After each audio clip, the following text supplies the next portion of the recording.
He's probably not going to fold.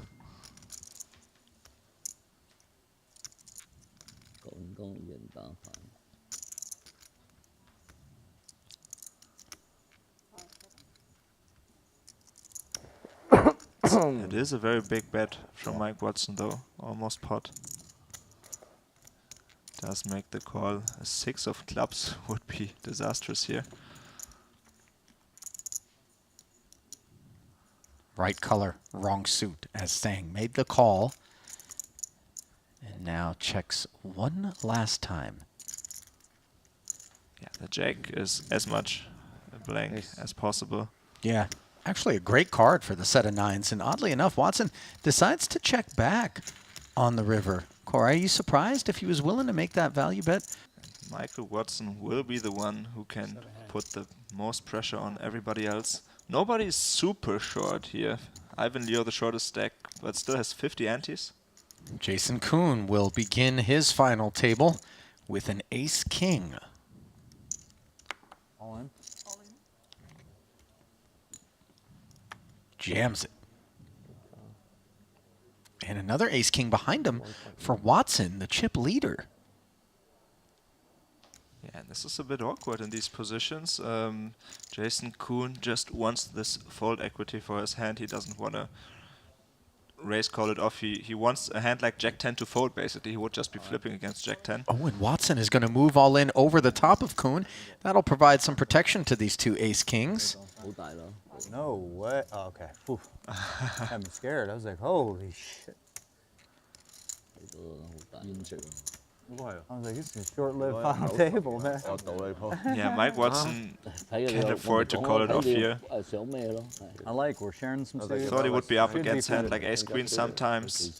Time to do it. 3 clubs, please. Jason would probably induce with aces. Yes. I mean, I would.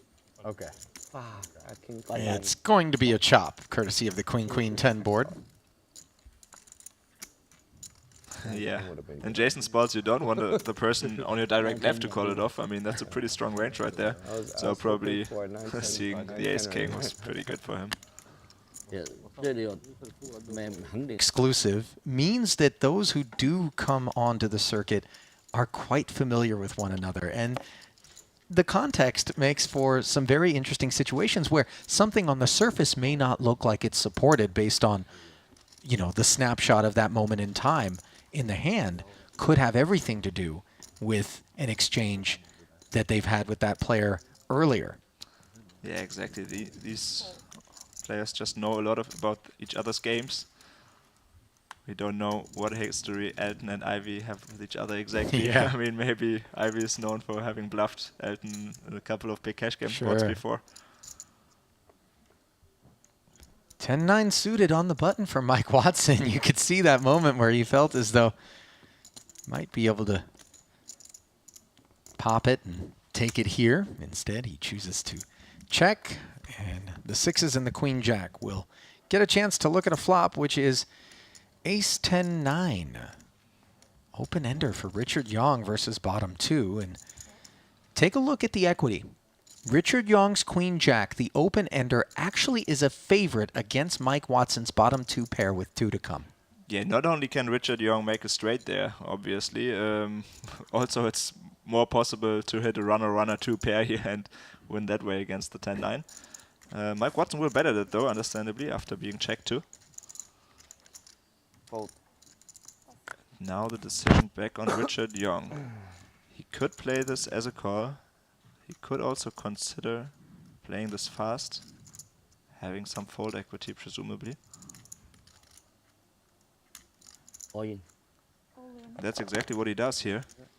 Yong showing some good understanding of this situation. 3-ish. This jam looks big, but this is what you will see here at short deck a lot. Players want to protect, and this is not an easy call for the 10-9.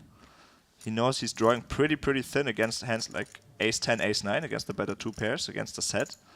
And he also knows that he's not really ahead against the straight draw, so this is a pretty rough situation. Well, the name of the game in short deck Harai is equity denial. Yeah, and Richard Yong showing all his experience here. Mike Watson, of course, doesn't quite need 50% to call it off, having invested something already. Needs to call 1.1 to win 1.6. Note that Watson is now a small favorite with the departure of those 2 6s. But does lay it down, and this is a great result for Richard Young, who takes down this pot. And yeah, that was a close decision for Mike, definitely. Lee limps in with at least the Queen of Hearts. Elton, ace 10. Limps as well. Yeah, kind of loose call there from Elton, from under the gun +1 with the ace 10 off.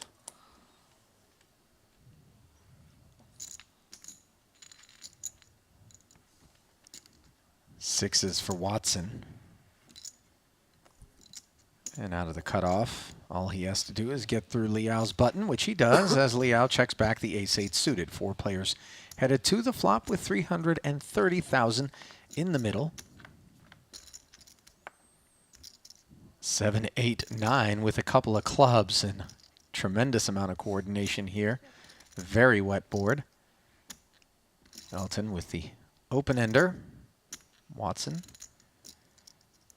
has an open-ender as well. Bottom end.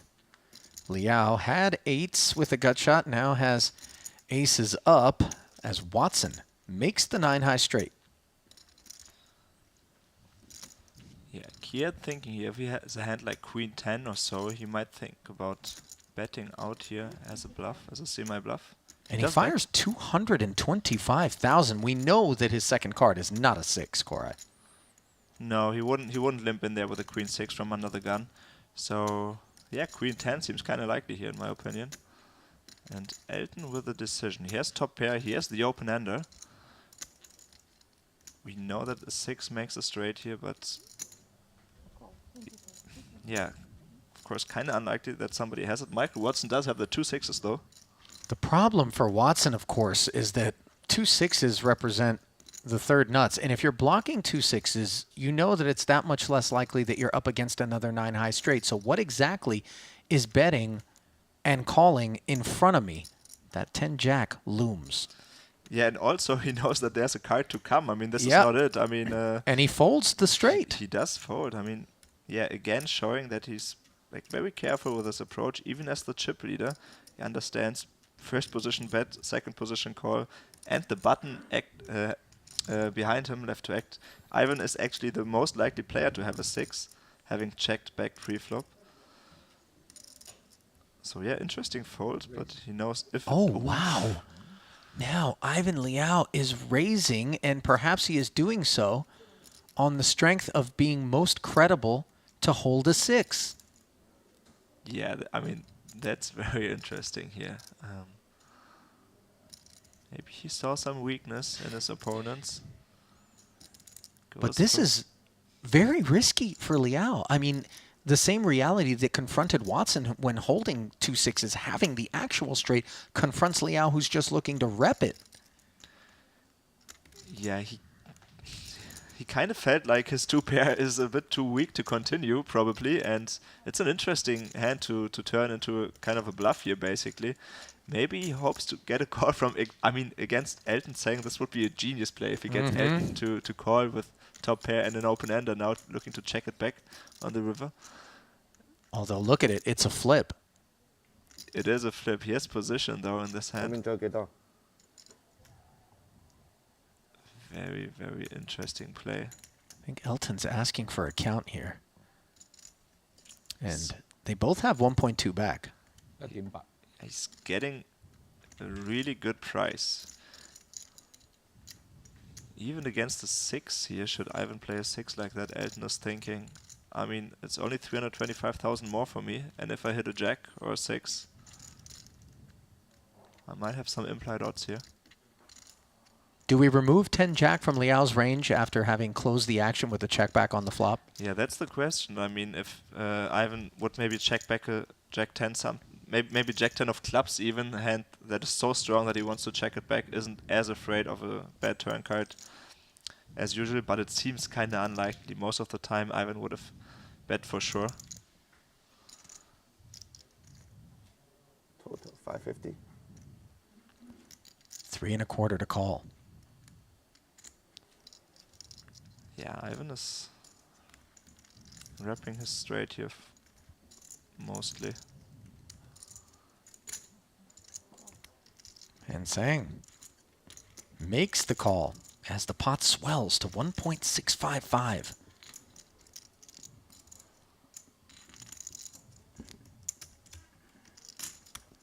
It's gonna be an interesting river here. Let's see.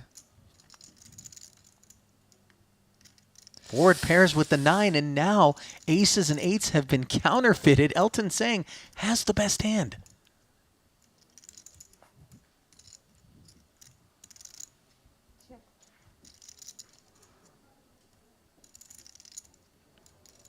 Checks it over to Ivan, and does he feel the need to turn his hand into a bluff? He's trying to figure out what hands will Elton play this way. Can I get a better hand to fold? He checks back and will be very disgusted to be shown the ace-10. Elton Sang 6. Full. Same story for Kuhn.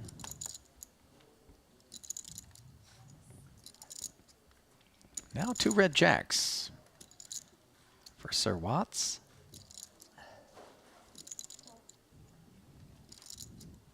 I'm on it. Oh, His limp draws an all-in from Ivan Liao, and might Ivan be feeling a little bit steamy about having lost the aces and 8s to the ace-10 as he takes the ace-10 and rips it. Button of Elton Sang wakes up with ace-queen. yeah, this is tough for Elton. Ivan doesn't have so many chips left, but Mike Watson could have trapped. Yeah, three-way Mike cannot call it off, but Ivan in a bad situation here. And Elton now going from having taken a big chunk of Ivan Liao's stack to looking to eliminate him. In great shape with ace-queen against ace-10, has the clubs covered. And might we be moments away from our first elimination here at the final table of event number 3. Burn down, 3 off the top, and the board is 996. So, opportunities. Liao would prefer a 10, but would take a 6. Instead, it's the king. And ace will chop it now also.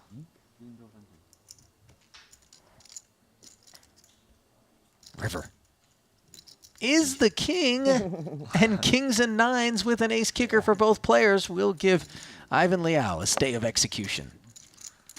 我平分場 Yeah, sigh of relief there for Ivan, who Things off, where he chopped with Mike Watson. He did open with an ace-10 and promptly got moved off of it by Watson, and here he will move all in.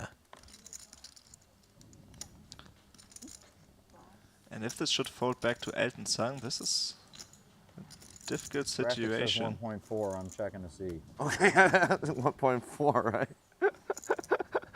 It's actually less than that. It's 1.355. Jason Kuhn jamming there from middle I'll do position, that. though. It seems kind of unlikely that this is a weak hand. In And that case, I call. ace I queen have off. kings. Okay. Oh no! Yeah, it does Not decide that to one. call. Okay. Lucky ladies. Somebody tell me they folded an ace. Somebody. Yes. Okay. So now the bad beat's worse. There's but still like 7 more in there. Yeah, it feels that way. It's always like top set on like the king jack 10 Like too. That 7 aces in this deck. Oh, Well, there's more kings apparently because Jason Kuhn has just flopped Seven top of set. spades, no drama. Better hope there's 7 aces. Jason covering the hearts here. Elton looking for a jack. Got shot Broadway draw for Sang would ruin Kuhn's day. Boom. It's a good one. Hearts are covered, so the 9 is a non-issue, and now Ace of hearts. all Kuhn needs to do Ace of hearts. is fade one of 3 jacks.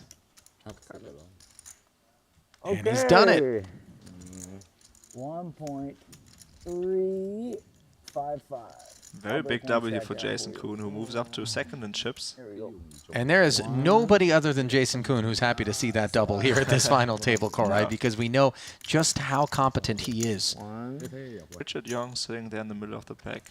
He's been pretty patient. Didn't get any good hands so far. Jason has another nice one though. But he knows the chip leader's on his left. All in. Does decide to go all in here with his 10-9 suited, just hoping that Mike Watson doesn't wake up. Feels like Watson's always had a hand when Kuhn's Get been it back. in there. Oh yeah. And got the saying ace-king with the this time. ace-king, Favorite. will try to reclaim the chips he lost moments ago to Jason. Yeah, but Jason doesn't mind that call that much. I mean, Alright. as you can see, this is pretty much a flip. You're getting it back. 48-51 here. Let's make this an easy one, Elton okay? trying to win, Six, seven, winning his eight. chips Ace, back. king, It's an easy, baby. 6, 7, 8. Not to mention that he has Elton well covered, King, so jack, queen. that also give me a lends to straight. him not minding. Oh, And there's a easy king one. against a gut shot. Okay. One more king to make it easier. I don't know, man. They never make it that easy, right? Nah, it's very easy for me. Oh, Elton already pulling his chips back. It might be. No clubs, sir. Yeah. What a boring flop. Jason needs the jack. Let me get it back. Just let me get my money back. Elton's so confident. Ooh, it was paint too on the river, but queens full of kings for Elton saying. 100. Back up to over 2 million. That's how quick it can go. I've had so See many what times Sam's in on. this tournament where See what Sam's on. I was like, Ahead of "Hey, if I Jason win this again. Well, the two red jacks of Yang did not want to call, and now the two red queens for Ivan Liao want to get it all in. Up front under the gun. And two red aces for Phil Ivey, whose patience appears to have been rewarded. Call to Jason Kuhn. Snap calling. Yeah, he's happy to just be heads up here. He doesn't want anybody else to call. And he does have Ivan Liao covered, so in case of emergency, he'll still have 240,000 left, and Liao knows this is a very bad situation for him. Yeah, that's as good as it gets. 73% equity pre-flop. Both suits covered. 去頭位，去咗呢個位。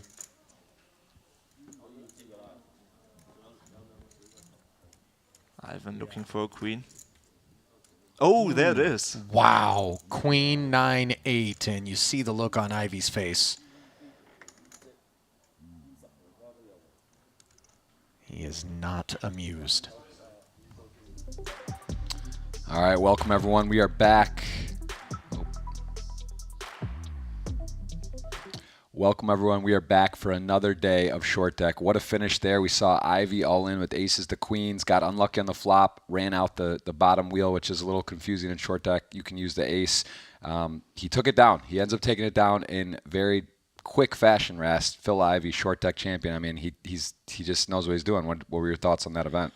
So on the way over on the first day of the short deck, so a couple days ago, you know, there's like 3 little hotels here. I'm in the car going from the premium over here and sitting next to Ivy. So just me, Ivy, and the driver. And he said, looked at me like, short deck. This I is got my this. thing. I got this. I'm feeling good about short deck. And, you know, sure enough, he just pipes the first event, no problem. Takes it right down. Well, good news for you guys. We're going to get to do it again. If you enjoyed it, you watched it yesterday, the last 2 days, we're going to have another event today. It's going to be a 75K short deck again. I expect a lot of the same guys, maybe a few new ones. Maybe some people watched it. They're feeling good. They took a day off. I know some of the guys were playing soccer around here. We're excited. We are warmed up. We're ready to go. I know you guys are enjoying it. We're going to be watching a full day of action. I got a question for you. Here we go. Uh-oh. So I know where So we're here's going the with thing. this. Like you said, right? Some of these guys, listen, there's some no limit guys. They haven't really played much short deck, but do you think maybe they're getting bored? Went 7,500, but they lowered it 100 down to 75. You know, and they took the first event off, but are they really going to sit around for another 2 days? I don't think so. I think we're going to Yeah. see some new faces. I thought you were going to mention our bet, which I did lose, which is unfortunate because the Twitch chat. No, I was saving that for the, the for stream. the stream. We're Yeah. about to be on there. We're going to do it again. We'll run it back, and we're going to have a big day today. Let's go see who we got at the feature. Look at that. Jungle, we've been asking for him. There he is. He didn't make the money. Jungle was in great position yesterday. He comes back. He had a suit on yesterday. He's looking fresh, looking sharp. Daniel Cates already 90 annies Oh, they need to quarantine on a them to go bullet two. back, Bullet and then- two. yeah, that makes I think that means bullet two of. Does that mean a No, I rebuy? think that means 2 bullets left. Ah, Right? okay. Good. Now we got it. So Jungle's off to a fast start. We got Ferdinand Putra in the mix, the man, the myth, Paul Poit, and then look at Sam Greenwood and Dan Lavor's Canada. We didn't see a 1-2 finish with the countries yesterday. It didn't look like. So let's see today. You No, feeling who Ref? was Ivy? Who got second I again? think, was it Elton? You kind of crushed me on the Elton bets. got 4th. No, Kiat Lee. Yeah, so we didn't go So 1-2 no, we countries. didn't go. I mean, it is both like red and white striped flags. It's close. You know, U.S. and Malaysia, but not quite the same country. So that's over. The That streak run is of the done. streak of the double 1-2 finish for the countries is over. But again, today 75K short deck. Wow, I'm excited. I'm warmed up. I'm ready. I kind of want to hop in, rest. What do you think? I mean, if you got to go, if you need to go hop in, I'll handle it. If you, I mean, No, I'm not ready. I'm not ready yet for 75,000 in short deck. I'm happy to be doing this stream, but I'll tell you what, doing this commentary has gotten my competitive juices flowing. I have a little bit more time nowadays because I've doing a little bit less crypto stuff. So I don't know. Maybe I've been sort of considering getting back into the more competitive poker. Okay. I mean, there's some guys who, I played a lot of WSOP events, for example, last year, right? I'm just gonna bump Triton up with this. I mean, this Triton, you got 50, 75, 100K buy-in tournaments. You really get some of the best coming out to play this, right? I would never sit around and pretend that, beating, largely amateurs in like 1,500 and 3K buy-in events at the World Series is like the same level of competition here. Now, obviously, if you're playing a 500,000 whatever 2,000 person field, that's a different animal than winning a field that has like 60 people, even if the competition isn't as good. But you know what I'm saying, right, JG? I'm with you. I like your chances, Ras, but these guys are tough. Let's see what they got up their sleeve today. Bro, my dad always told me I could do anything I put my mind to. So I'm not betting I've been against you. brainwashed. I'm not betting against you, except for last longers that I lose yesterday. I love Jungle. Jungle's going snazzy now. He dresses. He's always got something. It's either like a dragon. He's either a Dragon Ball character, or he dresses up. Or Jungle's all style nowadays. He's got moves. He's doing charities. He's mixing it I up. don't have anything in me. I have a lot of things in me that you have no idea. Possibly. Raising. Again, another table I'm kidding. filled with top poker professionals where, the guy who's won the most money at poker is not the guy most people would guess. That's true. Not the guy most people would guess. It's actually Paul Foy. He's a crusher, silent crusher. Most people don't know. That's not a bad idea. Well, it's not anymore, Ras, because you just blasted it on live stream. But yeah. Well, Paul, what do I know? I No, could be lying. I you could be making up. could I mean, be. he's the No, boss now, so he maybe is. I'm just talking him up. No, I would bet. But I would say if that's you a don't safe know, assumption. now you know. There it is. It's in and there, I'll leave man. out the last word. We're but, gonna- maybe I want to say it, but I'm gonna leave it out. We're gonna watch it here. We're gonna see what he's got. I know the tournament results have been very kind to Paul, and another guy, Sam Greenwood, we haven't seen much of this week. We're gonna get him at the feature. Very talented player.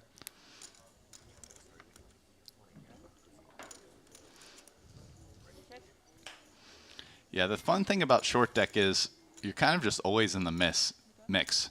Like gut shots hit, just Yeah, the odds are different. There's just no 2, 3s, 4s, and 5s. If you're joining us, Greenwood seems to have a really good. Okay, he's going to decide to bet it. I would have been okay checking it too. It's a hand. Okay, but he's betting super small, which makes sense. I think one of the objects of that bet is to like really charge any hand with an ace in it, right? Or any hand that has a 10 in it. So a jack or an ace that don't counterfeit him. He's giving someone 6-1 or 5-1 from the pot. With a hand that figures to be good pretty often the way that played. He could also check that and try to get someone to bluff themselves. But check or really small bet both make a lot of sense to me. VPIP 70% above. Play every hand. He said he got more than 10 ice cream. that is quite a loud shirt there from Jungle. I mean, and he's the only one getting a massage we've seen at the feature. So Dude, Jungle's Who the loser? loud only nowadays. Who that's lost? true. I mean, you saw the 50K get up, right? Like Randy with lost the green 300K. hair and the. I saw it. I mean, he's literally he's a Z warrior. 100 plus. Jason goes 100 plus. I won 130. The rest all lose small. See, I don't know Daniel DeVoris's short deck experience. Like I said in the other podcast when he made that deep run in the 8-handed no limit, I do know he's a beast sit and go player. 15. So I mean, I'd assume from that almost for sure he's super good at ICM stuff, which obviously in short deck, as we discussed yesterday, really important. Short deck is a much more extreme ICM game than no limit hold'em.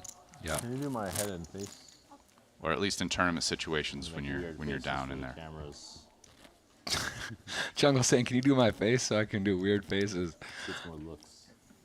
He's got tricks, this guy. Yeah, Jungle took down. I mean, that was one of the more epic hands in poker history, probably. The 50K. Jungle got the guy in the river to fold for like a blind or two, or like re-raise. It was less than a big bet. It was like less than a full. It's limit, right? So a big bet's like the size of the raise, so it was less than a full raise. Right. Pretty incredible. He had the loser. The guy had top pair even and folded, and then he came back to win. He was short 3-handed and won the Players Championship. I have a jungle emote on Twitch. I'm gonna start rocking that today. Look at this. Oh, should we do a draft or is it too early? 75K. I don't think Paul's gonna call that with King Jack off. Are we doing it? Let's wait till first. Let's wait a bit. It's little. early. Yeah, It's we'll wait a little early. bit. Let's let chips develop.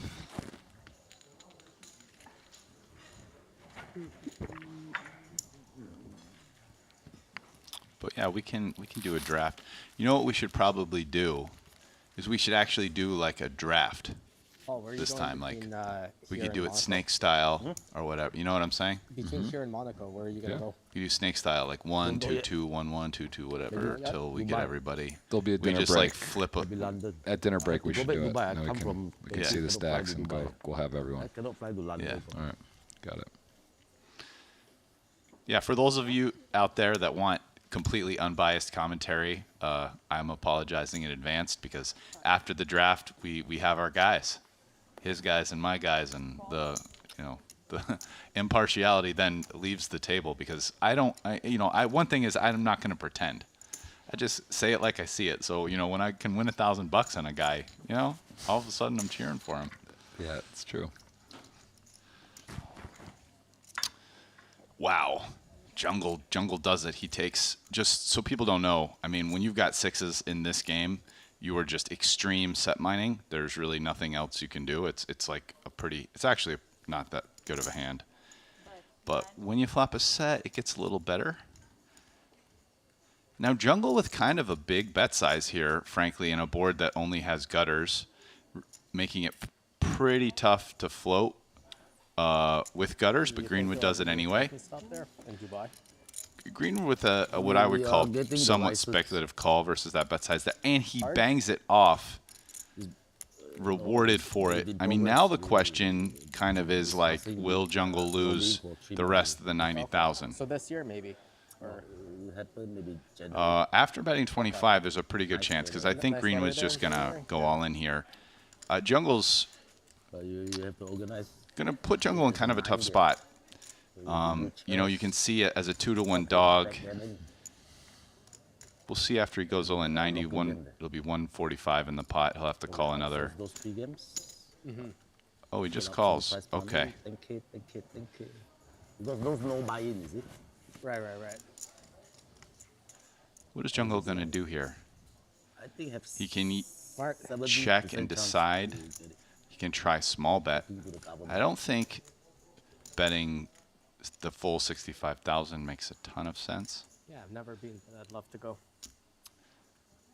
Oh, yeah, I don't know if he has enough bluffs in his range where he can go down to no Russians a set of sixes for 65K. Yeah, so he goes small bet, which makes a lot of sense to me. As I said, check or small bet were kind of what it feels like. So, I mean, with this bet, he's really targeting like 2 pair, especially aces up. Obviously Sam has the nuts, so he's going to raise, and Jungle's going to have to decide. A raise here represents a jack and a jack only for the Broadway straight. And does Greenwood have that? And if not, how often is he bluffing?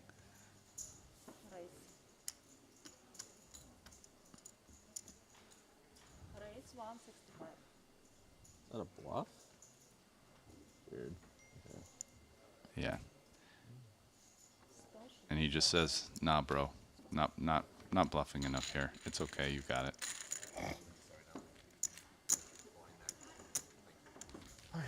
Well, I mean, I need to finish something for Instagram. Is Jungle matching? Is he accessorizing his phone cover to his shirts these days? Is that? I mean, that looks likely with that shirt No, and that I color. actually would bet against it. I You bet think that's just coincidence. magic? You think he I just think it's nailed coincidence. it? Really? Look Yeah. at your Let's Talk Jungle. You want to lay odds on that or no? Huh? I have Lay no odds? idea. No, Let's I talk. mean, but It's not even money. I mean, it's kind of absurd if it is, right? But he might. I mean, it's Jungle. I think it's like not. It's not 5 It's to 1. not absurd. It's like 2. Probably, Jungle's, you know. I mean, I'll lay 2 to 1. You got that. You got 2 to 1. 4 to 1. I'll be your 4 sucker. to 1. I'll be your Huckleberry. You have like 50 antes? I had 50 in before I shoved Got it. and picked up 4 more. Yeah, I notice. Want to first of all say hello to everyone watching. Thank you so much. Let us know where you're watching from. And on Twitch, I did see a couple comments. Raz, people are saying it seems too much all-in short deck, but it's very important about the stage of the tournament. This is one of those things where people are What do jockeying. you mean they're saying it seems too much? Can you parse that for me? It seems like there's a lot of all-ins in this game Well, where yeah, it's different correct. at an Good early observation. stage. Yeah, Is that a complaint or an observation? from the Twitch chat? I want to just point out that there's a lot of play. There's a lot of good situations where people have to make difficult decisions. It's a complex game, although you remove the 2s, 3s, 4s, and 5s. But yes, I think there is going to be more all-ins just in general. Because of the nature of the structure Right. more Yeah, than let's talk. anything. I mean, listen, it's the fact that it's a no-limit game that has a lot of money out there to start. I mean, between the antes and the blind. Right. You know? I mean, I know that when... So we talked about this yesterday, but when they talk about how deep the stacks are, they say it has like X number of antes. But really, you want to measure the stack in terms of how much is in the pot. And so at the start, there's actually all the antes plus the button, right? So, you know, if this is 5 people here, there's 4 antes and a button, which is 2 antes. So there's really 6 antes in a pot. Yeah. So really it'd be, you know, if somebody has 60 antes, they actually only have 10 pots, right? The equivalent in No Limit Hold'em would be like saying the small plus the big blind in the ante, which would be 2.5 blinds, right? So if you had 10 blinds, you actually have 4 pots, right? And in short deck, if you have like 60 antes at a 5-handed table, you have 10 pots, right? So it's kind of the equivalent. So 10 pots would be kind of the equivalent of, what would that be? I think of 40 blinds. Oh no, sorry, 25 blinds. My bad. Times 2.5. So 10 pots would be like 25 blinds in a normal blind and ante game. You done? I dig it, Rest. I think You got it? Do you at least understand what I'm saying? I'm ahead. Okay. I'm on board, but All I'm just right, making sure Jeff's everyone's got following me. along. I hope the chat does. I mean, listen, guys, all games play differently, right? Games have a certain set of rules and how you play them and how the kind of odds and probabilities match up on hand versus hand, and then people adopt strategies to play. Short deck has a set of conditions that cause people to go all in more. That's just the way the game is. So just learn to appreciate it. Doesn't necessarily make it better or worse. I mean, if anyone here has played hyper turbo sit and goes, right? What happens is you get down to like 10 blinds or whatever, and there's just a lot of shoving. It happens in those. So, you know, I mean, if you like going all in, hyper turbo sit and goes are for you.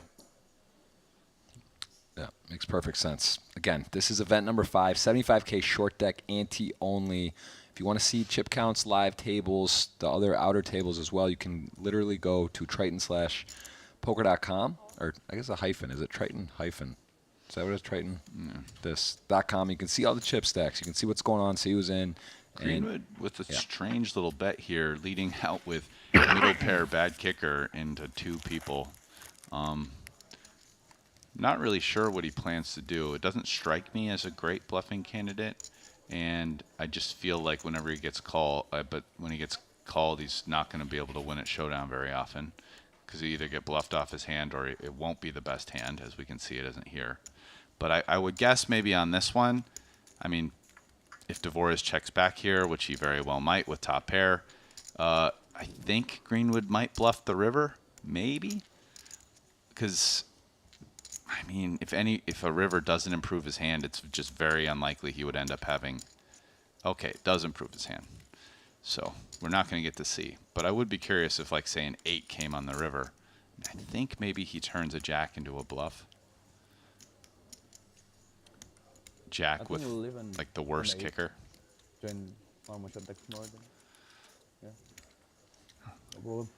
See if he decides he can value bet jacks and 9s here. It feels to me like a check. I mean, if he bets, I'd imagine it'll be like a min bet. Tomorrow 7, they will do short deck. Like he'll bet like 3K or something. Finish on the next day, and then next day is the no limit hold'em start. 50K, I think. Now, Dvorak, even though he has top pair, has to think that versus a min bet, he's probably losing most of the time for value, but I think he's going to call. Yeah, like what else are you going to do? And he's probably like, okay, jack 9, no problem. Yeah. Yeah, a little Right. frustrating, but Yeah, you got it. Nice hand.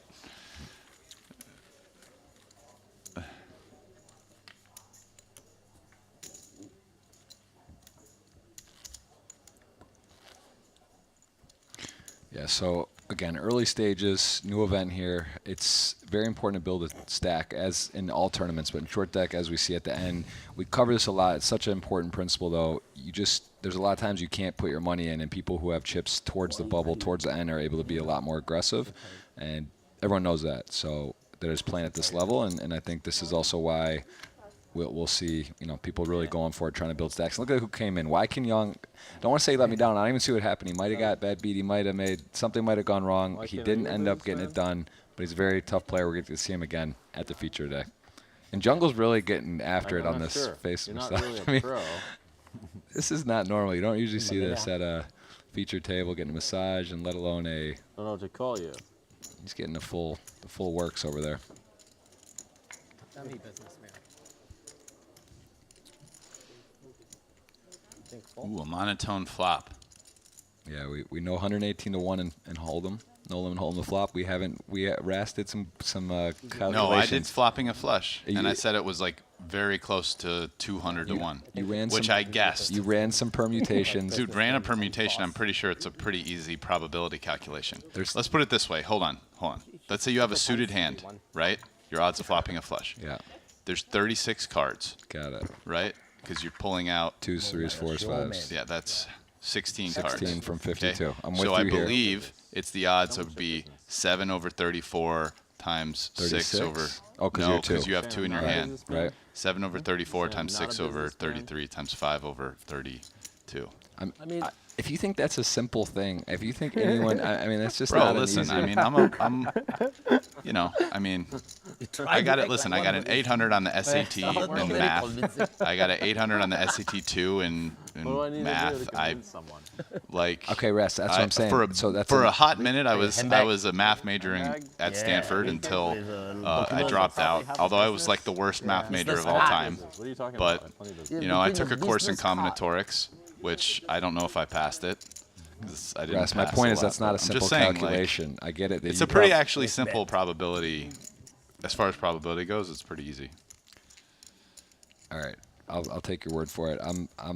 I think you're probably close. Sounds about right, but we'll find out. I mean, I got officially the answer to that is 0.0058, so it's 5.8 out of 1,000, okay.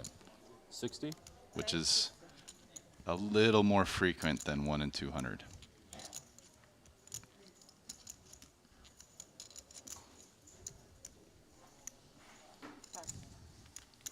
So Jungle gonna get Next a time nice I'll come back with a business and a bag, nice run out. whatever else I need. then business card. Business card? I have a business card. I have a card for my charity. Well, start handing it out then. All right, I'll come hand them out. All right, I want to take this moment to thank GG Poker. Play online at GG Poker. Join the world's biggest poker community and always have a good game. We've seen some of these players. Well, I guess we've really seen a lot of Jason is who we've seen here. But Fedor, Elke, Daniel was itching. I saw him on Twitter. He was debating coming over right now. Saw the action, saw the production. Couldn't take it. A little surprised we haven't seen Daniel in the Tritons yet because he loves high stakes. I don't know that he plays short deck. That's probably one of the things. It's a long trip, but Yeah. Daniel loves poker and I think. And remember the Jason Kuhn NFT collection coming out soon with the wavy hair, one of one, because we don't see Jason Kuhn with wavy hair anymore. So it's going to be the only Look, if I could create a wavy business hair in 3 years that had, NFT like, of him. $2 There's a million bunch other in valuation, hoodies I'd and be pretty happy with different hairstyles and hats, but there'll only be one wavy hair. Fair enough. I'll keep an eye out. Can you do the bottom of my face? Yeah. This is I'm just going to keep running with that one. I'm You- never you going to know, stop. Every time I see that's that fine. come up, it's coming out. Go for it. I'm sure like people have already started searching for them online, but one day they'll be out. And as we pick up the action, Daniel, he's getting a massage. He's got the ladies. Again, Hold'em versus short deck. Queens are a strong hand, but not very vulnerable.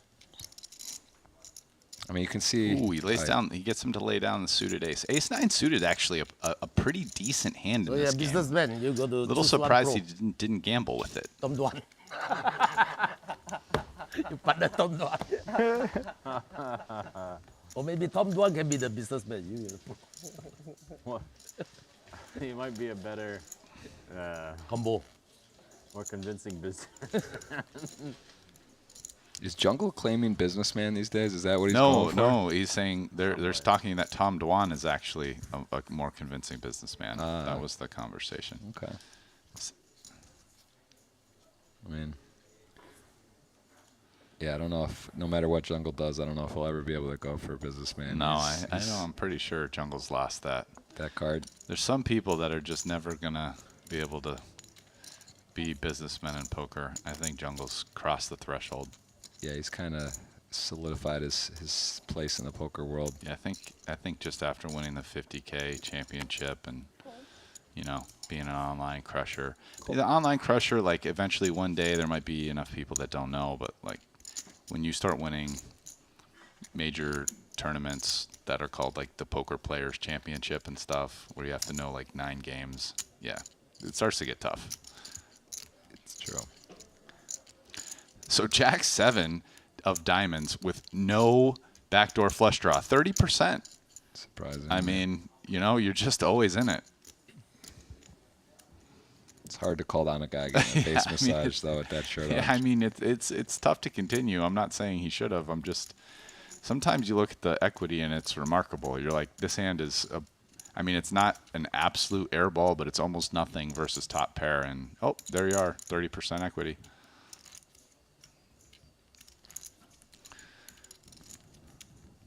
I mean, I feel like short deck is. I would love to watch. We were speaking about Tom Dwan. I would love to watch him play short deck. So I used to play quite a bit with Tom Dwan back in the day, and he is a very creative, aggressive player who likes playing hands and likes finding ways to win pots. And I feel like short deck might be a game right up his alley. I'm sure he's played a lot of short deck. Like. I'm not sure on the Triton. I mean, believe he's played some of the Triton stops, but I haven't seen a while. I mean, obviously it's been a long time due to some world events. 33 months since the last series. That was the big Triton London, the million. That was a £1 million buy-in. Where do you think we'll go from here, Ras? You think there's going to be 2 million? You think it'll be 1 million rebuys? Like, how much bigger can the poker world tournaments get? Yeah. I mean, I actually think the amount of like 500K and like $1 million buy-in tournaments has gone down, right? I mean, it seemed like that was peaking like pre-COVID. I think the poker world's kind of gotten to a point where that's just a little too big, and it makes sense. Yeah. I mean, how much money do you need to play 500 or $1 million multiple per year. I think it's kind of settled more on the just throwing out a lot of 100K rebuys, maybe occasionally like a 200 or 300K. Yeah. And even like this tournament series, there is the Super High Roller Bowl 250K, but then other than that, 85. just a lot of 50, 75s, 100s, 25s. I mean, not Triton hasn't, right? But the Super High Roller Bowl series stuff that's coming after is, mostly between 25 and 100, other than the one really big event. And it's a pretty. But yeah, I mean, Triton might be able to occasionally pull off another 500K or million, right? I mean, they really put on the highest quality events, and still maybe once a year or so. I think something like once a year having an event that's 500,000 or more total is something that kind of makes sense, where that's like a special super big event, right? But not doing like multiple of those. Oh. Yeah, I mean, he only had Gets him off 3,000 it. in the pot, but 9. Negative 9. good result for Greenwood. I mean, would have been. Yeah, shoving a lot with ace queen off, but Yeah. I mean, so far it's just kind of been raise it and take it. Now, every time the raisers had a good hand, but this is exactly what I'm talking about. Now, that time obviously it was a shove, so it was huge. But these last couple times, people have just been doing like a 5-ante raise, right? I mean, we saw Paul Foy do 12K with ace king and just someone else, and everyone folds. I mean, it'd be interesting at this point to have someone just come in and start abusing that.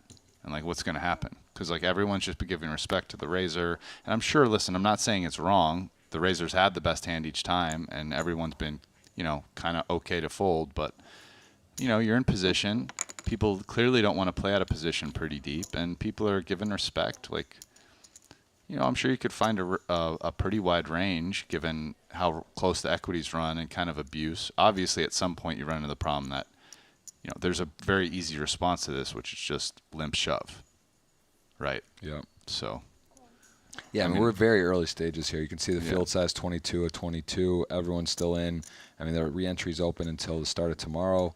So this is there's a lot of play, and we are at the very infancy of this event. And hello, Wai-Kin Yong with a very nice looking flop. I mean, he's got a lot. That's basically, he has all of it. A little bit of something for Kate's, but do see a check around. This is, I think, Dan, Jungle Man understanding too. Like, all right, multi-way pot. I have a king with the. I'll say this. See, kicker. Real fast. It's hard to say this because I wanted to say it before he bet, but it was like that moment where he just takes more than a couple seconds. It's like the frequency with which he'll end up betting goes up a lot. Because like, let's say it's on you at that spot on the turn. It's kind of hard to like, okay, now you've taken 10 or 15 seconds. Well, now it's kind of hard to not bet. Right? I feel like in some of those spots when it's on you and you start taking more than your allotted amount of time, people end up betting with a higher frequency, maybe whether or not they really wanted to, because at some point you just feel like you've kind of just blown your timing tell. So you've got to bet now.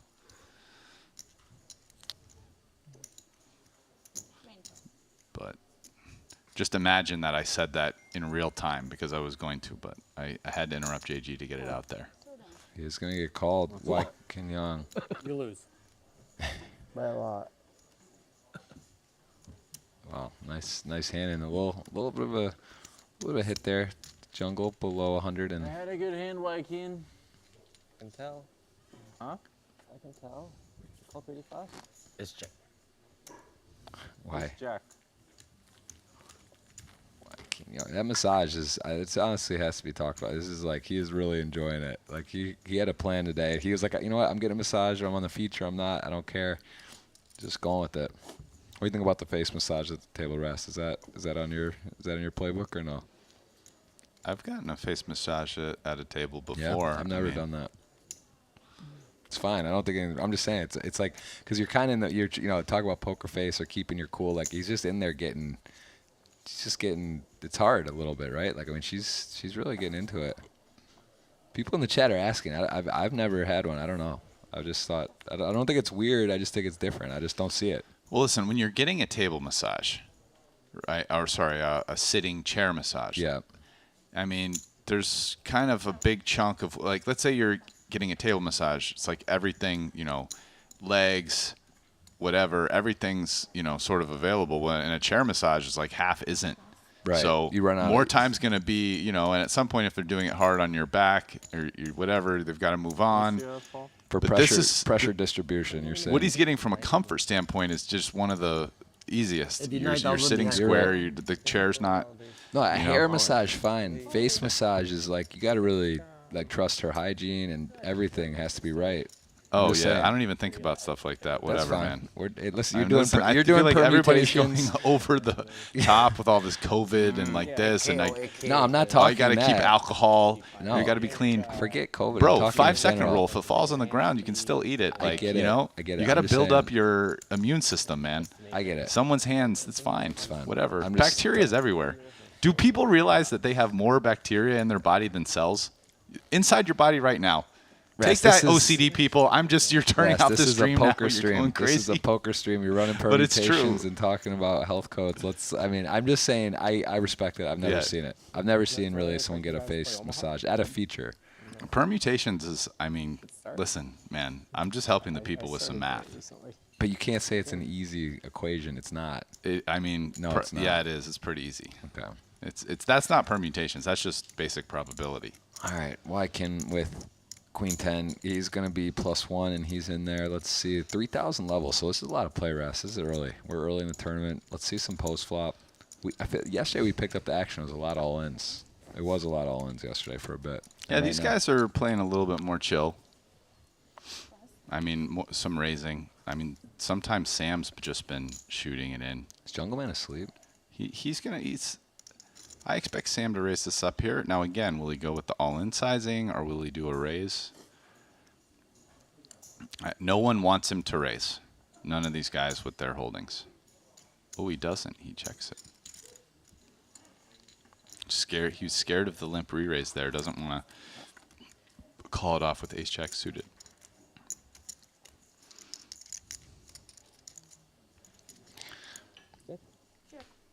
Now, what's really good for Greenwood in this spot is both other players have a gut shot, but they both actually have the same gut shot.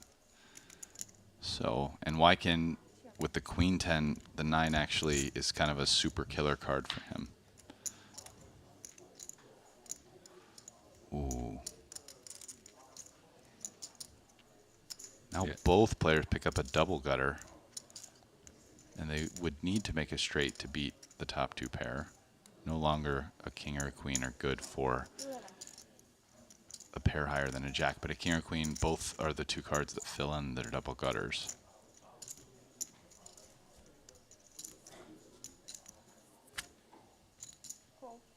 Yeah, this is a pretty action card. Improves Greenwood to the top two pair.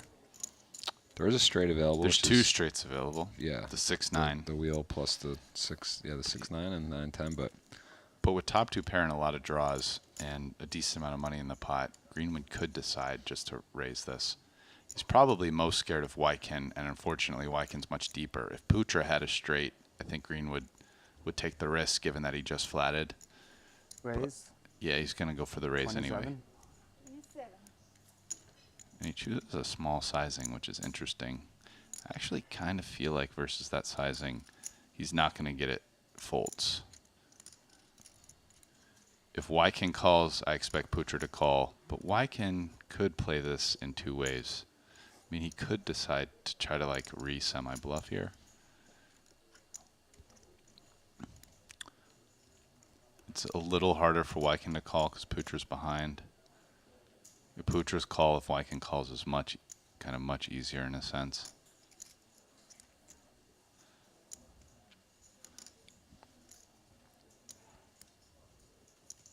Yeah, so he just calls to realize his equity, which is fair given how good of a price he's getting. Now, Putra knows a queen is good. He doesn't know that a 9 is good, and we can see it isn't, which is why his equity is as low as it is. So, yeah, it's wow, so interesting book call. Good sized pot here. So a very interesting card would be like the 10 of diamonds, because that would be a card that doesn't improve them. Yeah.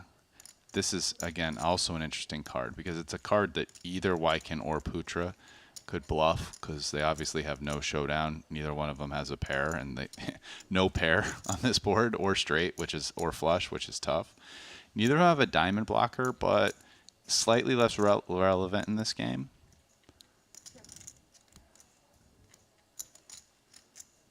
So now Wykin didn't bluff, but this is Putra's chance.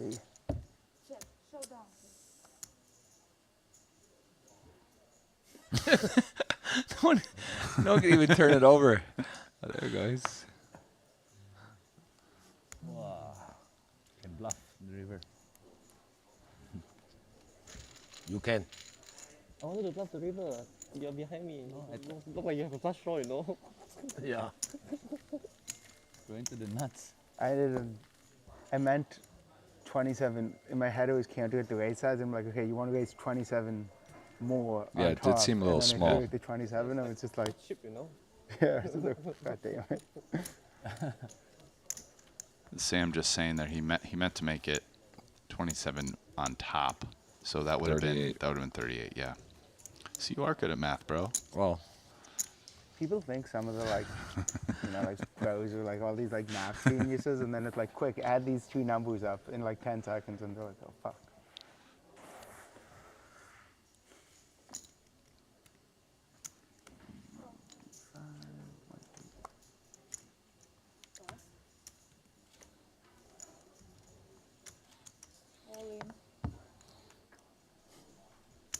all right, so we do see the all-in Jack 10. We know it's Jack 10. Pretty good hand in short deck, although,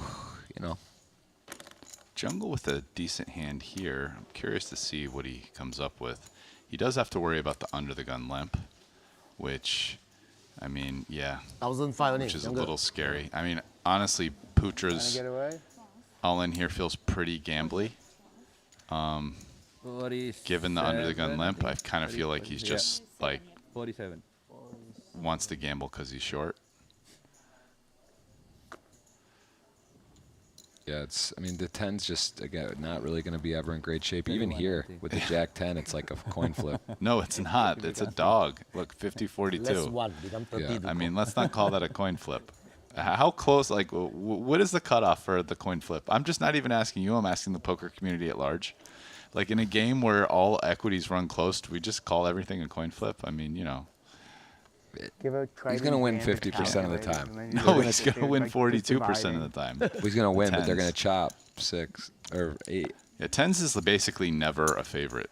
Right. That's There. what we learned there. But I'm just saying, you understand. It's close to a coin flip. You're right. I respect the equities. So 53-47. You're just taking. You're running 9 Bro, ace king. do you know how casinos are so big and they give you like free drinks and oh yeah, free room and that? It's because you want to call 53-47 a coin flip? Yeah, sure. The casinos call it a coin flip. That's how they're worth billions and billions of dollars. You can run I'll tell you what. I'll give you 42 and I'll take 50. We'll run that coin flip back. Whatever you want to bet, JG. I'm here for you. You're going to be on my side. Help out. Fair enough. And I'm doing this is one of my quests. Listen, now that I have a voice, I'm doing commentary. I'm gonna stamp this out of the poker lexicon. This idea that just everything is a coin flip. Oh, it's a coin flip, bro. No, it's not a coin flip. That's how casinos get massive. That's how fortunes are built off of 55-45. That's 10%. So next time you get your money with ace king against a pair, don't think Against queens, ace king off versus queens. You guess what? Ace It's king not a suited, coin flip. ace You king- are a small underdog. ace king suited versus deuces. That's my kind of. Okay, yeah, no, okay. Now Now we're we're in pretty the- close to now we're- 50-50. now Yeah, we're I mean, aligned. On? All in.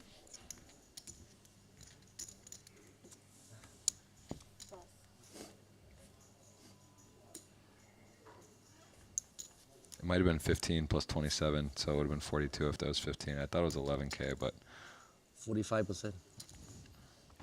Good shape.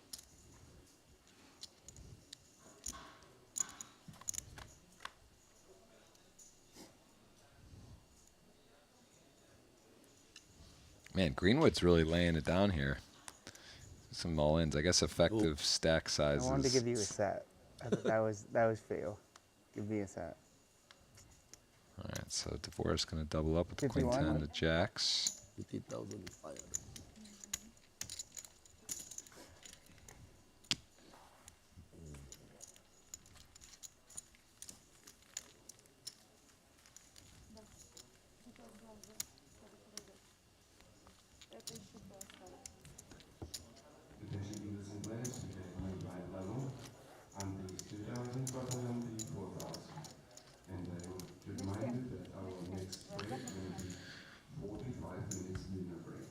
Yeah, small edges. You know, that's a big thing in poker too. Talking about bet sizings. You know, if you're betting into a particular pot, let's just go with no limit hold'em, a game many people play. It makes a big difference over a long time. If you're betting certain boards 60%, 70%, or you know that adds up, right? If you're playing a cash game and every day or frequently, and your bet sizings are, I don't want to say incorrect, just like it matters, right? It Like a adds little up bit lot. better, and Yeah. it's worth 5% or something. Right. You know, Yeah, I mean, yeah.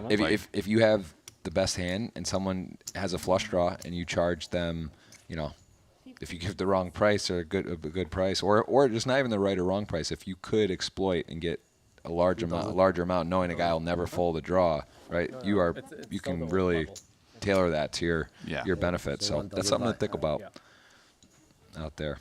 But Ras, you're dropping knowledge today. This is good. We're clearing up coin flips. We're doing permutations, and we're understanding the massage etiquette. And you're right, actually, that's a good point. There's not. A ton I of do places. feel like permutations, which you keep using, that is a misnomer. It's we're I doing just mean- probabilities. That's why you don't Permutations is something more difficult. It's difficult math. Difficult math. I might have called it 2000. It's I a was metaphor right on the permutation. I edge, know. so, Yeah. Yeah, same. What do you looking at this field based on yesterday? Just take yesterday's field, 51 entries, short deck. Yeah. How confident are you? Like, where do you feel you would do in the field? Like, what's your plus minus ROI if you had to guess? Just like, I'm pretty sure I'm losing in this field. I mean, can we just keep it like, jungled? man, listen, I'm not a person who's overly arrogant about it. I'm very confident in a lot of things. I mean, short deck's the game I played the least. Yes, in the last few days, I've gotten a few lessons. You know, people have gotten primers. I've now been watching hours and hours of short deck. I do feel better, but, you know, I mean, probably a decent number of the best short deck players in the world run this tournament, and even the guys that wouldn't qualify as that have way more experience playing than me. I mean, you know, I'm not so arrogant to think I'm just going to hop in and be like winning.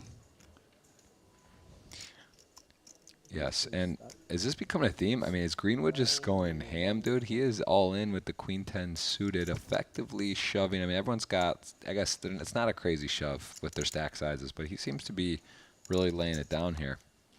Yeah. Yeah, Greenwood's keeping the heat on, which is nice. I kind of feel like the rest of the table is in this, oh, let's play small pots, let's see flops, limp only. And Greenwood is just like, no. You know, I'm gonna attack, and he's building up a big chip stack.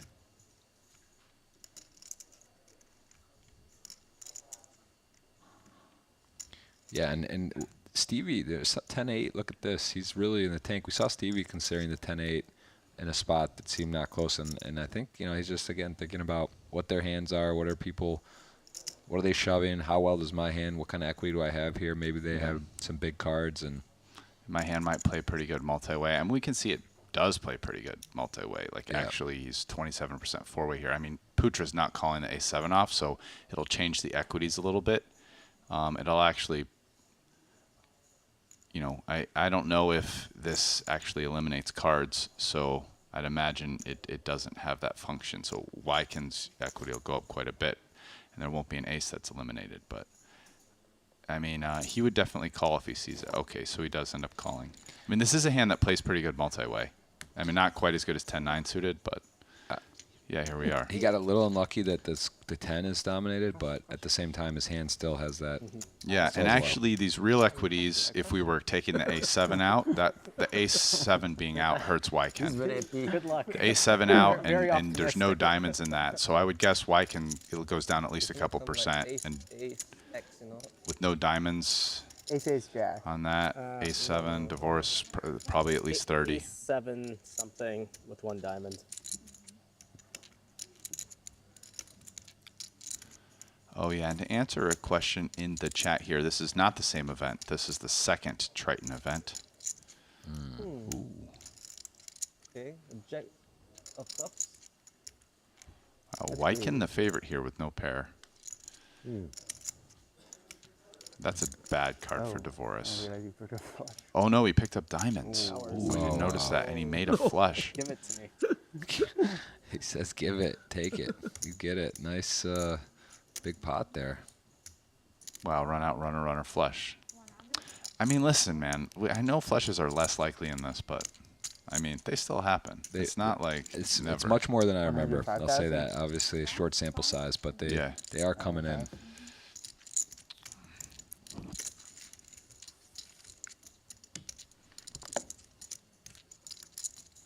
They are coming in. What took so long? What took you so long? The size of the side pot. I'm just joking. It's quite irrelevant, right? Few thousand, though. Few No, thousand. I'm just joking. Yeah. It wasn't that much. But like if he shoved for like 85, I think I just fold. Like I don't know. Yeah, you're not last to it. Yeah, that's true. I don't even know if that was right.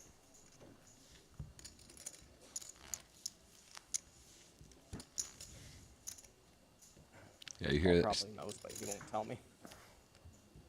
Some of the best in the world saying they're not really sure. I mean, there's some definitely different scenarios here, and Oh, just give me a little nod if I did okay. he's looking to Paul for confirmation.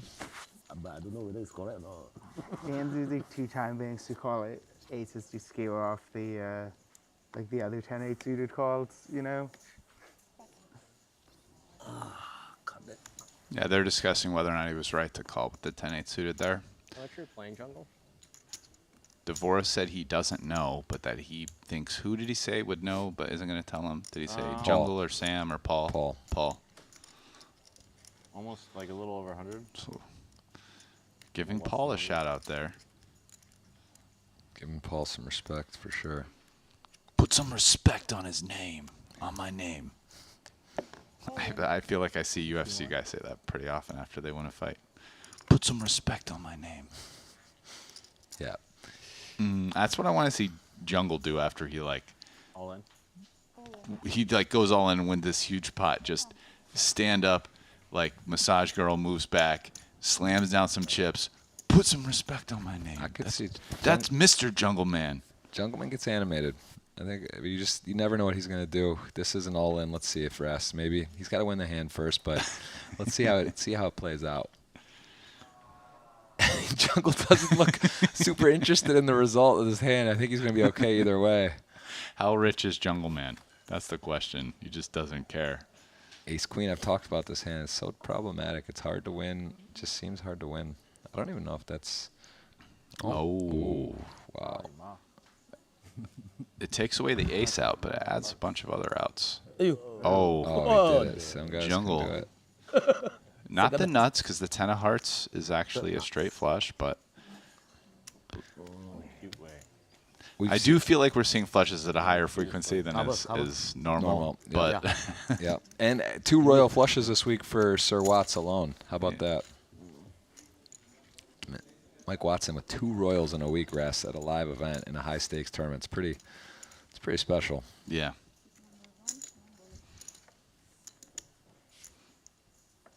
We saw another royal too, huge pot. Tommy Kim, I believe it was. He made a royal versus got paid as well deep in the event. Somebody we buy it. Oh, so that's 3 royals There's then? 3 royals this week. Oh, I didn't know about the 3rd one.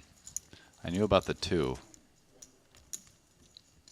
This is the level though. These are the levels.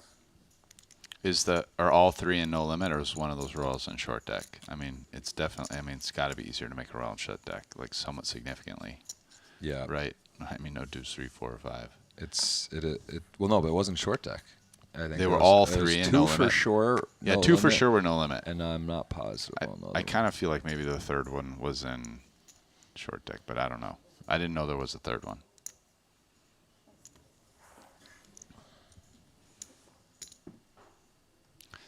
Yes, the winner of the last event, which was the first short deck event, was Ivy. Who won the 50K Turbo? Do we know? Yes, gonna get that. it was Ibinger. Ah, And I think Makita was final 3 or 4. He was in there.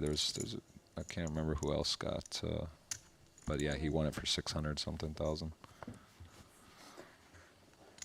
100? Ras, I don't want to even bring this up because you referenced this from up, but I'm getting messages about the Jason Kuhn NFT. Literally, is that a joke or is that something you saw? Because I actually just got text saying which is this Kuhn NFT? I mean, just keep looking on the internet. You'll find it. Okay. Okay, no, it's a joke. All right. But I do actually say every time I say it's a joke, but whatever. I mean, what I'm really doing is just throwing a solid to whoever's going to actually end up creating this NFT. I'm just like doing free advertising for them. Remember, if you do it, the wavy hair has to be the one of one, okay? You can do as many hoodies, whatever, spiky hair, boxing outfit, track suit, like sweatpants, whatever. But the wavy hair, that's the one of one, okay? Fair enough. You guys heard it. I'm just clarifying. I don't know. There's so many different things going out there, Rast. I didn't know if it was a bit or if it was for real. You guys heard it. We'll get more info on that as it comes. And as of right now, we see Daniel DeVoris with a big stack, 300K after that. Decides not to limp with the 7s. Everybody's been limping with the small pairs in early position so far, which seems a little loosey-goosey to me, and he decides not to. Yeah, Paul's been quiet so far. Hasn't really got dealt in. Definitely someone that likes to play pots, mix it up, go post flop. He is got a interesting hand. I think in short deck it's not like an amazing holding, but still looks very nice, playable, and he does have the lead and position here. The battle of the suited 2-gappers on a really, I mean, this is actually a very dry, about as dry as a short deck board gets. No flush draw, ace, ace, 6.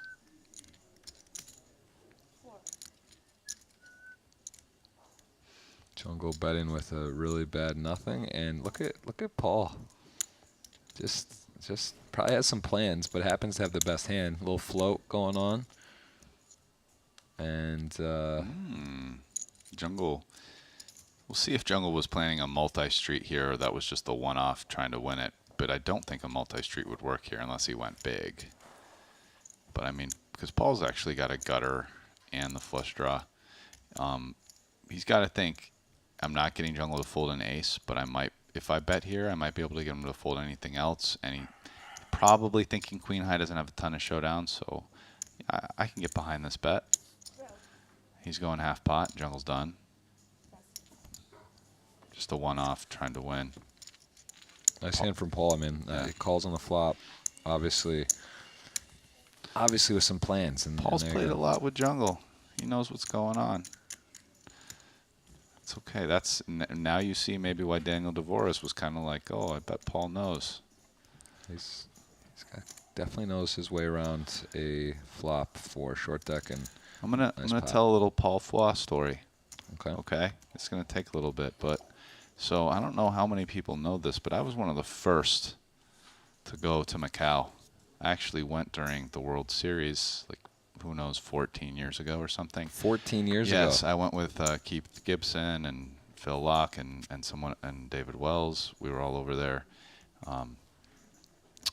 Andrew Roble, our buddy, who actually later was lived in Macau and played much more with Paul than me. But at this point, he's had only gone over once. He didn't go. He was it was a plan, but he was spreading the rumor all around Vegas that Rast was broke, and that's why he wasn't playing in the WSOP. So anyway, we're over there and we're playing. You're at the Wynn, and I had been over there just previously, and there were games at the Wynn, and now they were even bigger, like 1K, 2K, Hong Kong, and you divide by 8. The right? Wynn in Macau. Yeah, Wynn in Macau, just public games, and pretty soon it's like not only playing with Ronald Lowe, but actually Paul Foy and a couple other people that continued to play. But I played with Paul and Richard, but more Paul. And out of all the guys, so I don't know who any of them are, right? It's kind of like Asian businessmen, who clearly don't have a ton of experience playing. But there were a few interesting things. So first, after we're playing and doing pretty well. I actually super crushed it on that trip. But like Paul, there's this rule that gets instated, which is like every time anyone at the table wins a pot, they have to show their hand. And I found out later, actually just recently, that Paul, and I suspected maybe it was him, was the person who instituted that rule because he wanted to see how we were playing. Not only that, I'll say that out of all of them there, far and away, Paul was the one who was like, I was the most impressed with. Like he was treating the game a bit like a scientist. So, everyone was playing, but I could notice Paul was like trying things out. So here's one example. I noticed all of a sudden he was trying just going all in. Like there wouldn't be that much in the pot and you just 10x all in. Like, you have 200 blinds and just go all in with only like 10 blinds in there or 15 blinds. And it was working because like who does that? Who calls bets that big? So one time I laid a bear trap in some hand finally, and it was like I flopped the set. It was like 5 ways. Someone bet. It was like, let's say it was, I don't remember it, but let's say the board was like Jack 8, 3, and I had like 3s with the flush draw. Went bet, I called, someone called, Paul just all in. I call, everyone folds. I think like both the flush hit and like a 7 came, so like the open ender got there and the flush got there. The board didn't pair. And my hand was still good. So like he clearly didn't have some kind of like huge draw because any huge draw would pretty much involve either the flush draw or the open ender. And I still won. And you know what? After that pot, and it was like his shove was like 200 blinds or more. And after that pot, you know what I noticed? Paul didn't do that really anymore. Like kind of massive shove that, obviously doesn't make a ton of sense. But it's clear the guy's trying things out and like thinking about the game, which was pretty impressive, and he's obviously gone on to have a lot of success in poker. So, but I played with him at the very beginning, back in Macau, like 14 years ago. Yeah, I would also at the Triton in London. I remember he was in the money in one of the events and got knocked out, and I saw him maybe 15 minutes later. He's in there, having a bite of food, and he's got his iPad set up and watching the whole thing. So I mean, he really is into it, loves it. Yeah, you can tell he's a student of the game. That he is constantly watching, learning, growing. That's one of the ways you do it. You play with the best, and now I think you put his name up there as one of the best. You can even see some of these players here, like kind of looking over to him and just understanding he's a master of short deck and regarded as one of the world's best. So very cool to see it come full circle and put on this amazing series, Triton, in production. So hope everyone's enjoying and learning this game of short deck as we go. Definitely something that's a little different than Hold'em.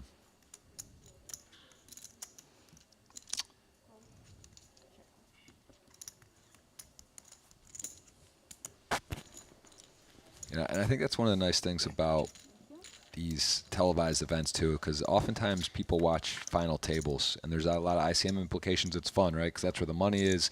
Get to see someone win 7 figures. But if you're a poker player, if you enjoy the game, it's cool to see the stages, right? See the world's best at an early stage with whole cards up. That's not something you get to see too often, because final tables are fun and they're just different kind of game. Here's you got to get to the final table first, Rest. You got to know how to get there before you can play at the final table. So we're getting to see the very early stages today.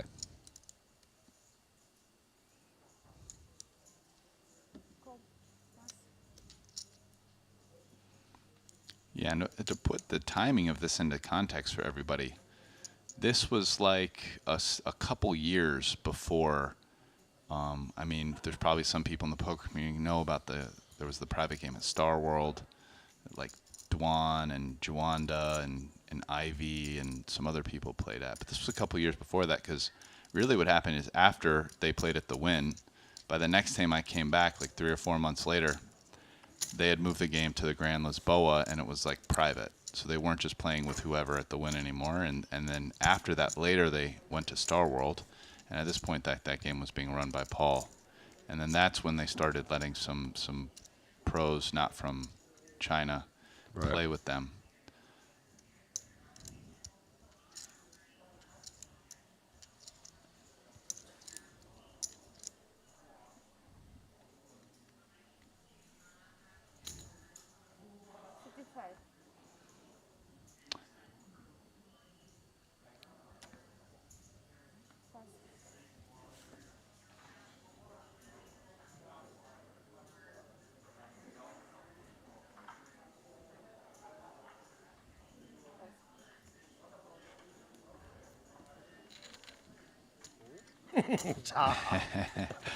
Jungle with the bluff.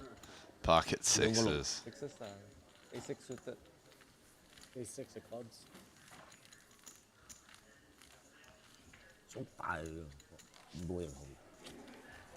No blocker, just pure, No, just go for pure, it sometimes. Yeah.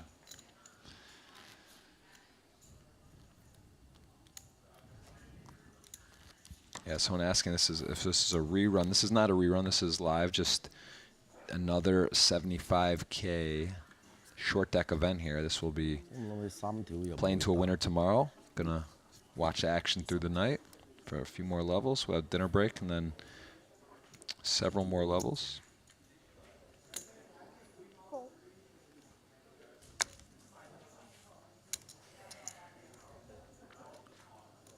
No royal flush coming here. With hearts, at least, there's sharing it. They got a couple nice looking hands. 75. So Paul goes for it here with the king jack, and Greenwood's definitely going to play his hand versus him. Heads up, but at Jungle's. Ooh. 3-way all in. Wow. I mean, Greenwood just had a huge stack, and he is well behind here. You're in bad shape, Jungle. You're in bad shape. Okay, I have You got all the black cards. Jack flop. So Jungle's 2 jacks. a favorite here. But even though the other two hands are dominated, they're still not in too bad a shape. Although the thing is, Greenwood and Jungle actually have a large side pot, where Jungle's actually probably, 60-40 or something heads up. Oh, right in the window. Ooh. Right in the window. Jungle is not. Yeah, it's a bad flop for Paul. He's got almost no way to win. Oh, hello. It's over. Wow. How do you short deck, be behind, and turn him dead on One more draw for him, 9. turn? Wow. Chop. 100. You can see it loses the bullet. It's not knocked out. Just one of the, when you buy in, you get the 3 bullets. Oh, you do have oh, it's suited. And Greenwood getting very fortunate there. He's been going for it. He's been really ripping it in. Yeah. I mean, listen, someone's got to win. People go all in, and someone's got to win. True. At the end of the day, 37, or it was like 36, 27, 26. Someone's going to win. It's true.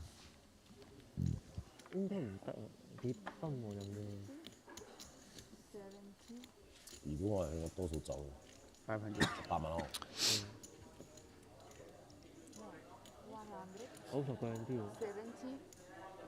係咯，整個煙隻都冇。 And more. And yeah, 150, 74, 5. All right. I feel like some of Something's the happening. NFTs coming Oh, back. no, it is. It is GG Poker. Play online at GG Poker. Join the world's biggest poker community and always have a good game. GG. Dan Legrand, Jason Kuhn, Elke, Fedor. You can see many more. A lot of these guys here play Battle weekly. The Super Millions 10K Tuesdays. Whole cards up on YouTube for the GG channel. Great software, great action. Great NFTs. Jason Kuhn, Wavy Hair, 1 of 1. Coming soon to an NFT store near you. All right, guys, that's Raspit. That is not confirmed on the NFT front. That is Unconfirmed. TBD on the NFT, but OpenSea. confirmed. Great poker site. Best Check poker OpenSea. site. I'll say I believe it's a great site. And check OpenSea. we got a great lineup for you here early on the 75K short deck. This is event number 5 because we did have that bonus 50K turbo. Thank you. Poker's come a long way. 10, 15 years ago. Imagine having a 50K pop-up turbo event. It's a crazy time we live in.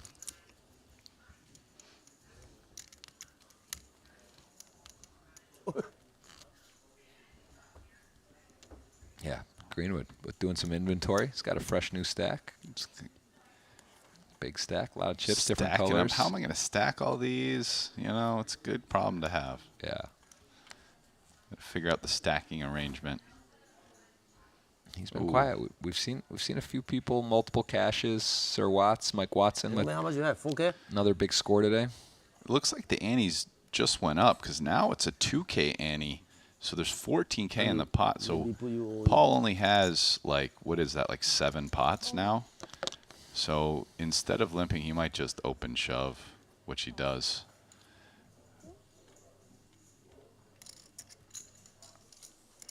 $50. Yeah, 100K. Sorry. I mean, 7 pots. It's still kind of a big shove. I mean, it's 100. sort of like the equivalent, right? You I thought you multiply said that by 50. 2.5. 100K. That's you can call 50K 14. now. It's like Jungle has 17. 6K, I limp. Yes. Slow down, please. Kind of like the equivalent of This game 17 shove like a blinds, which is reshove. obviously a big shove. But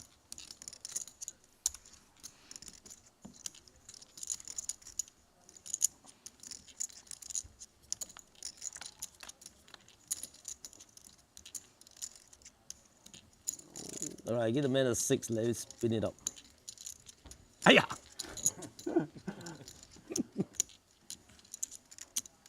Paul Picture for sweat. cheered for the 6, so Jungle could No, no, spin no, it I up. can bet. And Now you, asking ye IVs shall are receive. at 6. now you can limp. Now you can limp. Let Jungle go all Yes. in.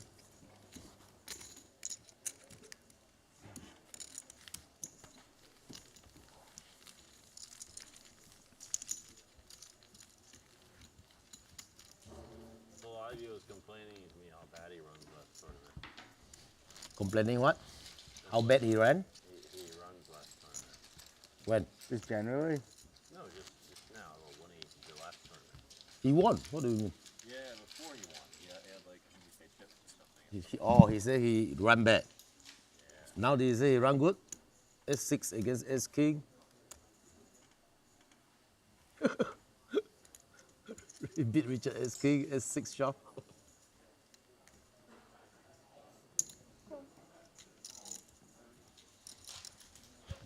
Jungle saying Phil said he runs bad. I don't know about that. Well, apparently he said it at some point earlier in the tournament, probably well before he won. So probably joking as well a little bit. But then again, everyone. And I guess it came out that Richard lost with Ace King to Ivy's Ace 6. Is what Paul seemed to be saying. No. I did see that all in. Wow, Queen. what is Jungle's playing the King 7 off. That feels...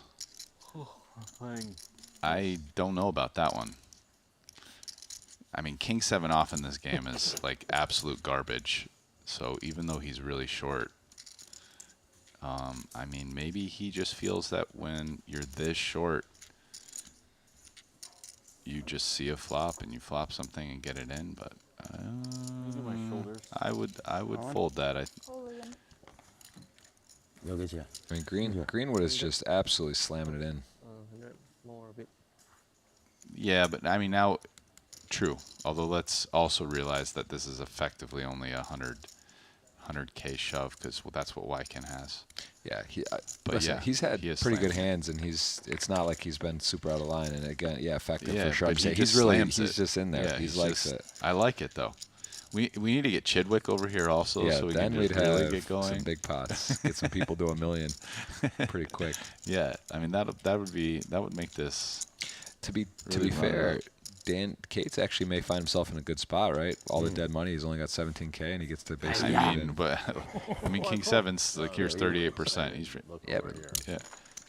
there's so much in the middle. Look over here. I bet after he calls this, some people are gonna look at him and be like, whoa, bro. Okay, King 7 off. Yeah. Yeah. Like, That was a really excited look over here. Guess I can't fold. yeah, this is what happens when you put in that 2,000 with King 7 off Jungle. You didn't put in the rest. I mean, it's okay. Very bad hand, Jungle. Very bad hand. I don't know what I was thinking. Everybody at the table is laughing. Time bank on whether or not I should make it like 9 or whatever. We should just. What a stupid use of a time bank. It was one of the dumbest limps I ever made, but Yeah, you should not use. Everybody not really. And into the favorite. It is over. That bad beat too. Yeah, it's true. Nah. He did just take a tough beat against the. 50%. And Greenwood's already doing a little prepay, but he could easily win here. Jack, No queen, jack. or ace. Did it. Good fold. Oh, Greenwood not so waiting for the weak. dealer. Goes ahead and grabs the chips himself. Doesn't need to count it down. Just a one swoop. Sorry, bro. The king 7 off. Like, Maybe not. okay. Like it looks like All right. trapping. Manga man shot. Yeah. So You for should not call. people coming from Safe like to the king. no limit streets, where king 7 off is actually like a pretty decent hand when you've got like 6 blinds or whatever. Yeah. In short deck, king 7 off is just absolute trash.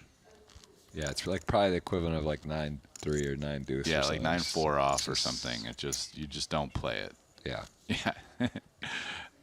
Yeah.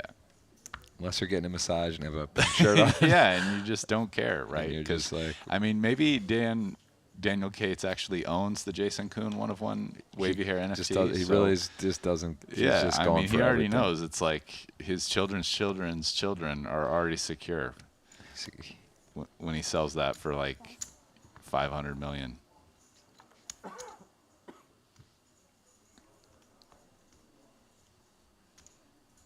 All in. All in.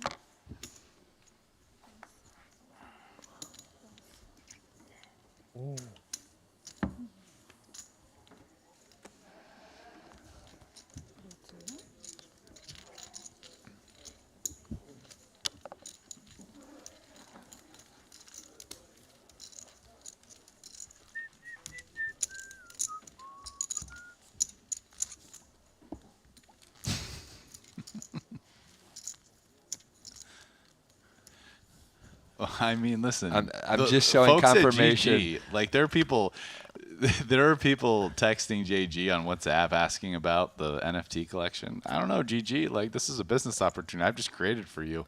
You don't even need to pay me. Although if you did want to pay me, I wouldn't reject the money. I'm but- literally telling. Yeah, I'm getting text messages about Yeah. this, so I can.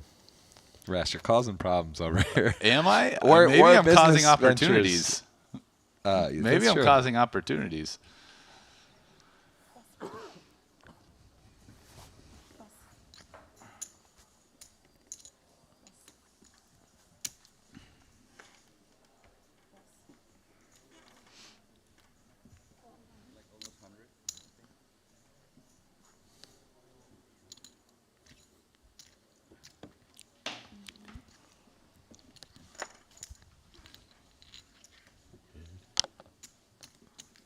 Putra picks it up. King Queen suit. That's a good looking hand. Hold 'em more short deck.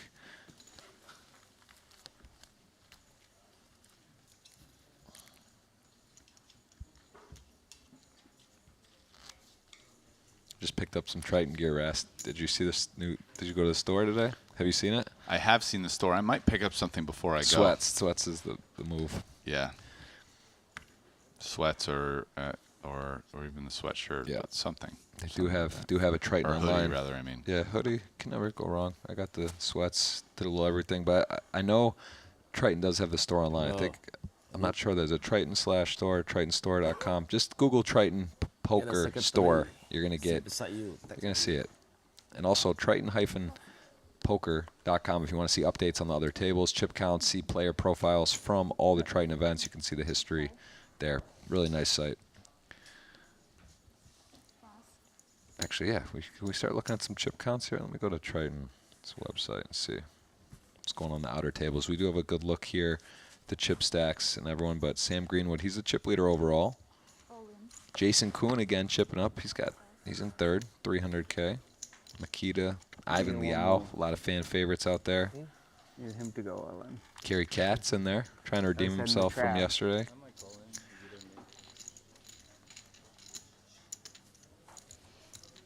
I have a very good hand against your hand. Jacks. I think I heard Paul say he picked up 100 pack in the cash game last night at the beginning of the stream. There was a few guys playing last night they cut the day, didn't play longer because they want to get on there and play a televised feature cash game, which I think will be aired later. But yeah, these guys right there, you're looking at Paul. Wyken played a lot of games together, a lot of short deck together, a lot of tournaments together. I'm gonna ask Jungle about the phone matching cover. I almost want to take you on that 2-to-1 offer, but just I don't know if I'd be impressed or upset if Jungle's matching phone cover to shirt. I'm just not sure how I feel. I have to think about it. Well, I mean, how you feel has nothing to do with whether or not you should bet me. You're right. I know. I'm just trying to process that too. This is why the true gamblers remove. Actually, you've achieved the true like Zen highest plane of gambling when you have those thoughts, but your betting is independent of those thoughts. Right. Like the people who are like, oh, I'm going to Hometown. stamp all those thoughts out like Right. a robot. No, you're on the second level. Like you've achieved, yes, you're not letting them interfere with, but the truth is you accept those thoughts and let them run through you. Right. But yet they don't control your gambling. Yeah, if you're not So you're able to think or enjoy or this or cheer for someone, but your gambling is separate from that. That's a good point. People get in a lot of trouble with that probably for hometown. They just bet their favorite team or. It's a good point, Rest. Okay, we got nines. Got Jack Ooh. nines. A lot of Jack nines. A lot of nines. Jack Everyone's nine. got all the Open and nines straight are out. draw. Open and straight draws are very likely to hit. And ooh, ace king jumps to the lead.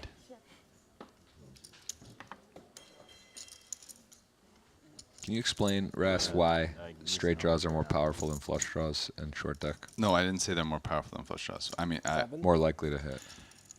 like a straight draw, open and straight draw is more likely is a favorite against a made hand. Like aces versus Jack 9 on like 10, 8, 8 or whatever, or let's say like aces versus Queen 10 on Jack 9, 6, right?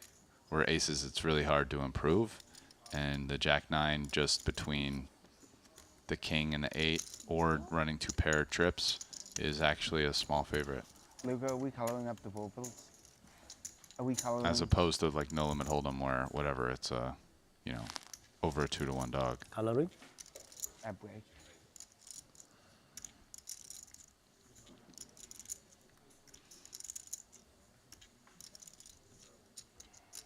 Yeah, that website is shop.triton/series.com. Or it's a hyphen. That's a hyphen, right? That's a hyphen. Yeah. Hyphen, not slash, guys. Sorry. Shop.triton I'll just do my series.com. for 10 minutes.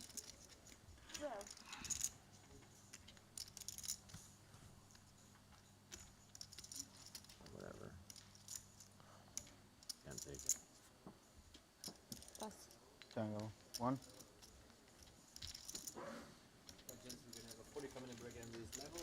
Why can't how much? Do this part and then this part. Four. 3.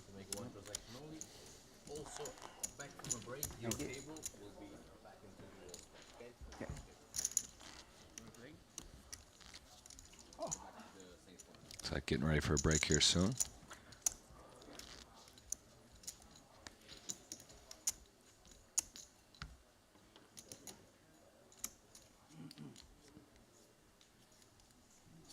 Anywhere for me to do. What? Why is the button same again? No, the button should be there. Yeah. So, Mestiel?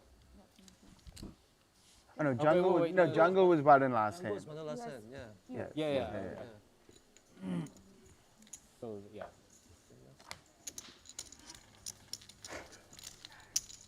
I'm trying to. Doesn't matter.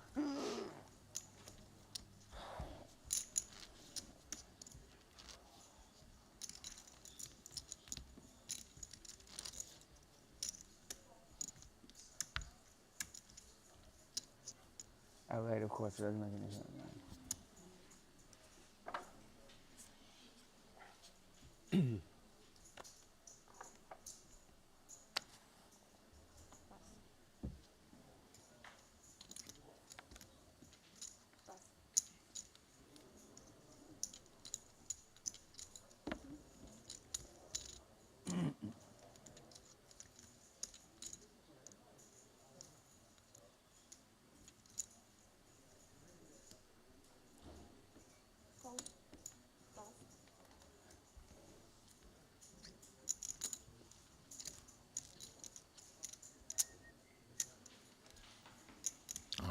take a look at that Jack-10 suited. Such a pretty looking hand, especially in short deck. Jungle knows just that. Gonna pop it up a bit. Yeah, and Divorce now with a bit of a tricky spot. I mean, the raise is pretty small. So I'm sure he's not super excited about playing this hand out of position. Yeah, it's one of those okay hands, but just decides, you know what, we'll go. It's the last hand, going to a break, gonna call. Yeah, I think he just kind of felt like Closes the the price action. was good enough.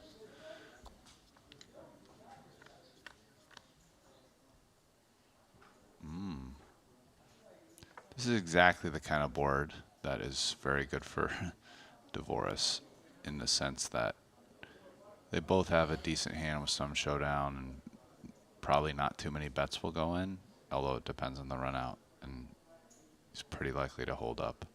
It's also like when you start thinking about hands that the players are raising, whether it's aces or Jack-10 suited, maybe he would Jungle wouldn't raise ace-10 potentially there. Is that? Ooh, look, this is an interesting card.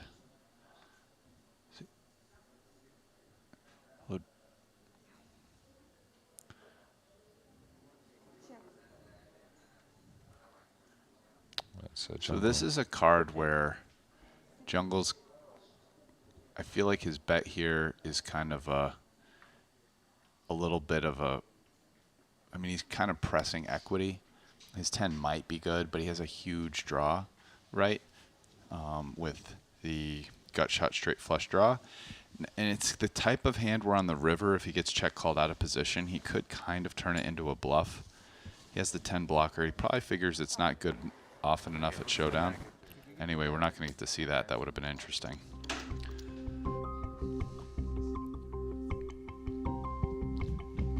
All right, well, that is going to do it for the break. That's it. There's Jungle. Look at him. He's there. He's done with his massage. Sam Greenwood is off to a great start. 155 blinds, I guess, antes, if you will. He is in the lead at this table, though. We are going to take a dinner break. We're going to come back after dinner. We're going to have a big night for you guys in the short deck. We're excited for that, but as of right now, Rast, I want to know what you think. What's your feeling so far today? Anything stood out for you a little different than yesterday? How this event's played? I guess we were seeing a different stage when you and I were watching than the very beginning. So what are your thoughts on the beginning? Yeah, I think that there's been a few less all-ins here. This table's taken it post-flop a little bit more than I remember at a lot of stages yesterday. That's really the biggest standout. Yeah, I think that's something to do with the stage, right? We watched closer to when the rebuy period closed. This is a little different than yesterday, where the players can actually rebuy to the start of the day tomorrow. So let's see if we get some new faces in. We'll see how it plays out. But for right now, we got to see some great stuff, some early post-flop play. We're going to take the dinner break. We'll see you guys when we get back.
Makita finds a nice looking hand here, an early position.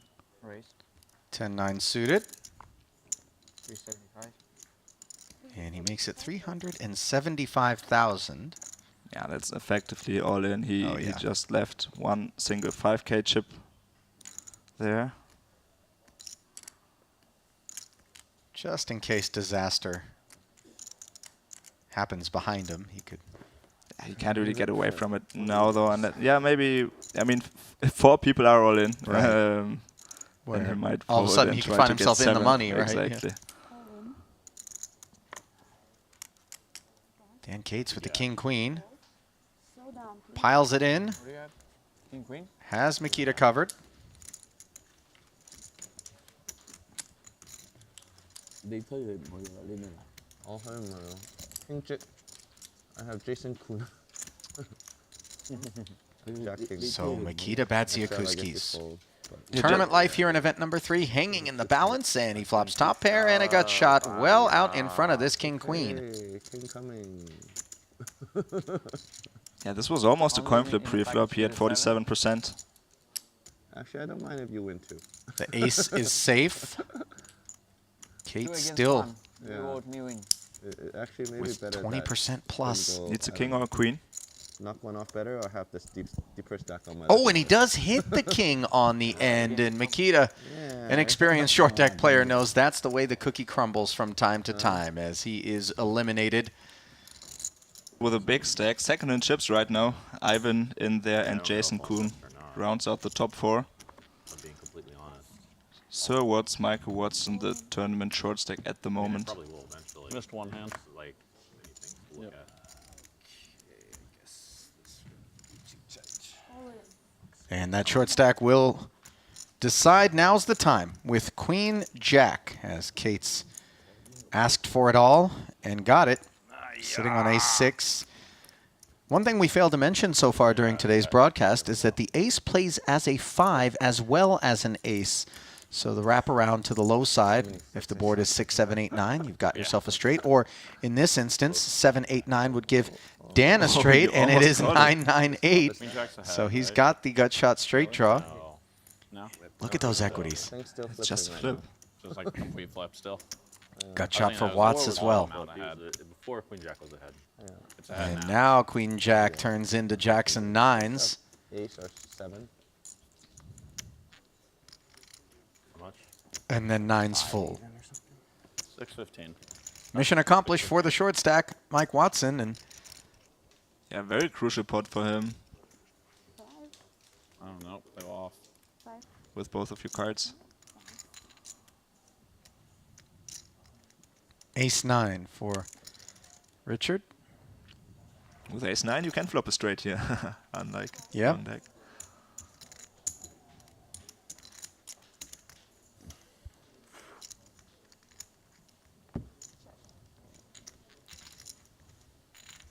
Elton checks his option on the button with ace-10. Yeah, happy to play this hand in position. Young flops top pair, as does Elton, who has the Broadway draw to go with the better kicker. Coordinated board, and Richard leads out at it. Yeah, Richard knows Elton can't have pocket aces, pocket queens, pocket jacks. So that makes it more comfortable for him to just bet out here small. Try to get a little bit of value from a worse hand this time. He's behind though. 75. Third pot again, trying to charge hands like Queen 10, maybe Ace 8, Ace 7.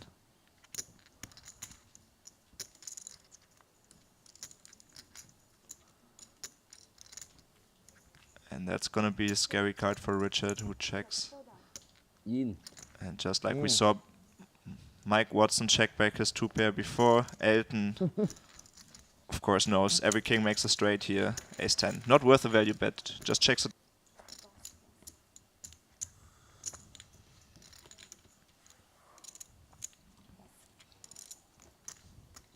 Now an interesting spot. Cates in the cutoff with ace-king. Watson on the button with ace-jack. And Cates is going to move all in. This represents a little under half of Mike's stack. And Mike does have a hand to call this off here. And he has made the call. Will be disappointed to be up against ace-king. Yeah, that's unfortunate. As we talked about, this is pretty much blind versus blind. Cates would jam in here with a wider range of hands. You can just feel it on Watson's face there. Not thrilled, given he understands it didn't have to be ace-king from Cates. But it is, and it has improved considerably on the 9-9 king board. Watson does have a jack of clubs, but those back doors are a lot harder to open. There we go. Oh, there's That club. said, a little ideas knock at the they say. door. That's true. There really are.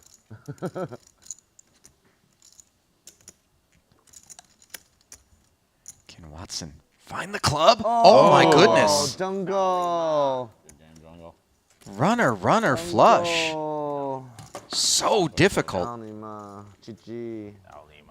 So Brewer hoping to outlast the two of them and burst the bubble. Watson trapping with the ace-king suited.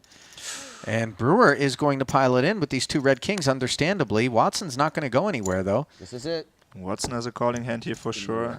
And kings aren't a very big favorite against the ace-king suited here in this game. That guy's it. Sorry, it was just a quick call. Whoa. Big flip. Big flip indeed, but one side of the coin slightly heavier than the other, and it belongs to Chris Brewer with the two kings. 6% edge over the ace-king suited. The flop will bring it into focus.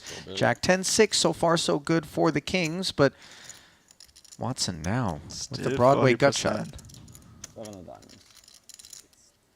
Feels like an ace of diamonds. Oh my goodness.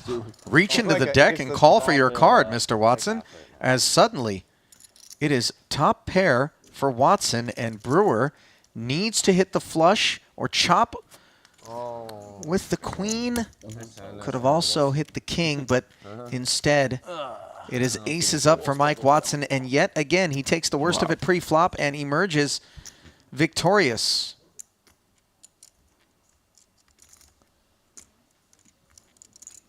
Back at our feature, Watson choosing to move all in. Yeah, having Kietley covered. Oh, and Kietley does have aces. Wow. What an awkward spot for Lee, though, Korai.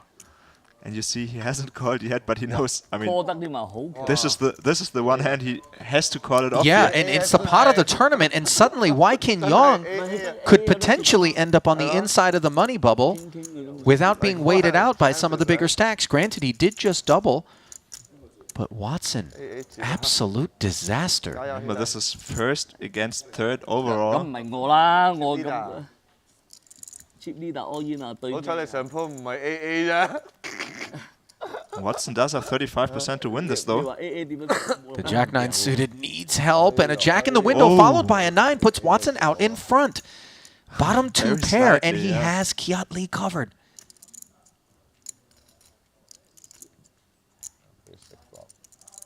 %43%. Kiat needs an ace or a queen. Instead, it's an 8 of diamonds, and now Lee has the flush draw, a 10 for a chop. And then, of course, This is almost a flip. Look at the percentages here. queen 8 or an ace. 邊個多嚟嘅？ 最多，最多，佢靠。 Can Lee's aces come back? Oh, They cannot, but it is a No chop. action. What? I want to see some firework.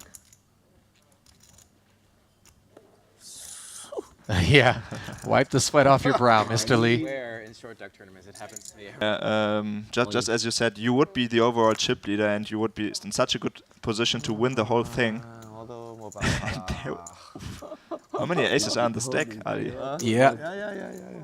running rich, saying almost 哇咁多 upset to have to call here against Richard Yang. Clearly, they're good buddies.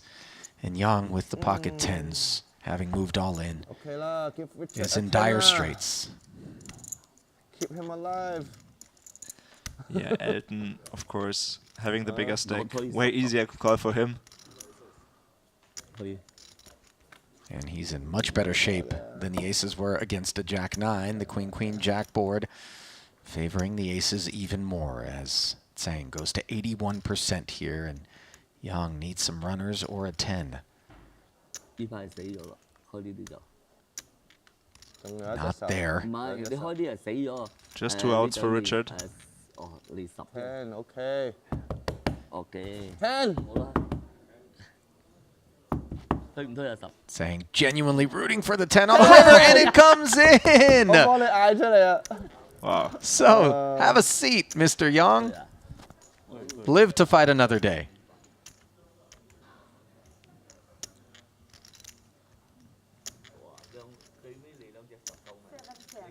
Huh?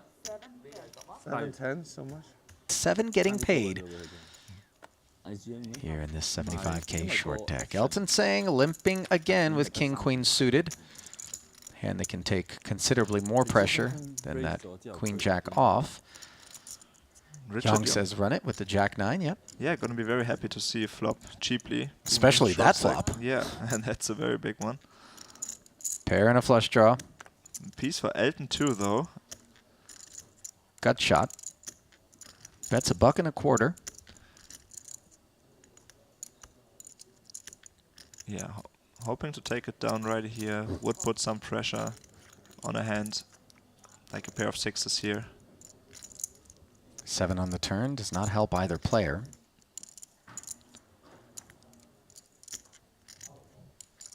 Young, a 3-1 favorite from this point forward, saying pumps the brakes. Awkward situation here for Richard. You know you have a pretty strong hand, but you're of course still behind an ace, so this And might there's be a a hand you can check back here maybe. Decent amount of ace-X in Elton's limping range out of the hijack, or we would expect a raise.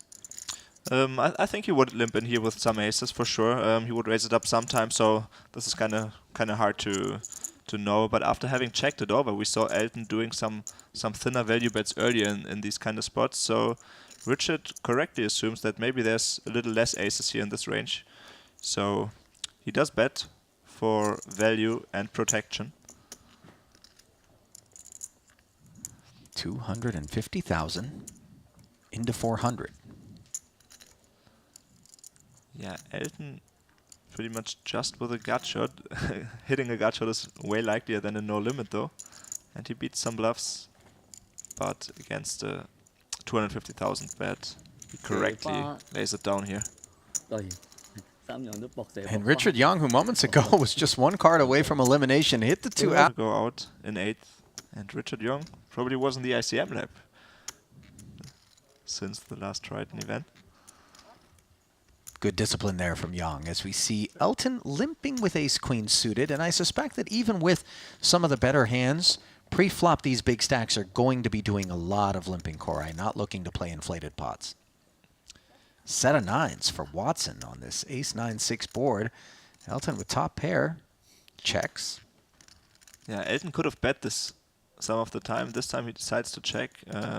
Watson, of course, with a pretty strong hand, still vulnerable though. Bets kind of small. And Elton with a decision whether to call or check raise. Facing the big stack here, he of course goes for the safer option. 4 to a straight on board now. 8 would be a chop card for these players, Tsang having picked up the nut flush draw on the turn. Checking. Yeah, there aren't too many 8s in Elton's range though, having limped in first position, so Mike Watson is debating whether to put out another bet or not. As the big stack, he could certainly be bluffing here to put some pressure on, so set of 9s good enough to bet for value. Well, how many 8s are in Watson's range, volunteering chips into the pot? It's not on the button. Yeah, this is what Elton would think about here. And having top pair, beating all the bluffs, and of course the nut flush draw, he's probably not going to fold.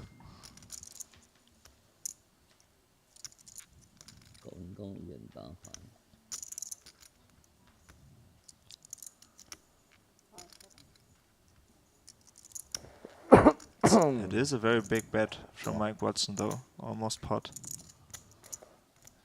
Does make the call. A 6 of clubs would be disastrous here.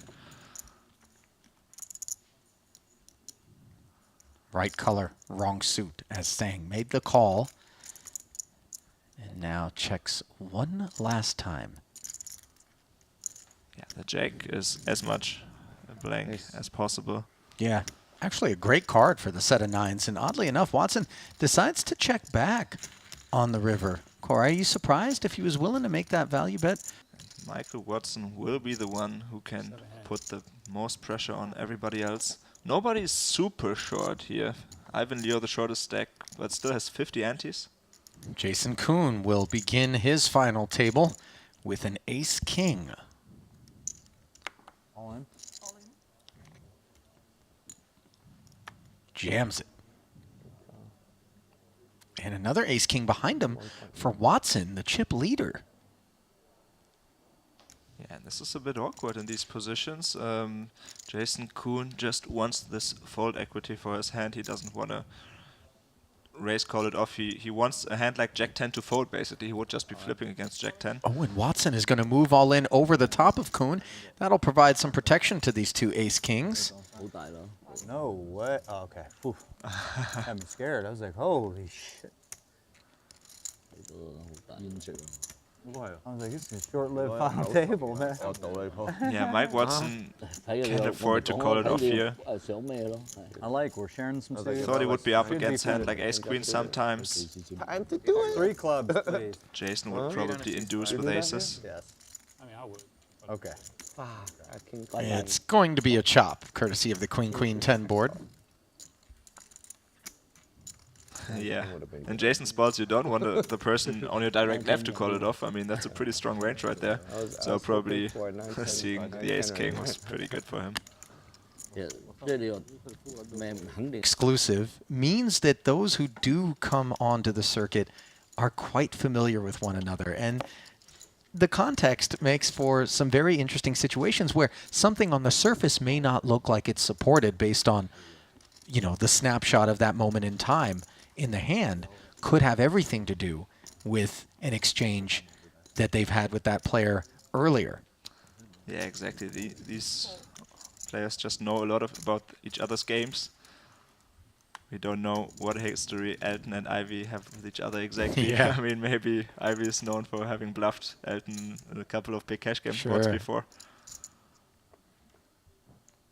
10-9 suited on the button for Mike Watson. You could see that moment where he felt as though might be able to pop it and take it here. Instead, he chooses to check, and the sixes and the queen jack will get a chance to look at a flop, which is ace 10-9. Open ender for Richard Yong versus bottom two. And take a look at the equity. Richard Yong's queen jack, the open ender, actually is a favorite against Mike Watson's bottom two pair with two to come. Yeah, not only can Richard Yong make a straight there, obviously, also it's more possible to hit a runner-runner two pair here and win that way against the 10-9. Mike Watson will bet at it though, understandably, after being checked too. Fold. Now the decision back on Richard Yong. He could play this as a call. He could also consider playing this fast, having some fold equity presumably. All in. That's exactly what he does here. Yong showing some good understanding of this situation. And this jam looks big, but this is what you will see here at short deck a lot. Players want to protect, and this is not an easy call for the 10-9. He knows he's drawing pretty thin against hands like ace-10, ace-9, against the better two pairs, against the set. And he also knows that he's not really ahead against the straight draw, so this is a pretty rough situation. Well, the name of the game in short deck Harai is equity denial. Yeah, and Richard Yong showing all his experience here. Mike Watson, of course, doesn't quite need 50% to call it off, having invested something already. Needs to call 1.1 to win 1.6. Note that Watson is now a small favorite with the departure of those two sixes. But does lay it down, and this is a great result for Richard Yong, who takes down this pot. And yeah, that was a close decision for Mike, definitely. Lee limps in with at least the queen of hearts. Elton, ace 10. Limps as well. Yeah, kind of loose call there from Elton, from under the gun +1 with the ace-10 off.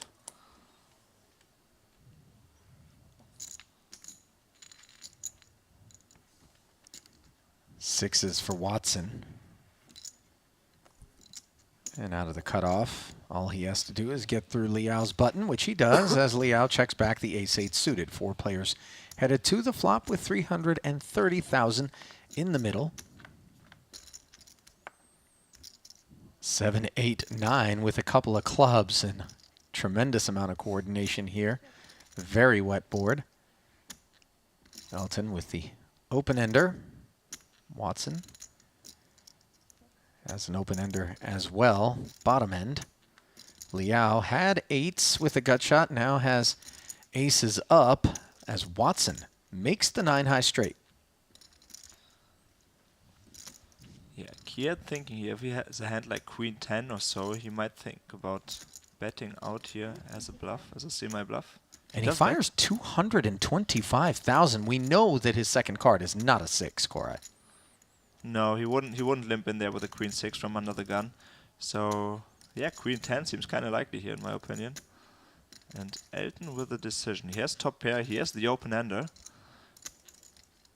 We know that a 6 makes a straight here, but yeah, of course, kind of unlikely that somebody has it. Michael Watson does have the 2 6s though. The problem for Watson, of course, is that 2 6s represent the third nuts. And if you're blocking 2 6s, you know that it's that much less likely that you're up against another 9-high straight. So what exactly is betting and calling in front of me? That 10-jack looms. Yeah, and also he knows that there's a card to come. I mean, this is not it. I mean, and he folds the straight. He does fold. I mean, yeah, again showing that he's like very careful with his approach, even as the chip leader. He understands first position bet, second position call, and the button act behind him, left to act. Ivan is actually the most likely player to have a 6, having checked back pre-flop. So yeah, interesting fold, but he knows if... Oh, wow. Now, Ivan Liao is raising, and perhaps he is doing so on the strength of being most credible to hold a 6. Yeah, I mean, that's very interesting here. Maybe he saw some weakness in his opponents. But this is very risky for Liao. I mean, the same reality that confronted Watson when holding 2 6s, having the actual straight, confronts Liao, who's just looking to rep it. Yeah, he kind of felt like his 2 pair is a bit too weak to continue, probably, and it's an interesting hand to turn into a kind of a bluff here, basically. Maybe he hopes to get a call from, I mean, against Elton, saying this would be a genius play if he gets Elton to call with top pair and an open-ender, now looking to check it back on the river. Although, look at it, it's a flip. It is a flip. He has position, though, in this hand. Very, very interesting play. I think Elton's asking for a count here. And they both have 1.2 back. He's getting a really good price. Even against a 6 here, should Ivan play a 6 like that, Elton is thinking, I mean, it's only 325,000 more for me, and if I hit a jack or a 6, I might have some implied odds here. Do we remove 10-jack from Liao's range after having closed the action with the check back on the flop? Yeah, that's the question. I mean, if Ivan would maybe check back a jack 10 maybe jack 10 of clubs even, a hand that is so strong that he wants to check it back, isn't as afraid of a bad turn card as usual, but it seems kind of unlikely. Most of the time Ivan would have bet for sure. Total 550. 3 1/4 to call. Yeah, Ivan is wrapping his straight here mostly. And Sang makes the call as the pot swells to 1.655.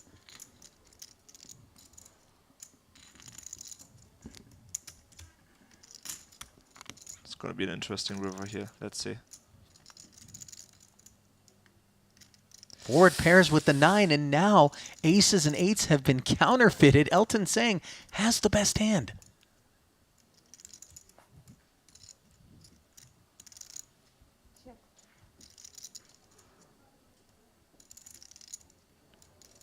Checks it over to Ivan, and does he feel the need to turn his hand into a bluff? He's trying to figure out what hands will Elton play this way.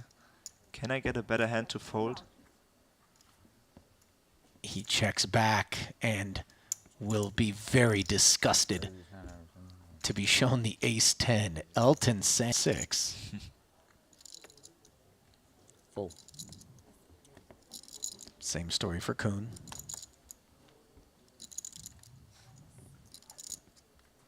Now 2 red jacks for Sir Watts.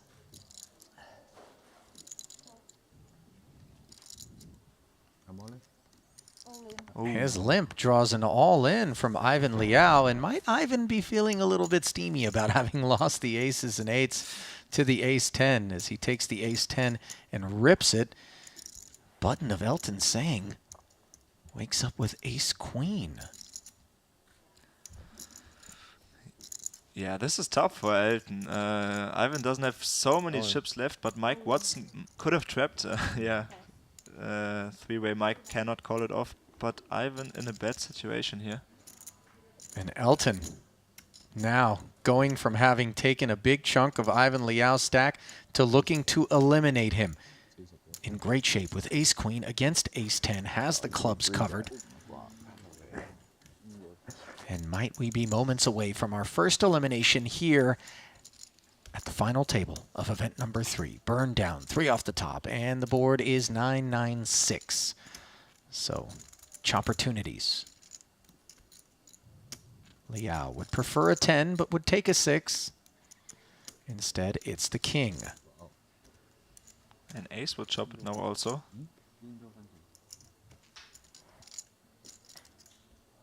River is the king, and kings and 9s with an ace kicker for both players will give Ivan Liao a stay of execution. 我平分场 Yeah, sigh of relief there for Ivan. Who Things off, where he chopped with Mike Watson. He did open with an ace-10 and promptly got moved off of it by Watson, and here he will move all in. And if this should fold back to Elton Sang, this is a difficult situation. 1.4. I'm checking to see. Okay, 1.4, right? It's actually less than that. It's 1.355. Jason Kuhn jamming there from middle position, though. It seems kind of unlikely that this is a weak hand. In And that case, I call. ace queen off. Okay. Oh no. Yeah, it does Not decide that to one. call. Okay. Lucky ladies. Somebody tell me they folded an ace. Somebody. Yes. Okay. Okay. So now the bad beat's worse. There's but still like 7 more in there. Yeah, it feels that way. It's always like top set on like the king jack hand Like too. That 7 aces in this deck. Oh, Well, there's more kings apparently because Jason Kuhn has just flopped top Seven of set. spades, no drama. Better hope there's 7 aces. Jason covering the hearts here. Elton looking for a jack. Got shot Broadway draw for Sang would ruin Kuhn's day. Hearts are covered, so the 9 is a non-issue, and now Ace of hearts. all Kuhn needs to do is fade one of 3 jacks. And he's done it. 1.355. Very big double here for Jason Kuhn, who moves up to second in chips. And there is nobody other than Jason Kuhn who's happy to see that double here at this final table call, right? Because we know just how competent he is. Richard Young sitting there in the middle of the pack. He's been pretty patient. Didn't get any good hands so far. Jason has another nice one though. But he knows the chip leader's on his left. All in. Does decide to go all in here with his 10-9 suited, just hoping that Mike Watson doesn't wake up. Feels like Watson's always had a hand when Kuhn's been Get it back. in there. What do you have? And got the Sang ace-king with this the time. ace-king Favorite. Will try to reclaim the chips he lost moments ago to Jason. Yeah, but Jason doesn't mind that call that much. I mean, Alright. as you can see, this is pretty much a flip. You're getting it back. 48-51 here. Let's make this an easy one, Elton okay? trying to win, Ace, six, winning seven, his eight. chips Ace, back. king, It's an easy, baby. 6, 7, 8. Not to mention that he has Elton well covered, King, so jack, queen, that also king, lends to straight. him not minding. Oh, And there's a easy king one. against a gut shot. Okay. One more king to make it easier. I don't know, man. They never make it that easy, right? Nah, it's very easy for me. Oh, Elton already pulling his chips back. It might be. No clubs, right? Yeah. What a boring flop. Jason needs a jack. Let me get it back. Just let me get my money back. Elton so confident. Ooh, it was paint too on the river, but queens full of kings for Elton saying. Back up to over 2 million. That's how quick it can go. I've had so See many what sums times up, in man. this tournament where See what sums up, I was man. like, Ahead of if I Jason win this again. Well, the two red jacks of Yang did not want to call, and now the two red queens for Ivan Liao want to get it all in. Up front under the gun. And two red aces for Phil Ivey, whose patience appears to have been rewarded. Call to Jason Kun. Snap calling. Yeah, he's happy to just be heads up here. He doesn't want anybody else to call. And he does have Ivan Liao covered, so in case of emergency, he'll still have 240,000 left, and Liao knows this is a very bad situation for him. Yeah, that's as good as it gets. 73% equity pre-flop. Both suits covered. 去頭位，去咗呢個位。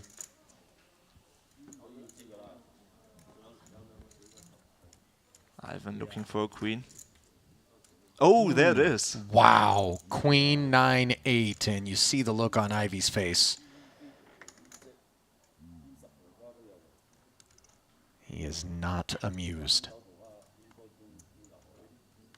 Turn card is a 7, and now Ivy does have a straight draw. Yeah, 6 would make him a straight here. So he picks up 4 outs. 6 total, but he needs help, and there is the 6 on the river. Runner, runner. Top set gets downed by the 9 high straight, and perhaps a bit of justice, as aces are supposed to beat queen.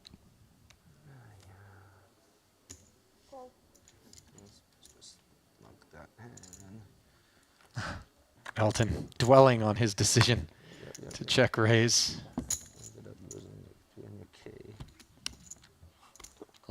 Shake it off, Elton. Kiat with the queen jack suited, limping in. Richard Young has the hearts covered, limps as well in the cutoff, and Kuhn with the ace-7 Yeah, on the Jason button. with an offsuit ace here. Does not raise it.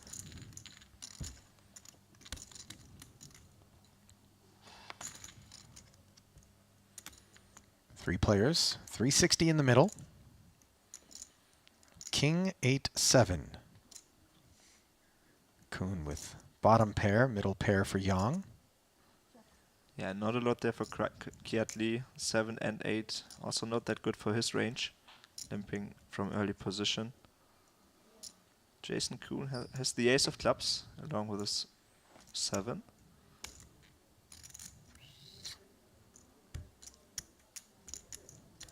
So this is another one of those bets. Just trying to fold out some hands right there. Maybe pick up equity in later streets. And yeah, he wins it right there. Getting an 8 to fold and the queen jack to fold. Yeah, pretty good scenario for him.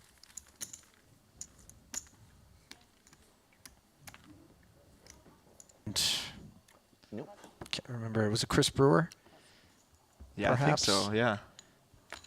And won a few all-ins to start the day, and now putting maximum pressure on again.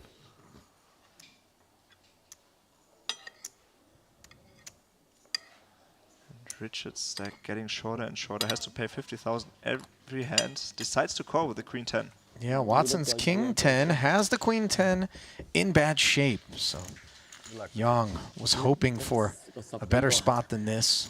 張十幾咋？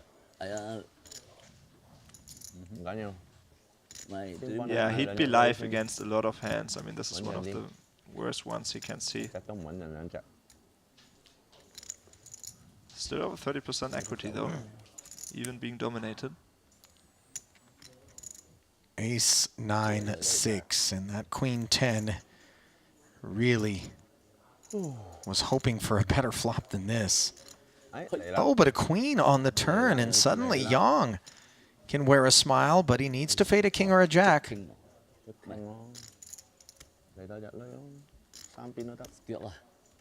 he's done it.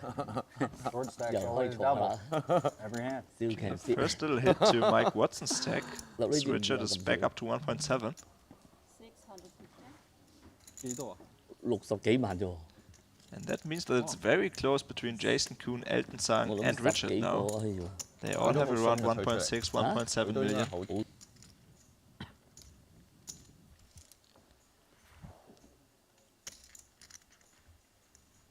Ace 6 for Elton Sang. And the hijack just a little bit too weak, the weakest of all aces. And Richard Young has ace king behind him. Yeah, that's what we do. After, yeah. I mean, Phil Ivey, of course, goes all in with the Jack 10, only having to go through to Richard Young, who wakes up with a monster behind him. Yeah, he does. To the races. And this would be huge for Richard Young, Korai, who just kind of languished on the short stack for so much of this final table. Remember, he was just a card away from being eliminated with pocket tens when Elton Sang called for a 10 on the river despite being heads up against him. And that kept Richard alive. His son Waikin was eliminated on the bubble, and his ace king is still in front on this very dry board for a jack 10. Oh. Until the jack of clubs somehow rolls off the deck, and now Ivy poised to take this 3.85 down. The river is a queen, and that's it for Richard Young. An unfortunate turn card for him, just when it seemed like he was rallying and the momentum was in his corner. And Dylan, a scholar of the game, also does some coaching, mostly in the PLO streets, as we see Ivy moving all in here with an ace-6, Kuhn with the ace-king suited. The action has been fast and furious at this stage of this final table, Dylan. And I have a 6 again, my friend. you're cut from the PLO cloth, so you like a little bit of gamble, and short deck obviously gives you plenty of that fix. And Jason Kuhn not exactly gambling with ace-king suited against ace-6 off. Oh. And somehow a 6 on this flop. Very unfortunate for Kuhn. Ivy bottom pair and the lead. Short deck replete with bad beats, as we know. Now suddenly on the turn, some opportunities for Kuhn. Spots like this on the final table, the short deck events, all you can do is do your best to get it in as like a 60-40 maximum, right? So Kuhn did everything you could here. He sure did. And unfortunately for him, the 10 pairs on the river, and it was not to be for Jason Kuhn. He talked about just being kind of on the brink of having a stack that might be able to relax. I don't think Elton can get away from the ace-10 here. Mike's going to be raising pretty wide in this position, and so ace-10 is just going to be ahead of his range, yeah. And saying knows that, that range is going to be wide. Ace-10 on the flop! I like it very, very easy, boys. Come on. I think that the word that comes to mind is chutzpah. Yeah, sure. He's got it in this spot.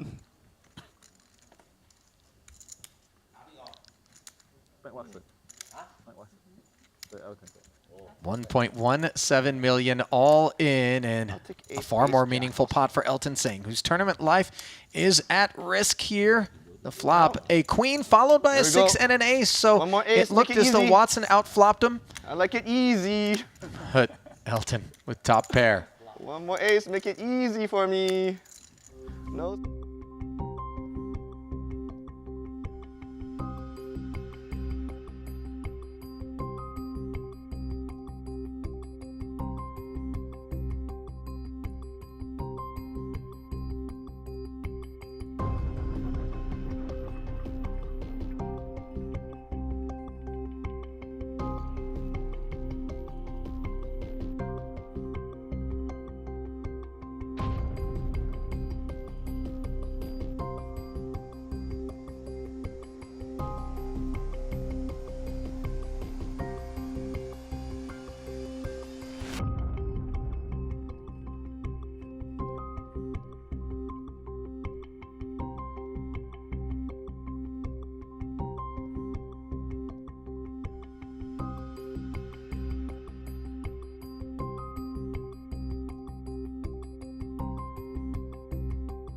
set here.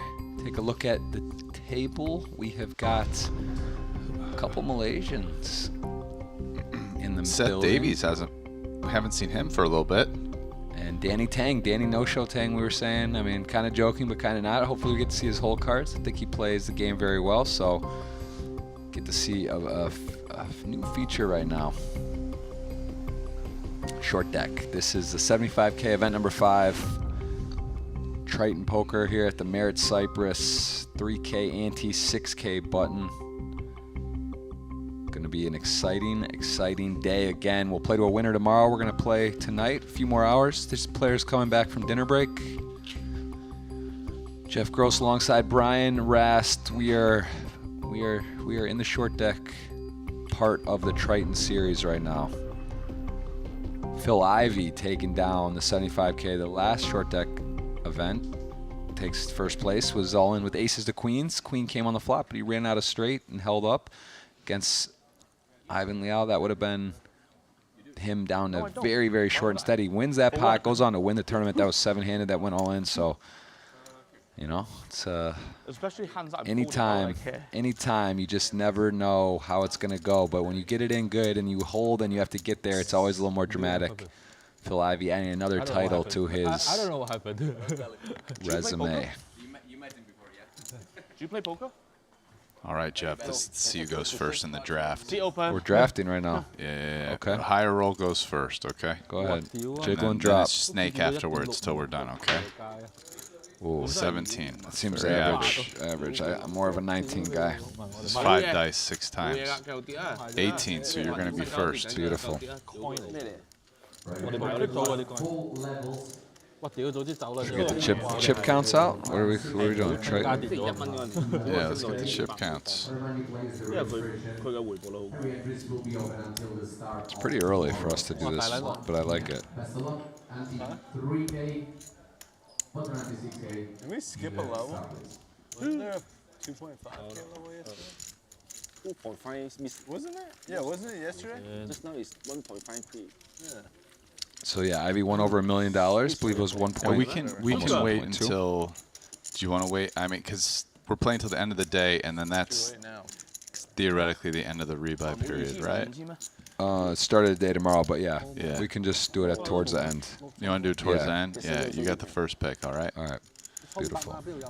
Where's the button? You the button? Or at the break. Maybe at the break, in the first break here, we can take a look. Who's going to be the first to rebuy? At this table? Me. In the tournament. It looks like me. How many Lamborghinis? Ali dropping by the booth. There he is. Checking in. All you can eat. Full enchilada Kiat Lee coming in. We've seen him play. Fun player to watch. Comes in. He's not afraid to put it in the middle. And nice looking hand in short deck 9-10. And Way gonna go with ace jack. Okay. 我想煙傾多啲，煙傾又變成我 favorite。 And this is very close. We're 48-51. I'm okay calling this a flip. Okay. We got 3% difference. 佢而家睇住呢度，知道自己嘅 NT 嘅爆。佢本身 I 之前 feel like 10-9 suited is going to win this. Just how do you beat that hand?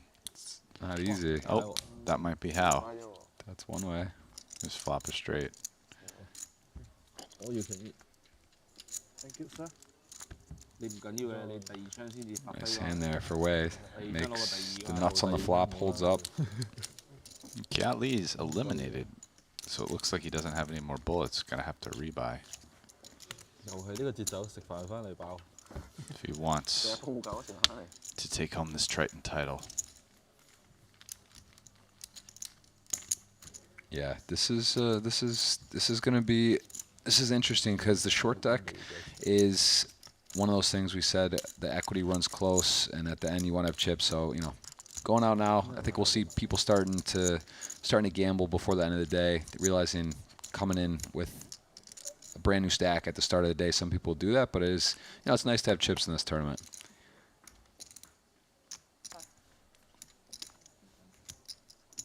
So he was heads up, but this is who was heads up against Phil Ivey. Kiat Lee just scored a nice 840K. Ooh, Seth, 90K here. Probably just going to jam it in. Seems like the prudent play. He agrees with that assessment. Ooh. It's 90 even. 90 something? It's 90 even. 96, 90. It's close. Danny Tang thinking about it. 90,000 in his stack, and June Yap has a nice hand behind. So I think either way, Seth's getting some action here.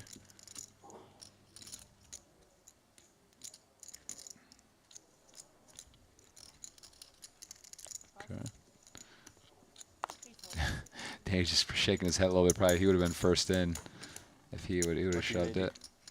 It would have been not a good spot for King Jack off. Yeah. King Jack? You can see here Ace King off is actually a favorite against 2 queens. Unlike in traditional Hold'em. Ooh, but that's a short deck wheel draw. An 8. Well, an 8 now chops because it makes it 10 high straight. But Nice pot there. Seth gonna get the double. Yeah, 90.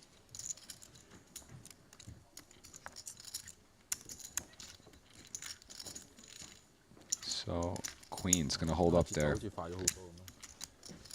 Again, this is short deck. If you're just joining us, there's no 2s, 3s, 4s, or 5s in the deck. So just if you think about that immediately, it is a very different game, equities and outs, and it's a different animal, this game. yeah, and that fact that all those cards are gone changes the odds quite a bit. So a few basic odds ideas just to give you guys an idea. So for example, on the flop, sets are favorites against straights, which then means blockers to straight aren't that big a deal. Flushes are super strong, and because 4 cards are missing and there's only 9 cards of a suit, flush over flush almost never happens. Pair versus pair is a 75-25. Suited aces are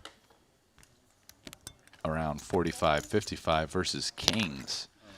So hand like ace-9 suited, you know, depending on what you're up against, plays pretty decent. Low pairs are weak. You know, 8s very weak, which people wouldn't think coming from Hold'em, but the problem is that just overcards are so likely to hit. So 8s is more like 5-4 suited or something. So like 10-9 offsuit is much better than 8s, and even a big favorite versus 8s heads up. And open-enders hit all the time. I mean, 8 outs twice is huge. So something like Queen 10 versus aces on Jack 9-6. I mean, Queen 10 is a pretty big favorite because 8 outs in and of themselves is almost 46%, but then you actually run out 2-pair and trips like pretty frequently.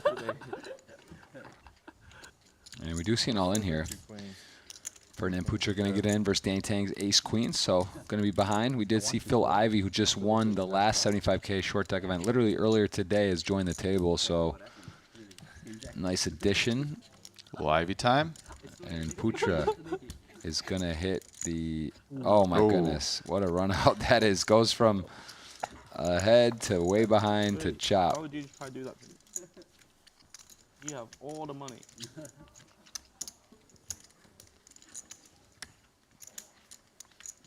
It's gonna be me. We've seen 3 different looks from Danny Tang. He went with the no gel haircut to the gelled look, and now he's trying the hat. I wonder if he's a little superstitious, just trying a new thing, or just a new day. And he's gonna get moved, maybe. Danny and Seth are rebalancing, or oh, we're losing Seth. I think Seth is.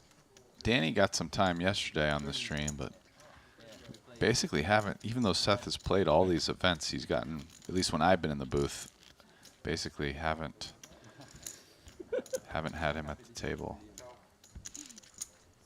I like this top Phil has on. It's camo look. I mean, got the trophy today earlier. Took down the event over 1.1 million. So he's got a little pep in his step if he needs it. He is on to another short deck event, seeing if he can repeat here at this Triton stop. 51 entries were yesterday's event. Let's see how many we get today. Also, PLO starting tomorrow. There's a 25K, part of the U.S. I'm sorry, the High Roller Series here coming up. Phil taking a gamble, limping some 9-6 suited in EP. And Ali, we know, likes to splash around in this game. Oh, likes to bet, likes to block or do creative things. He is here too, so fun table. No one really flops anything too good. I mean, 9-6 total whiff. Ace Jack and 10-7 both hit something, but okay.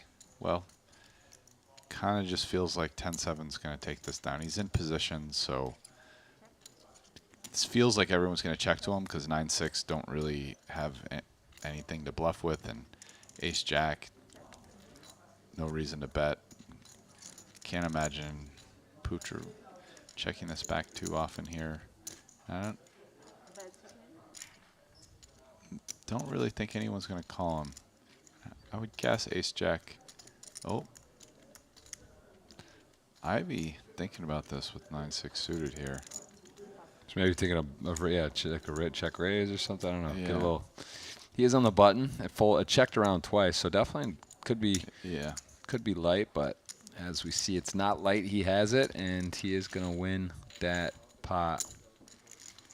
Putra chipping up.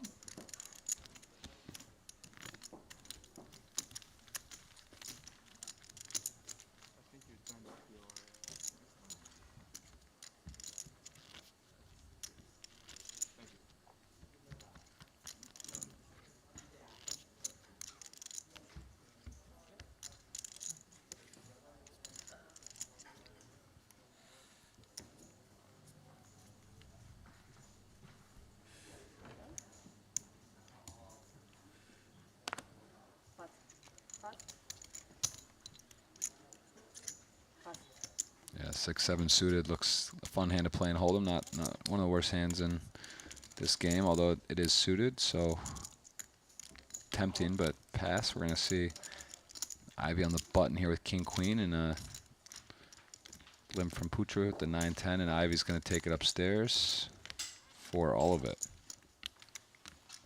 Just gonna win it.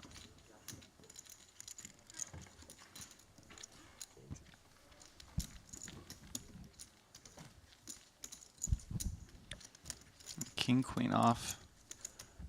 Still a pretty strong hand, especially in that spot. I mean, that spot's like somewhat similar to the small blind coming in for a limp against the big blind and hold 'em with a decent, big ante out there. Yeah, take a look at the chip stacks here. Everyone basically starting exactly. Just a matter if they have bullets or not, extra bullets behind for their entry. So get a look there. Almost like it's a new table just opened up or something. Everyone's got literally 100. I think that might be what happened, although this event is well underway. And Sam Greenwood is on the outer tables. I'm going to remind you, if you go to Triton-poker.com, you can see the current stacks, check out the tables, and see what's happening with everybody in the tournament at the table in the relative position. Similar to an online poker, if you were to see in a lobby, you could go and actually see how the players are seated, what their stacks are, keep a good eye on everything.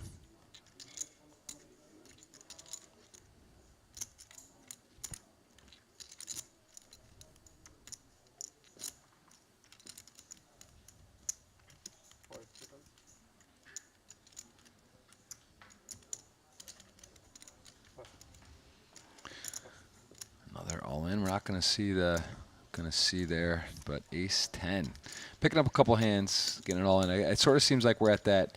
The blinds are, since they have gone up a bit, it just seems like the stage yesterday we saw a lot of all-ins. We're going to kind of see more of the all-in portion of the tournament, which, it's fun. You like action, but if you're looking for some detailed thought and analysis and post-flop play, not going to be as much of that in the exact stretch of the tournament we'll see, but of course that will come. Yeah, we just had a stretch with some post-flop play, but When you're living it? When you live Yeah, it looks like, especially with the stacks here, all these 100K stacks, that's gone. We did have Greenwood at the table earlier, who's, I think he's the chip leader. I think Yeah, he got it in behind versus Jungle. All in. But got there. And Putra, man, is this like 3 in a row? This is hard to be in a row like this. He's literally in. He is in. No customers. Got a feeling we're going to see some collisions here because Ali likes to get it in too. But I mean, not like Putra's getting in there just shoving anything. He's had some solid hands. You're going snowboarding. No, I heard they say you're going snowboarding. yeah, end up like there's no snow. Oh, okay. No more.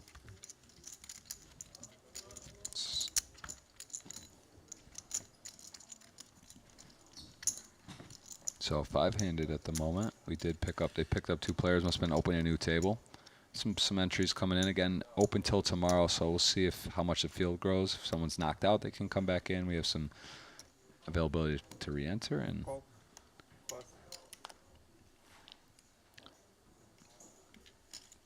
Putra limping under the gun. Oh, big hand, ace king here. He's gonna be pretty happy to see this. I just imagine ace king is just not getting folded, no matter what happens here. Wow. No lah. Ayo. Ice cream. All in, let's go. Bad for Ooh, us. It's very bad for us. Oh, it's interesting. If you can draw it up, that's how you'd like it, even though it's still only 57%, which is kind of wild. yeah, which means he loses 43% of the time.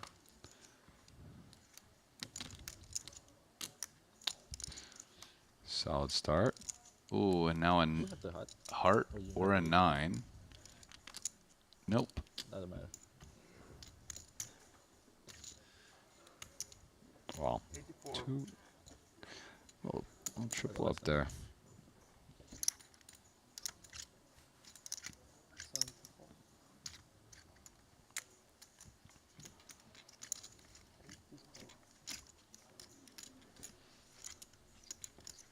It's kind of crazy, right? Ivy comes back to win that tournament, but did you see the hand with queens to aces where he was all in at the final table? Right when we were starting our commentary, it was up, but it didn't finish. I mean, I guess the queens flopped a set, right? Yeah. But then aces what ran out the wheel. Yep. Yeah. Yeah, so that was he would have been down to crumbs, like 200K. Instead, he won that pot, knocked out Ivan Liao, and went pretty quickly from there. It's a runaway freight train. Yeah, it's usually short deck does take a while historically. Like sometimes you get deep enough, and the heads up can actually take much longer than no limit even. But he made quick work of it. Got it over quickly, and probably got a little rest. A little food came in now to this event, starting over, seeing if he can repeat it. I will say in the last similar in Sochi in 2020, right before like COVID, the official pandemic, he went first, second in the high roller series there where it was short deck. So yeah, Phil Ivey knows his way around the short deck tables.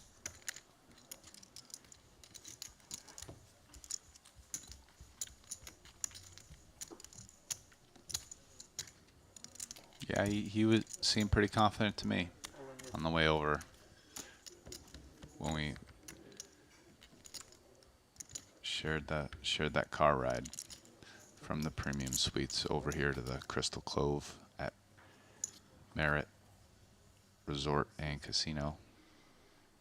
Yeah, it's three big towers here and another. I know that plans are, looks like July, August, there should be this 200 table poker room ready to go. So great venue here, but gonna even improve it, take it with the new place. So it's been a few years in the making. Be cool to check out. Let me see Ali. We like to see Ali play. He likes to mix it up.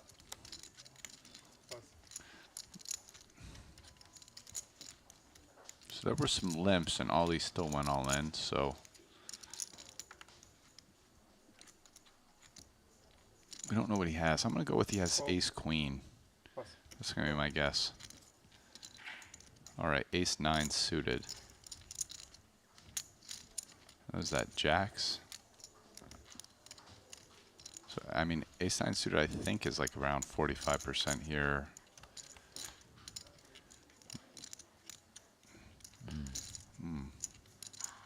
Pretty, I mean, decent flop for ace-9. Wow. Oh, but I mean, filling up happens even more often in this game. Huh. There it is. What a run out. A little bit of a dramatic run out.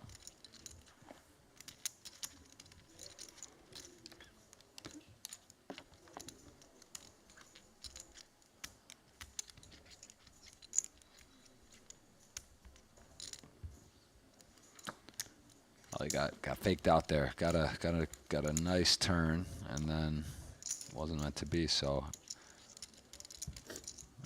nice chip up there. Look at that Triton clock. Such a cool looking clock they figured out. I saw Kerry eyeing that up. We talked. He was looking at it. Maybe implement that into some of his series. What do you think about a shot clock pre-flop? I mean, it's obviously nice, but is it practical? For like the World Series, you can't really have these like 1,000, 2,000 person events to have one at every table. Yeah, I mean, obviously this Triton clock is the nuts with the programmable for each street can be programmed to a different amount, so you can do pre-flop less, which is cool, right? You can see now it's only 20 seconds pre-flop, which is nice. Kind of make people play a little faster pre-flop before they have to use a time bank, which makes sense quite often.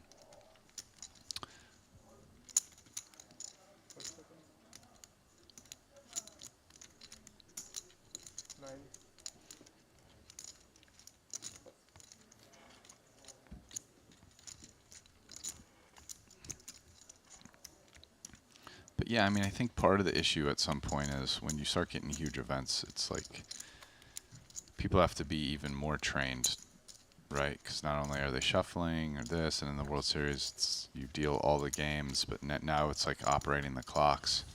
So kind of requires. Yeah, it's a whole nother deal.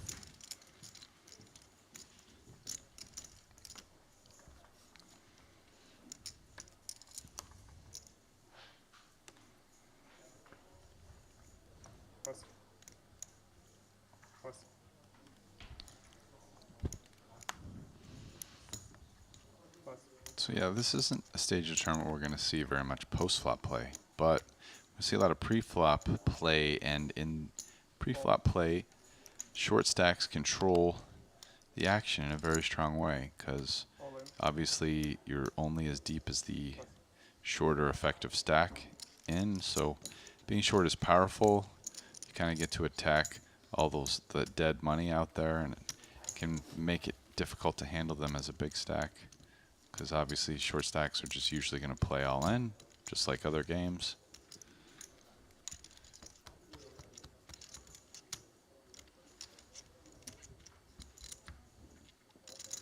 So everybody's relative position in this game, quite important for that reason.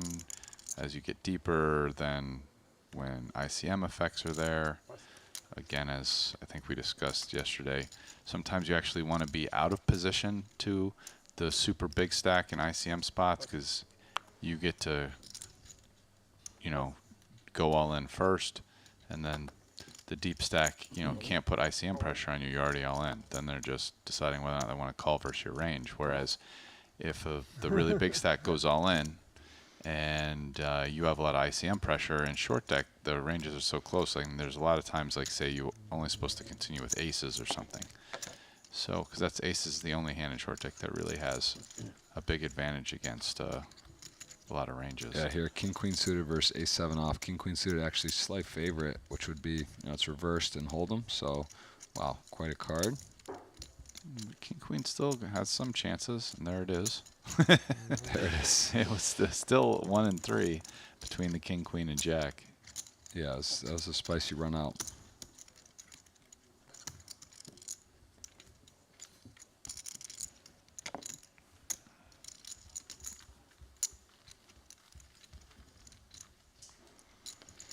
Yeah, Phil Ivey, another short deck title. I got to look it up. And if we look at his Triton, let's see his actual Triton results. Because the thing is that short deck, those ones he took down wasn't officially a Triton event. But if we go take a look at Phil Ivey's lifetime Triton record, let's take a look here. Not seeing him in the field. Then maybe it's just they don't have him added yet because he late regged. But I know he's done well in short deck, that's for sure.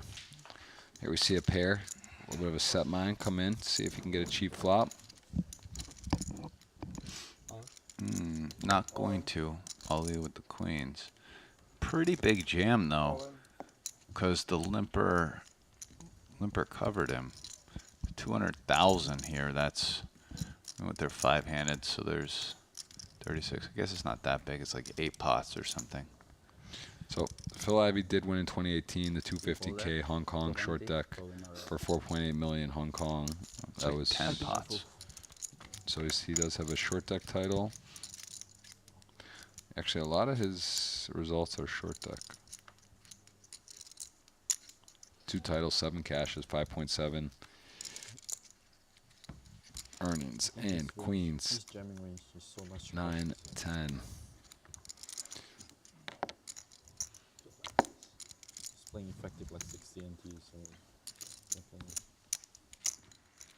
Yeah, I've been playing a lot of short deck recently, not only in the tournaments, but in big cash games as well, I believe, when he travels to Asia to play.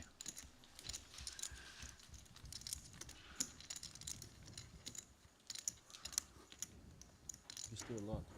More than me. No big blind. Invested in big blind. It's okay.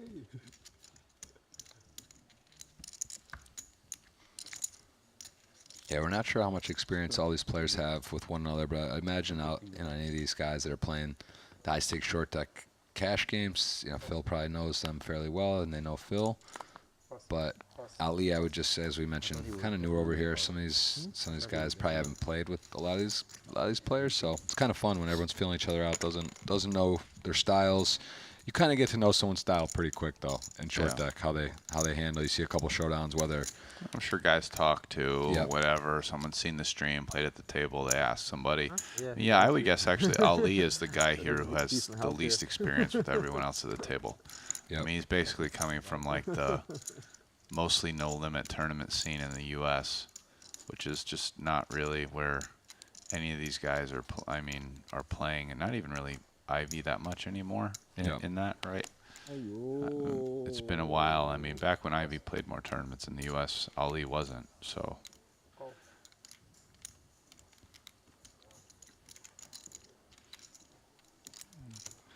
Well, I mean, the question is, will Ali call this when it gets back to him? I feel like Ali's going to call. Yeah. Quickly as well. Heads up. It's not too deep, but he's going to see the bad news. He's in pretty bad shape. I mean, for short deck. Yeah, still 1 and 3. I mean, for short deck, this is not good. But Chop it up. He knows. Some guys know what's happening, where it's coming. Good result after the Queen Jack 10 for Ace Jack of Hearts.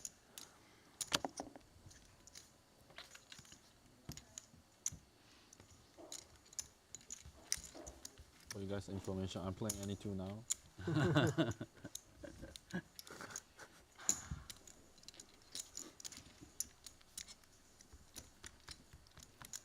I'm glad that I called that 9-10 anyway when this.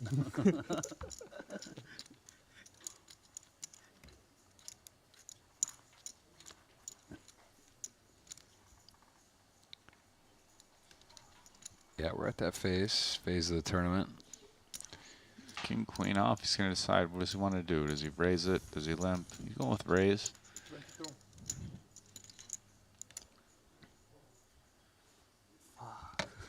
Now he's in a tricky spot. Just all in. He's getting pretty good odds. Oh, another king queen out there and a queen 6. So we can see that 2 queens are dead. If Ali calls this, the odds probably won't reflect it, but he's in really bad shape. So, You're in trouble. so it's 32-64, but 2 queens are dead. So I mean, obviously you can run out straights and whatever, but Are you live? But Queen 6. Pucho's been getting some hands, man. He's really been in there. I mean, I think it's pretty toasty. 6 for you. Nate? No, no 8. Nate would have been the chop.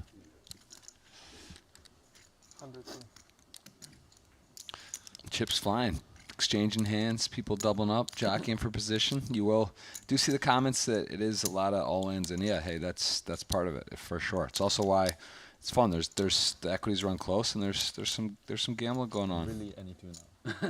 And I just know you say that. You Don't make me fool again. you want to do a draft? But do you fold Yeah, that we can do a right? draft. Huh? Do you have to fold Shit, that? accidentally.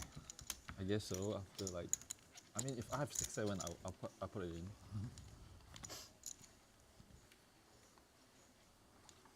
I have Queen 6. I just can't. I know. But I'd rather have 6-7. I guess I'll write it down on my computer. No, I have 4 and 10.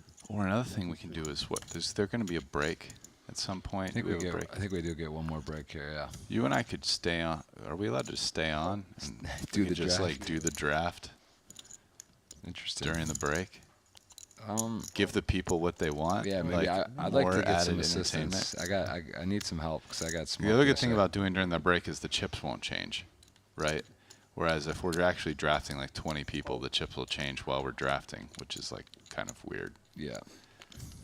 Yeah, let's do it during the break. We'll do it on air, so you guys won't miss any hands, and anyone who wants to listen to us draft can We do have to so. check if we can do that. We can definitely. Well, obviously we can do it our draft, but I don't Well, know we if could can do it say ourselves and Yeah. announce it if they won't let us announce. But we'll do it on break, either with you guys if we're allowed, or off the air if we're not. If the powers that be say draft denied.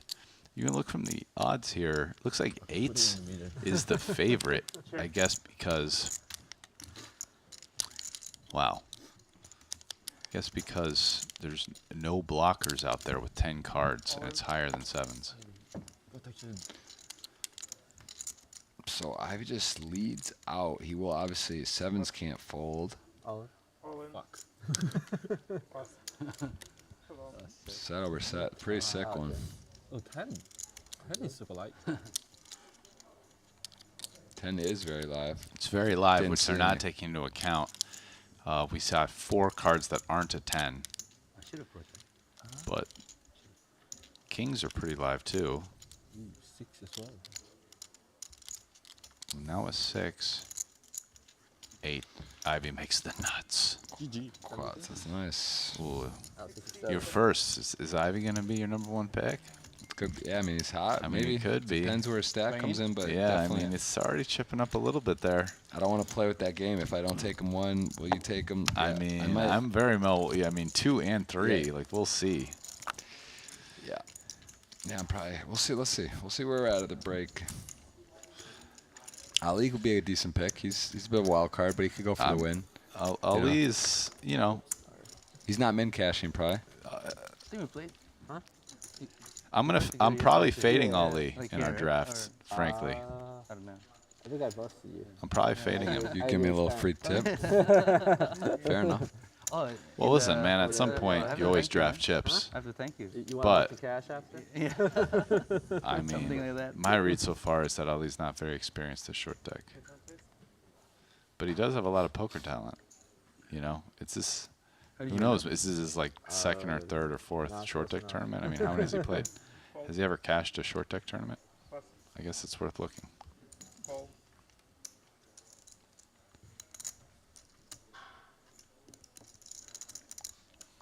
Yep.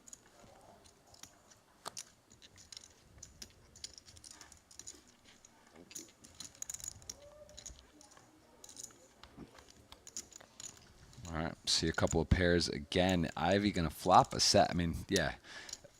Look, Ivy's running well, and I think that's a good. So, I mean, and sets are big because the set's actually a favorite versus a straight. So, this is in short deck, so this is a big hand. This is a big hand here. Actually, no one has anything. Yeah, so, I mean, there's not going to be anything, but. I mean, I'm looking.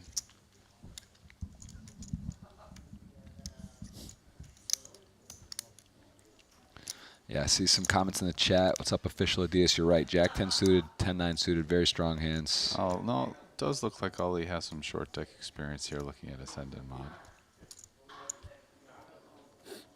So, yeah, maybe I'm wrong. Maybe he was just bluffing yesterday with that comment. Like, not knowing the odds. Yeah, exactly. See, so this is tricky. Little gamesmanship.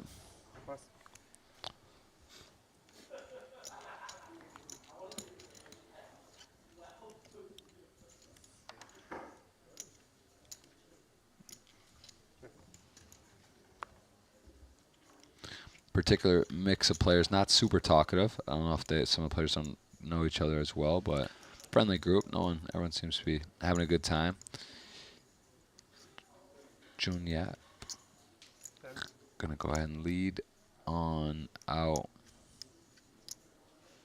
So I'd be calling here with top pair, but total dead card in the 6. My guess is he folds the turn to another bet, almost regardless of what the turn is, unless it was a king or a 6, maybe 6. But I mean now, yeah, he's 100% folding. You know, I just feel like the under the gun limp range is pretty strong, and an under the gun limp range that can double barrel this board is just not something that you want to be messing around with. Yeah. So it's kind of a one-off call to see if he just gives up and was betting his range, and hopefully you can win with top pair at showdown. But that's my read on that pot.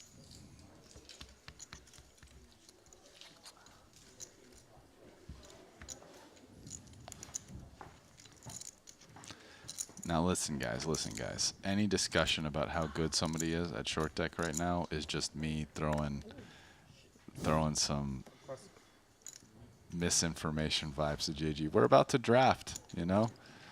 I won 1,000 yesterday. I mean, I feel like today maybe we double it. Let's go 2,000. I've got to throw my man off over here. It's true.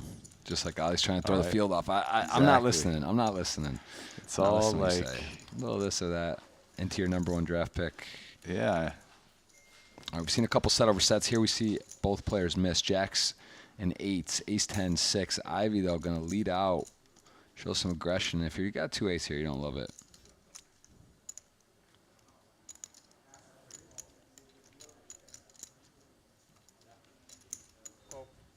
Wow. Yes, to answer the question, it's not that sets are better than straights, but just a set is a favorite versus a straight in short deck, because the odds of you filling up by the river are actually become over 50%. You know, taking out any blockers that you know about, or dead cards. Interesting flat, and he checks it. So, I mean, 8s might bluff here because you're just about, okay, doesn't bluff, but I mean, literal 0 showdown. So, Ivy, very happy to drag that with a little look upwards, like, okay. Okay, no bluff, Jack's good. Yeah. Love to see it. Oh. All right, You're up, bro. Hey, I just was waiting. I didn't know if you're going to hit the NFT comment No, first it's or always not. after, you know. So we want to thank GG Poker. Play online at GG Poker. Join the world's biggest poker community and always have a good game. GG. Daniel Negreanu, Jason Kuhn, Brian Beatbox, and Elke Fedor Holtz. Some of the game's brightest stars, biggest tournaments, best software. GG. Bam. Jason Kuhn, wavy hair NFT, 1 of 1. Yes, we've covered that. Yes, Ras. That's a possible feature coming, but not guaranteed. Phil Ivey looking, man, he's just looking cool and collected. He just won $1 million right back in, picking up where he left off. Trying to go back-to-back. That would be impressive. I mean, if he goes back-to-back, well, you say tournaments and variants and whatnot, but that would be quite a performance to go back-to-back short deck. Well, of course. It would be pretty impressive. It would also be a nice chunk of change. I mean, I'm assuming this one's going to be out the same pad as the last one. So yeah, Ivy scoring a cool $2 million in profit or so. You know, no problem. No big deal. No cash, no credit. No problem. No problem. He's in here, and it's the early stage of the tournament, but all pot's important. We're seeing some players kind of get an idea how they're playing, their game plan. I've seen Putra be in a lot of pots, a lot of all-ins, but again, he's had some playable hands.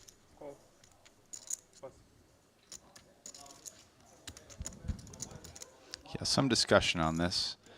Someone said in the chat, it's the GOAT. Welcome. You know, I will say this. Daniel Negreanu gave his opinion the other day on Twitter that he thinks Ivy is the GOAT, and I think that's a very reasonable position. I mean, I think in the modern poker era, Phil Ivey is the person who the largest amount of people agreed was the best player, overall player for the longest stretch of time. I mean, so, you know, maybe he's not been playing quite as long as Doyle and, you know, some of the older guys, but you know, Ivey's at this point been around for a long time, and it's a pretty big claim. I mean, there was a period of time when he was crushing it online on Full Tilt. He was crushing all the biggest no-limit tournaments, playing in the highest stakes cash games, mixed games, Bobby's Room, everything. And also withstood the test of time. Very few guys that have been around playing the highest stakes and the biggest names. Eric Seidel comes to mind, but Phil Ivey also just won the 25K. Yeah, I mean, even Seidel's tournament been playing big for very long, but like to even differentiate it, like Seidel doesn't really play, to my knowledge, like cash games very much. Right. He mostly plays no limit hold'em. I mean, not that he doesn't play other games, but you know, he's mostly a no limit hold'em tournament player. Now, obviously, he's withstood the test of time, and he's been winning at no limit hold'em tournaments mostly for a very, very long time, forever. Yeah. But you know, I mean, Ivy's plays a bunch of mix.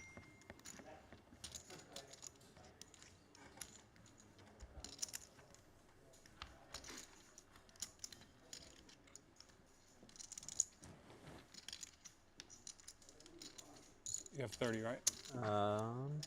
Yeah, 33. 25 call.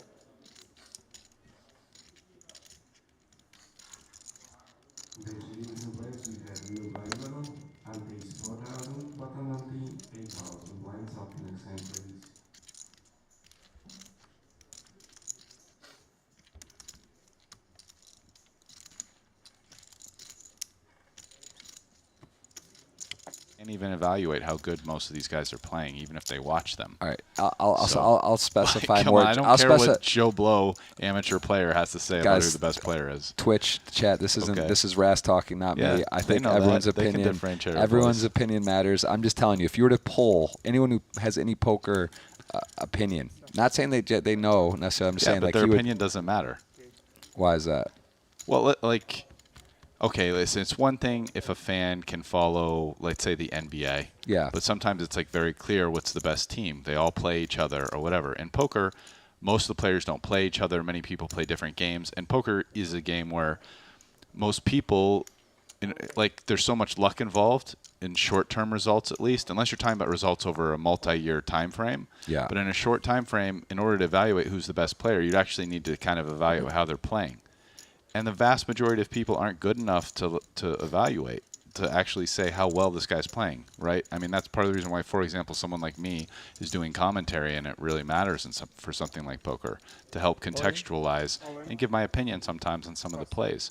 So, you know, some guy who's an amateur, yeah, they can have their opinion, and it's great, but who they actually say is like the best poker player to me, like, doesn't matter. Where are we drawing the line? Is it? Do you have to be a commentator to vote? No. So who gets but to I'd vote? say, like, in order for someone to know, like, really who's like playing really good poker, you generally have to be at least good, like, poker player. Like, someone who like doesn't play poker very well, their opinion on who the best poker players are is going to be a really bad one, almost always. Period. It doesn't mean their opinion doesn't matter, but it's just saying it's like, if you want to talk about things from a relative, let's get philosophical on you. From a relative standpoint versus an objective standpoint, their opinion objectively will be bad. Now, relatively speaking, it's fine. It's their opinion, whatever. But they're more like a fan. As a fan, your opinion counts all the way. But objectively, about who's really good at poker, they just don't know. Fair enough. All right. Yeah, I'm going to take a step further.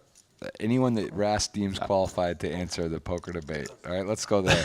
I'm saying whoever. I'm not saying I'm the only arbiter on this. Like I know. Yeah, I'm making an argument. Yeah. I'm literally saying that Phil Hellmuth, for tournament poker, he has the most bracelets. Whatever. I'm just saying hypothetically. The point is to Ivy's credit. Listen, like let's he's do a this. hybrid. Like, listen, I love the World Series of Poker. But can we not pretend that the bracelets are the only thing that matters for tournament? Phil Hellmuth, for example, you could say he's not even the #1 overall money earner. He doesn't have a Triton title. He doesn't really have that many titles. Have a Triton title. It's he doesn't but he doesn't have that many titles, which are the high stakes where only the best players play, right? So yeah, he has the most bracelets. By the way, the World Series of Poker, I love the World Series of Poker, but a lot of those tournaments have a lot of really low quality of play. You go play a 1500 mixed game event. I mean, as somebody who's a mixed game expert like me, whatever. God bless everybody who's playing the event, but I see so much really bad play. And in those tournaments, it's more about how good you are at exploiting those players. And at that particular game, exploiting bad players and using his image, because Phil Hellmuth has an image, he has a table presence, he's a table captain, and he's really good at using it. One of the best. But when it comes to playing the really toughest players in the game, Phil has some things to prove versus some of the other guys, many of which are over here in Triton plying their craft, like Jason Kuhn or Ali even in No Limit Hold'em, etc. That's just my opinion. Okay, I'm gonna take all that. But I will die on that hill. I'm gonna take it all and compress it down to. My point is, yes, Ivy is one of the few hybrid that can cross into it, that does it all, that does something very well in tournaments and cash games. But I'm not saying that Hellmuth is the greatest ever poker player. I'm just saying his name could be entered into the conversation because of his accolades. Clearly.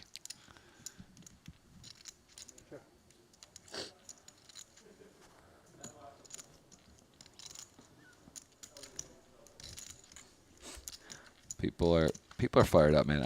I just you gotta. Everybody always loved goat debates in anything. Yeah, of course. I mean, no one can avoid a good goat debate. Oh, look. So Ace-6 here is actually a straight, but interestingly enough, against top two pair and just a 10 with a backdoor flush draw, all three have almost the same equity. Yeah, I mean. So this is a spot where June Wash should actually call, but it's a pretty tough call. And of course, if someone had 10-6 or Jack-10, his hand's in big trouble. But as it turns out, he was getting the right price to call versus these hands. Yeah, so 8-9, gonna be looking for help.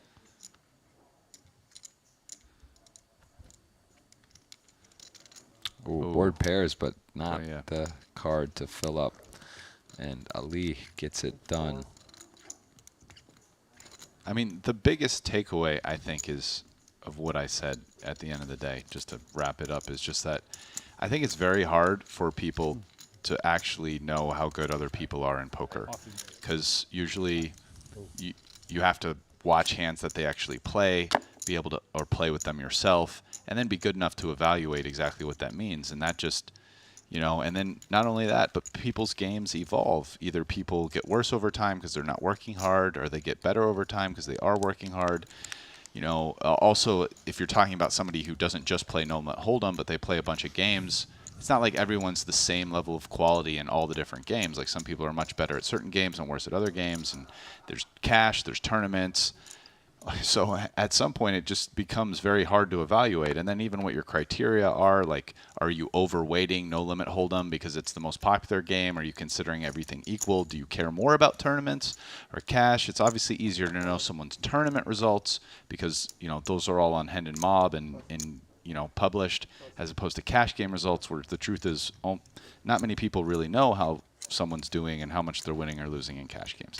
So just when you just take all of that together and try to say, oh, who's the best poker player, it's like a really thorny question that really nobody is qualified to just say, but very few people are actually qualified to even give a reasonable, objective answer. So that's kind of what it boils down to. All right, if you had to guess, how many? I mean, is it a quantifiable number? How many people would you say? Because I mean, are you? But what is your cutoff for just understanding being like a poker player that's competent, or actually knowing like even that? You know, what are you saying? Like best all-around player? The number's actually probably pretty small. Okay. Because now you're talking about someone who, not just like if it was who's the best no limit player, there's probably a much larger amount of people who would have like a pretty good idea about who the best no limit players are of all time or whatever. But all around poker player now, you know, it's, you know, between not only what criteria are you using, but then being able to evaluate over multiple games, it's just pretty tough. All right, we got Lun Loon in the building here. He did well come to the table, and we do see he just started playing here at the Triton Series. This is his first stop, from what I can tell, and he is played a few events, so got him at the feature today. First time I've seen him here. He's got a decision. He's got the ace-9, up to 280K. Is going to call. Ivy's leading out with a blocker in mid-pair here to the nuts, so he gets called. See if Ivy keeps bluffing. Oh, well, now we made the best hand. The best hand is going to slow down. Lun's. Let's see if he checks this back. Yep. So now, and just gets every. I mean, when you're running well, it just seems like everything's working, connecting, improving, winning, doing it. And he's going to check it. if he has a straight and also a blocker to full house, so I mean he's certainly not folding the river. I mean even a blocker to flushes. So probably just going with check call, maybe hoping that Lund would turn a hand like what he had into a bluff. It's an interesting spot there, though, to check. I would imagine the opponent's going to check back almost always. Yeah, just hope the ace is good. But you never know. I mean, it is really important there that Ivy had a queen and even the jack of spades, so it makes it pretty hard to fold a jack, given all of his cards, I think. Yeah.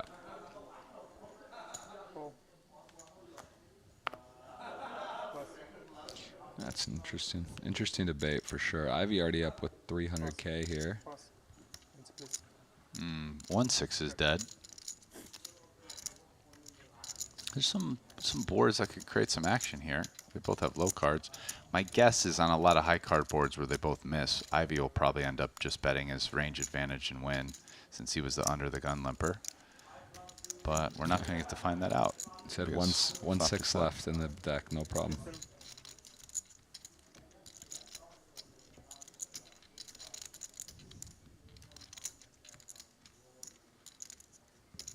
Yeah, I mean, Poocher really doesn't.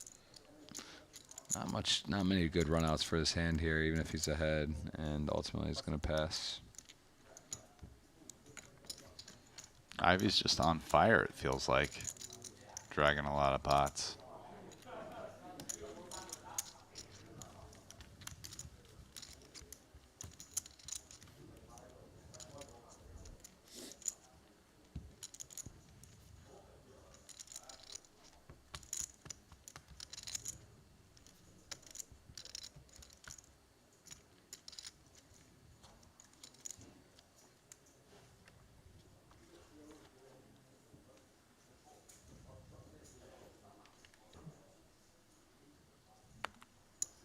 John Yap got the queen jack off. First act, definitely gonna try to get to a flop.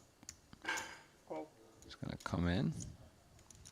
Yeah, a reasonable hand here. Queen jack off.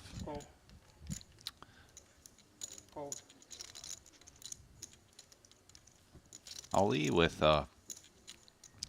actually the worst hand of all of those players. I mean, other than the button, of course. Queen 8 suited. Suitedness is slightly less important in this game, but comes in handy in this flop. And this flop is he flops a strong draw here.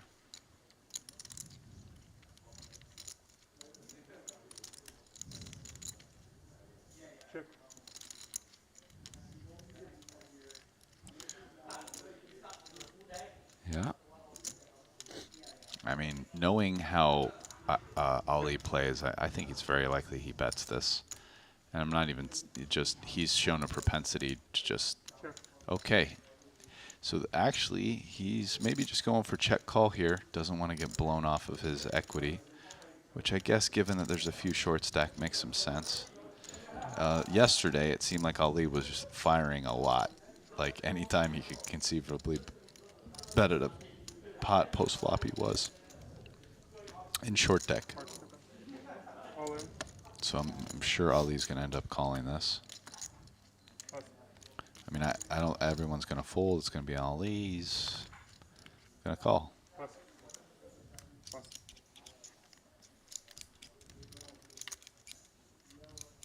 It would actually be a mistake to fold as well. So you can see it's 41%, and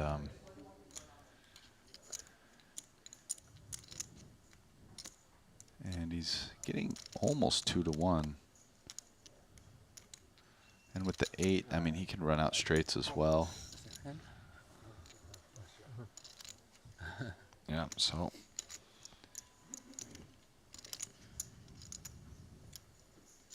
You know, I mean, half the deck improves, like 6, 10, queen, 8. I'll give him. See, now he can hit 2 pair. And no. So as we were saying earlier, in short deck, it's way easier to just run out 2 pair with nothing, which adds a little more equity to some of those spots.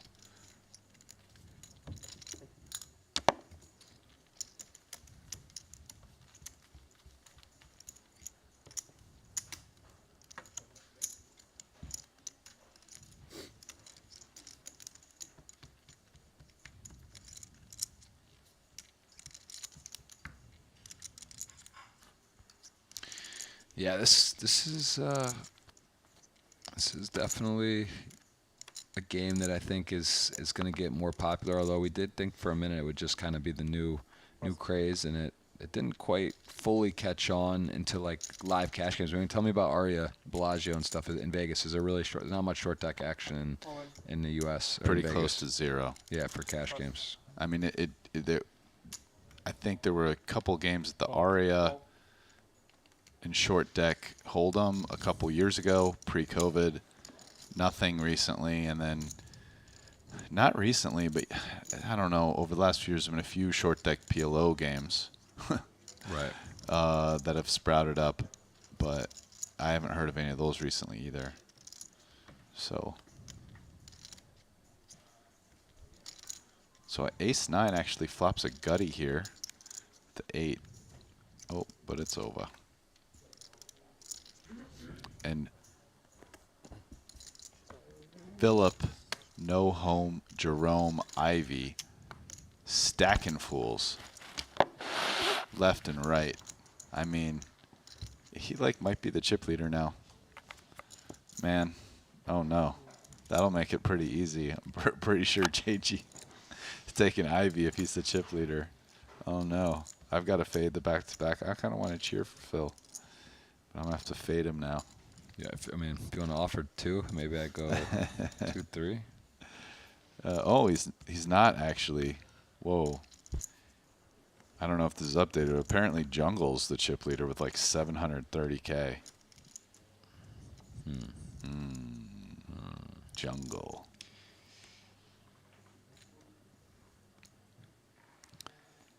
Looks like Chris Brewer is in second, 530.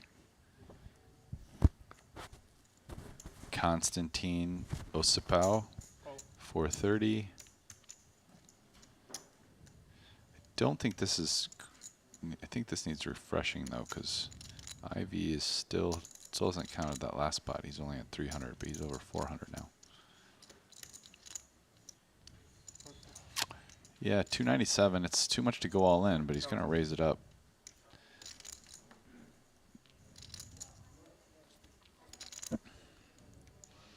Eight's deciding if he wants to peel here. Doesn't. Maybe if you could close the action potentially, but didn't want to get the back raise. Again, also smallish pairs are not very good in this. You're essentially set mining. So.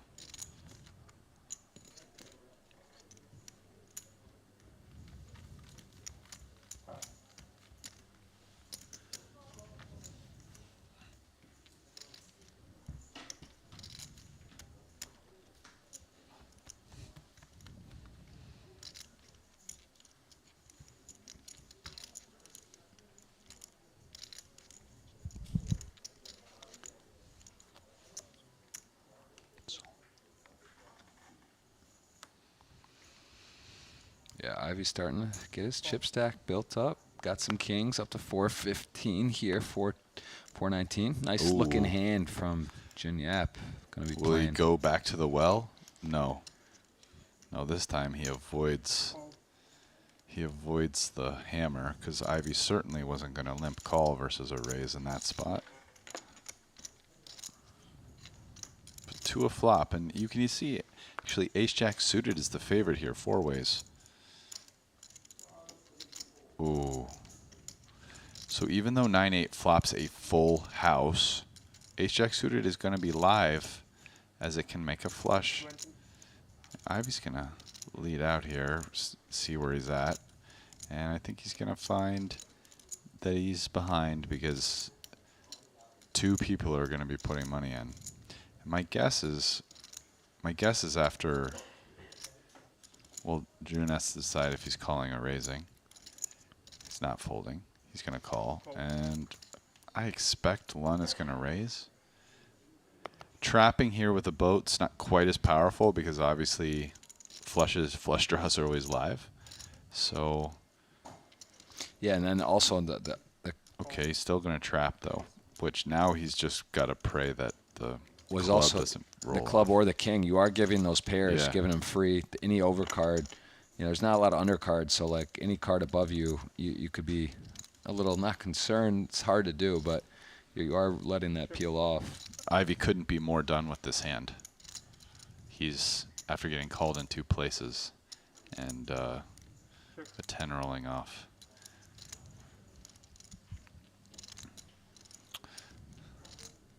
Yeah, it's also the other side of that. When you don't charge and now you start betting, there's only 1 card to come, and you give. It looks pretty strong here to start betting. Oh wow, he checks Just it back. The whole shenanigan, giving the full treatment, giving people opportunity. This particular card, the good news is he's gonna have a winner. I guess the ace, ace jack catch maybe thinks they could have the best hand possibly, but. Yeah, I mean, Ivy's hand is too good to bluff. I'm sure he thinks there's some chance he's winning at showdown, but not very much. And yeah, ace jack also would love to get to showdown. I can't imagine a check back here, nor would I like one. I mean, I think it's time to just bet 9s full for value. Obviously getting raised sucks, but you can't always see monsters in the closet. Especially, I mean, he checked it's slow played the turn by checking back.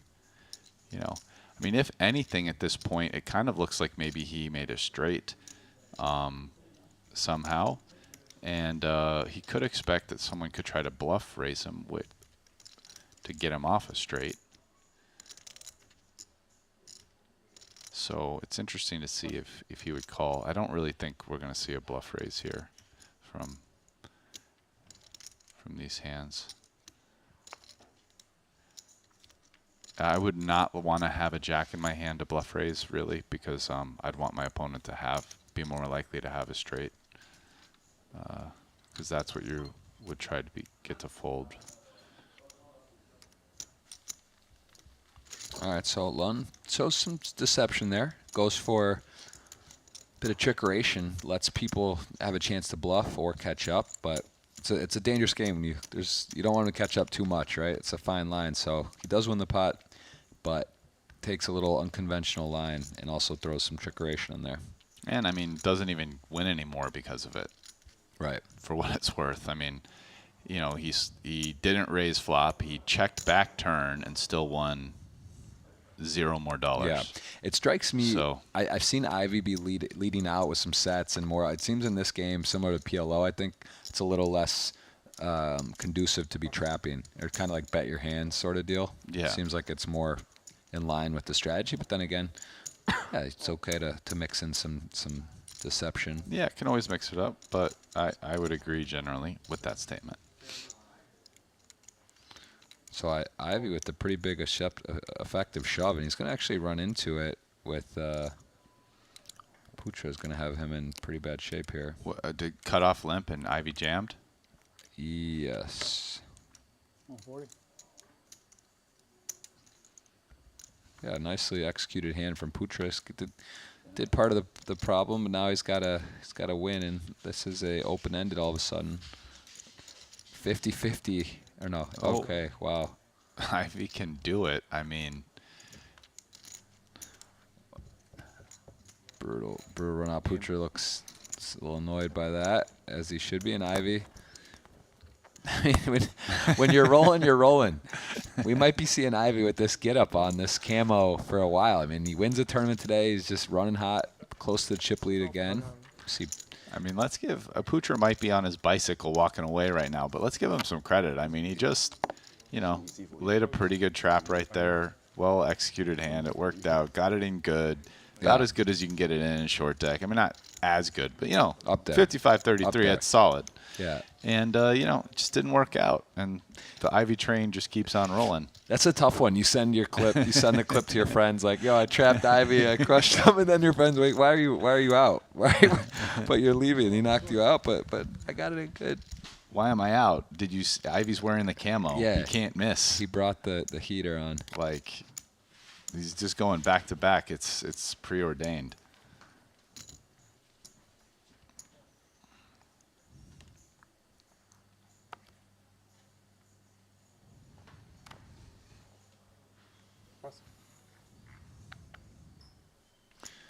Yeah, I hope you're enjoying the short deck coverage.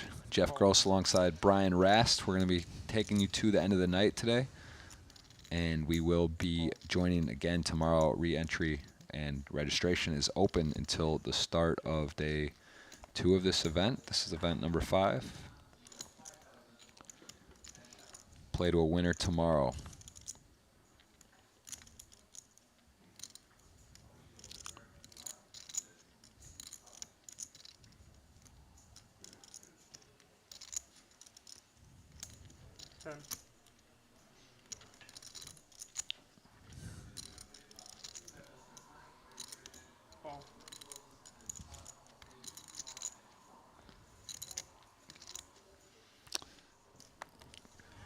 Ivy here, the bit of an in position float. You know, I mean, paired board and a flush draw with the 2 under gutty.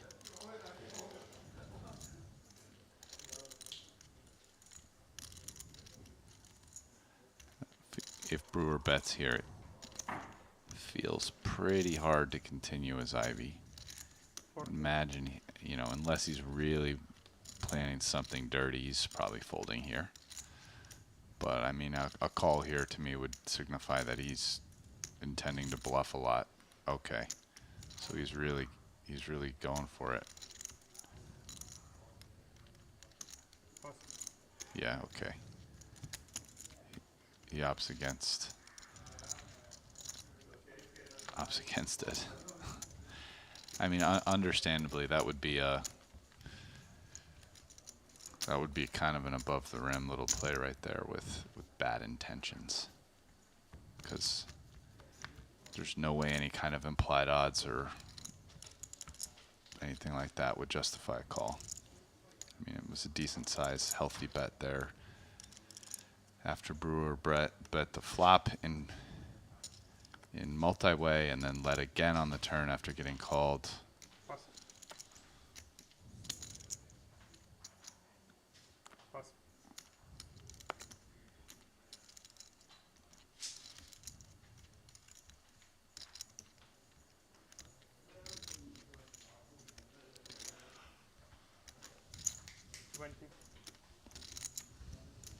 Sorry?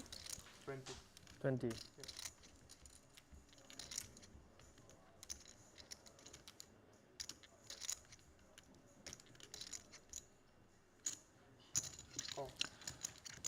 So Queen Jack's certainly good enough to call there in position. perhaps thinking about 3-betting or just taking his time, but certainly not going to fold. It's obviously a much better flop for Junhua. You know, even though 9-high isn't good, he actually has real draws, the gutter and the flush draw, gut shot straight flush draw. 8. 8 levels only. Yeah. Is it done? Yeah, and then you can register or stall today too. Tomorrow is what they said. We did stall later today.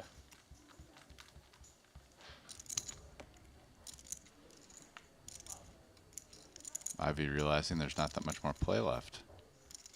But yeah, it's gonna be a lot of tournament to be played tomorrow. Yeah, it seems like they should at least go to level 10 today or something. I agree. Yeah, they said we're done at 11. Because they're doing a cash game on Stay Waterloo.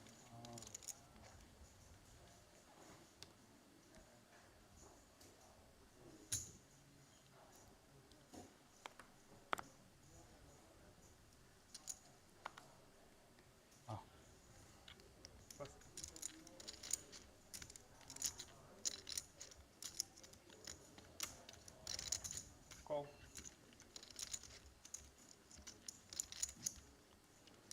All right, we see the 7-8 suited again. Not as good a hand in this game, but still, this looks pretty. Go to flop, get in for cheap. Some things can happen, although, yeah, it's just hard to make a great hand with it.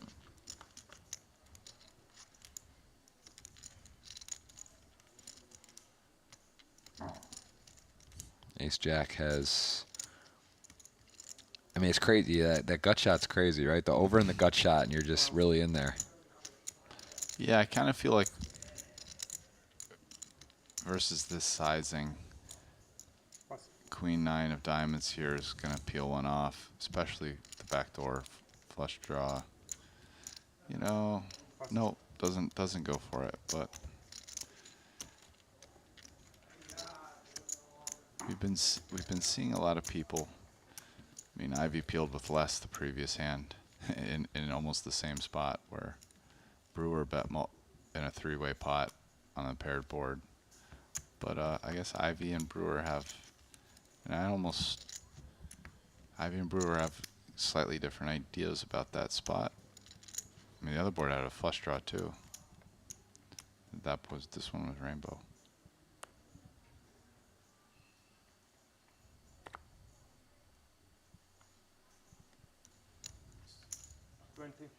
I've even called with somebody behind him, whereas Brewer was the last one. So now how is Ace Queen going to play here?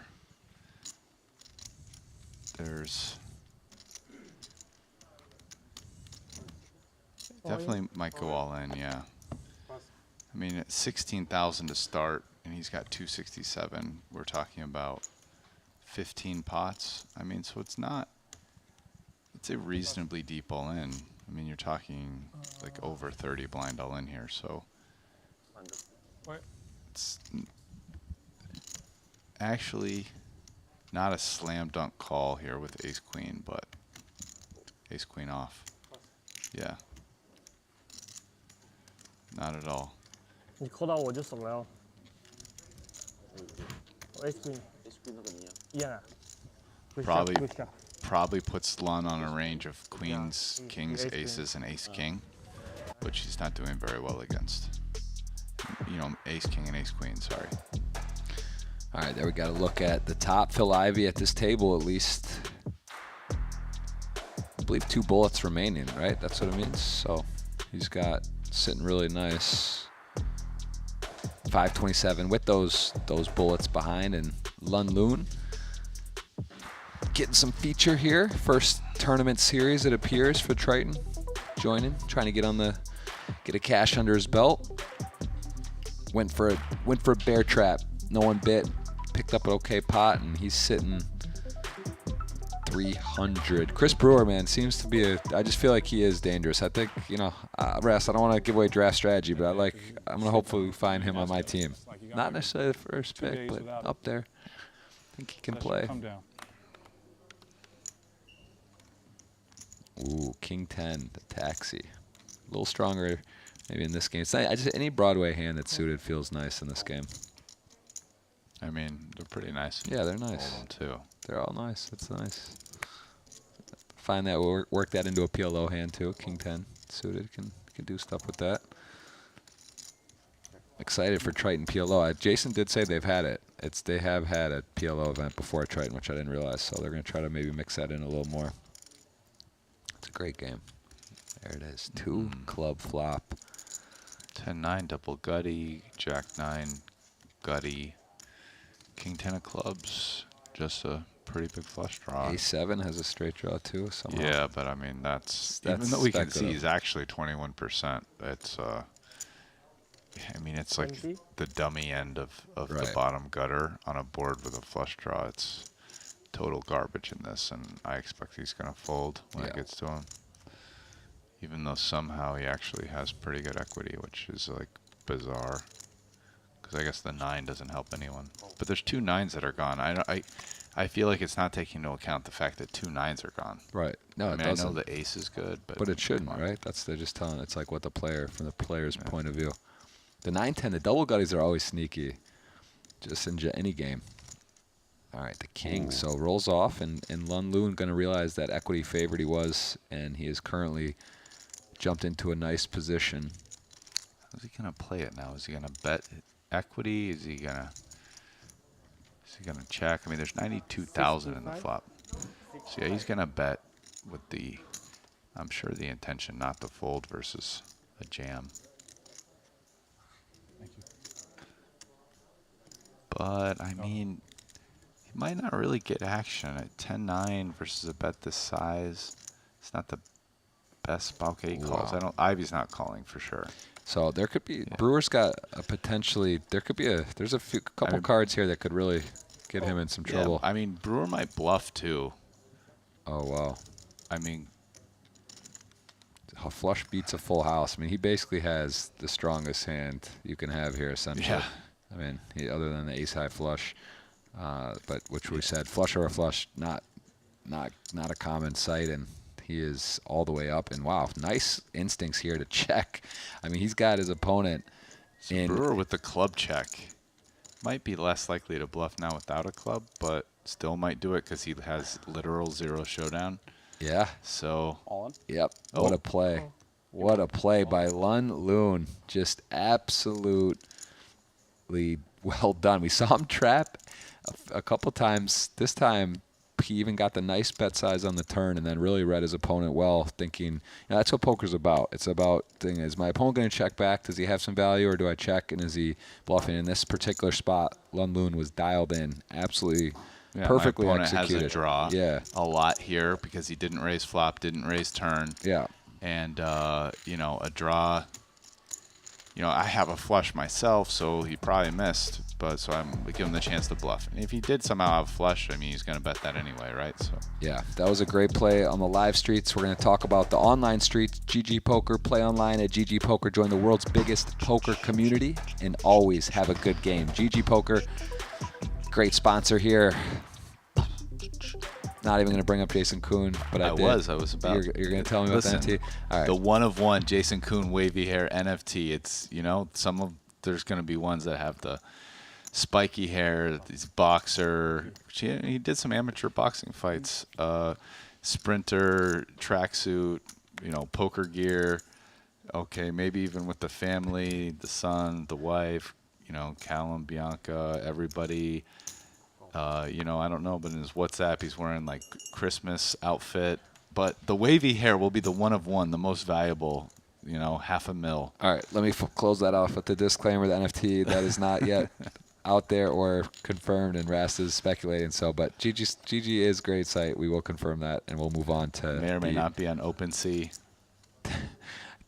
King Jack. Is this a full house flopped from Jun Yap? And look who's leading out. Ivy leads out with his best hands. He leads out with his garbage. He's balanced, folks. That's what you want to be as a poker player, make people guess. But when you flop top full house, it doesn't matter what you do. You're not gonna remove someone from that. That's the actual nuts, right? King Jack. I guess there's a Jack flush. Nine, not gonna overcall this here. It's just too dicey. It's very dicey. And Ivy. Wow. So this is problematic. Although some hand rankings change, we see a flush beats a full house, but a full house does beat a straight still. That is consistent with Hold'em and short deck. And what a card. I mean, look at Ivy, too. He actually makes his hand, and he's sort of trapping, sort of pot controlling. He realizes he doesn't have the nuts. This bet. Yes. He didn't check to fold the no 40% pot no, bet. I'm saying, the river's going to be where, yeah, I mean, he's going to bet. Will Ivy call this? I mean, I think in order to call, he's going to have to put, he missed diamonds, or like would he turn king like 8 into a bluff? I mean, you probably say no, so you're with the king 8, so you're probably only beating like missed diamonds, right? Because a hand like, I don't know, like, unless you think your opponent bets queen 10 on the turn and then bluffs with it. But I don't see any scenario Ivy calls unless it's such a small bet. I just don't think there's really. But even a small bet, will my opponent really bet missed diamonds like super small? No, he's going to think he got really unlucky on the river, although he got lucky to dodge. No, he might have folded. I mean, even on a total blank, Ivy might have considered folding. Because, yeah, his bottom straight there is just bluff catching on a paired board, dude. I'm not saying he would have folded, but I'm saying, you know, if it was a 6 on the river, he would have checked. And, yeah, he's not just like snap calling. No way. Yeah. He was very aware that he could be beat. Yeah, he knows he knows hand rankings. Yeah, he knows. But it was a straight. He bet on the gutter as a semi bluff and smashed it. So he was. Well, I mean, you're also on just the maybe you win on the flop, maybe you'll win by continuing bluffing. But after you make your hand and your opponent's like betting away, like there's no problem. You know, you don't really love it. Yeah. Yeah. We're on this. Okay, we agree. Concur. Ace Jack, John Yap, fresh off a full house, flopped full house.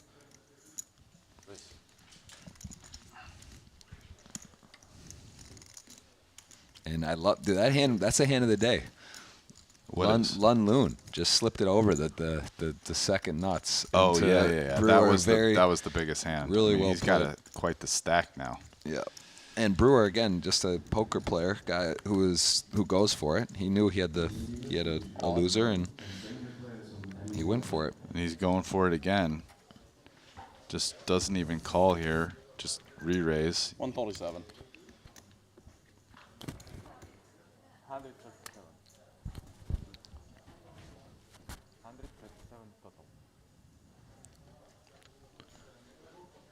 Yeah, Ace Jack, Queen 10.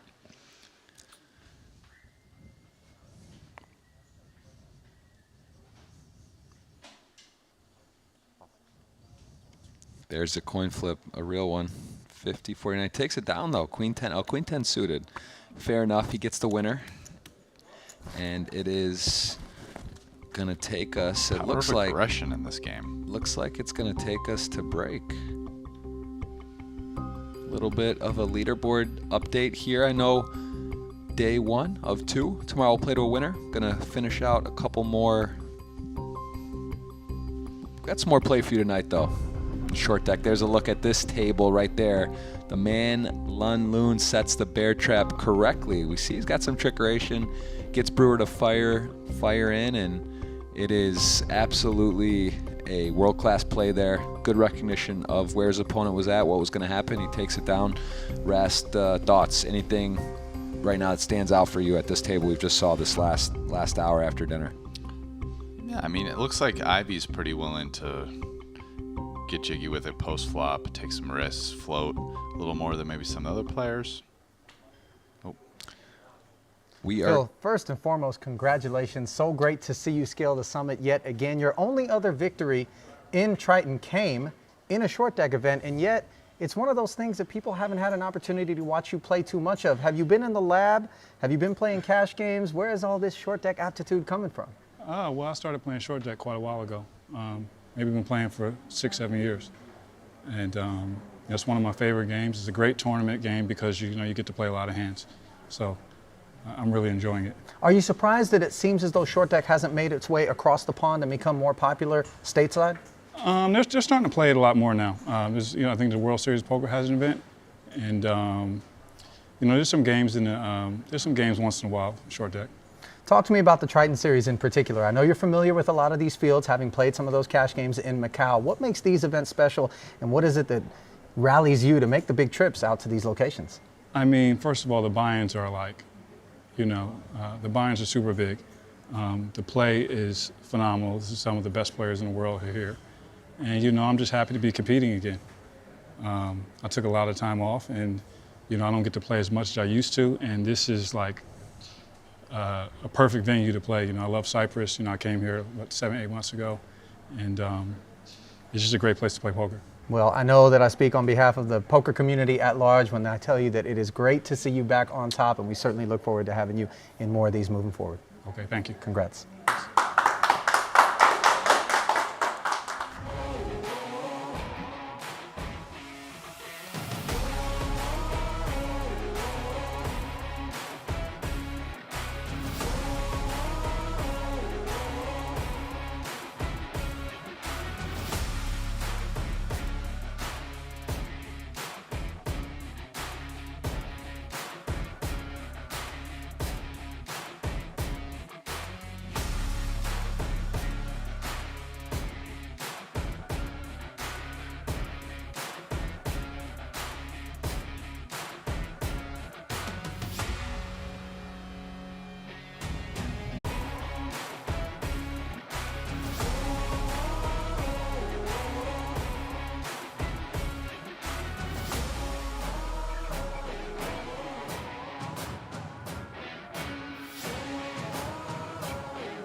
So that hand, I got to revisit it one more time. An amazing play by Lun Lun, has essentially the nuts and checks over. On a spot like that, Rest, how are you approaching when you make a hand like that to decide if your opponent has a hand that they might just check back because they have showdown and you're going to maybe lose value that you could maybe bet yourself, or that you check and let them bluff? What are some factors you're looking at there? Yeah, there's two important things. Obviously, there's a bit of like range analysis, right? And I think he did a good job. So first is he had a king himself, right?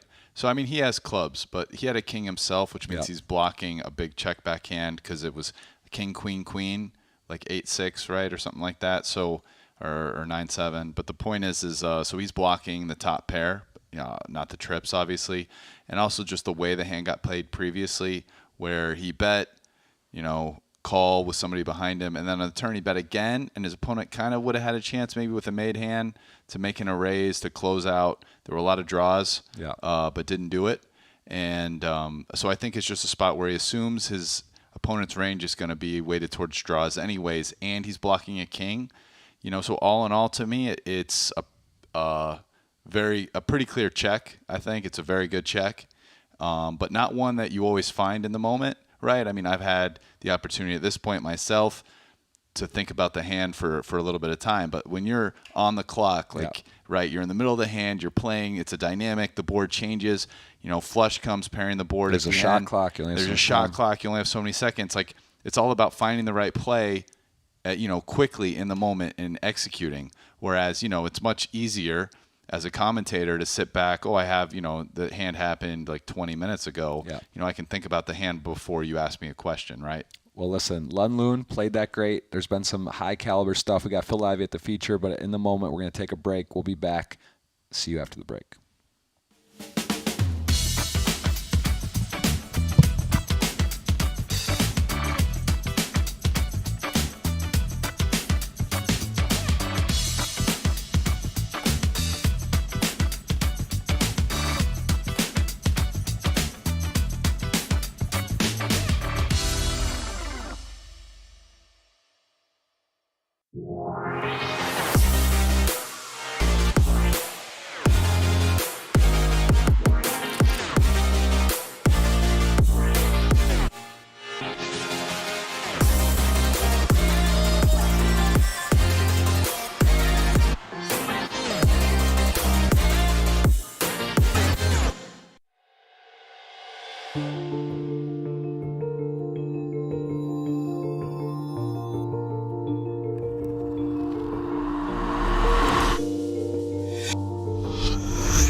英傾得唔得 ？OK， 我想英傾多啲，英傾又變成我 favorite 啦。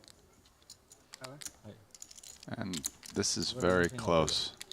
We're 48-51. I'm okay calling this a flip. Okay. We got 3% difference. 佢而家睇住呢度，知道自己嘅 NT 喎。爆！佢本身 I feel like 10-9 suited's gonna win this. Just how do you beat that hand? Not easy. Oh, that might be how. That's one way. Just flop it straight. 我要停。Thank you, sir. 你唔緊要嘅，你第二槍先至發揮。 Nice hand there for Wei. Makes the nuts on the flop, holds up. Yep. Ooh, Seth. 90K here. Probably just gonna jam it in. Seems like the prudent play. He agrees with that assessment. Ooh. It's 90 even. 90 something? It's 90 even. 96, 90, it's close. Danny Tang thinking about it, 90,000 in his stack, and June Yap has a nice hand behind, so I think either way, Seth's getting some action here.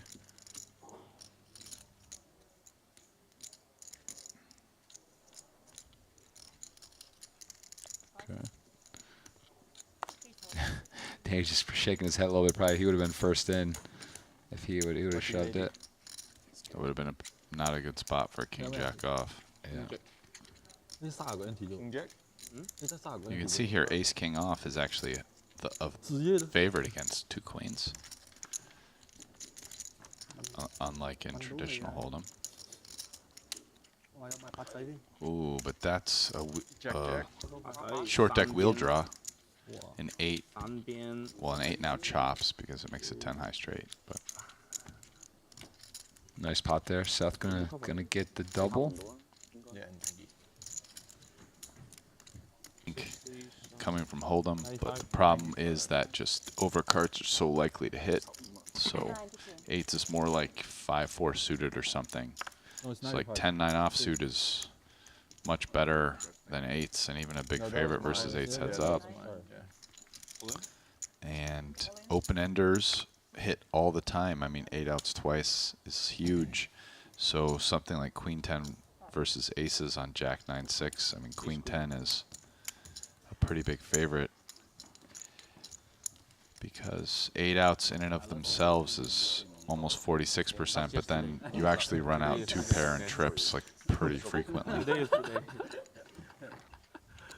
And we do see an all in here. Ferdinand Pucher going to get in versus Danny Tang's ace queen, so going to be behind. We did see Phil Ivey, who just won the last 75K short deck event, literally earlier today, has joined the table, so nice addition. Little Ivy time. And Putra is going to hit the, oh my goodness, what a run out that is. Goes from ahead to way behind to chop. Why would you try to do that? You have all the money. Putra limping under the gun. Oh, big hand ace king here. He's going to be pretty happy to see this. I just imagine ace king is just not getting folded no matter what happens here.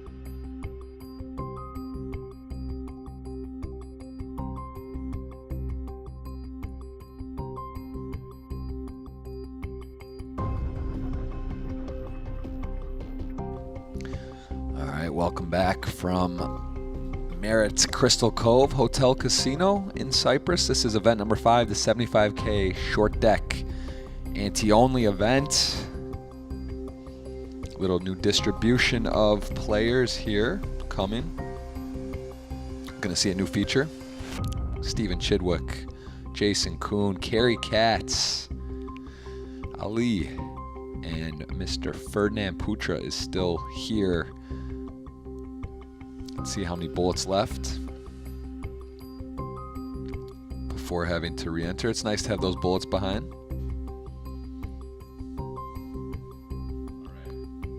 All right, I'm taking Wei Hsang and Chris Brewer. It's on you. Yeah, we were doing our draft during this 5-minute break. Yeah, I don't know who else is available right now. I think there's only a couple people. I think it's only Putra, Katz, Ali, and Winfred and Sam. This is last level? It's basically the bottom 4 stacks and Ferdinand. Last level no, for the boat. last level for Two more bullets. levels and then done. I'll take. I'll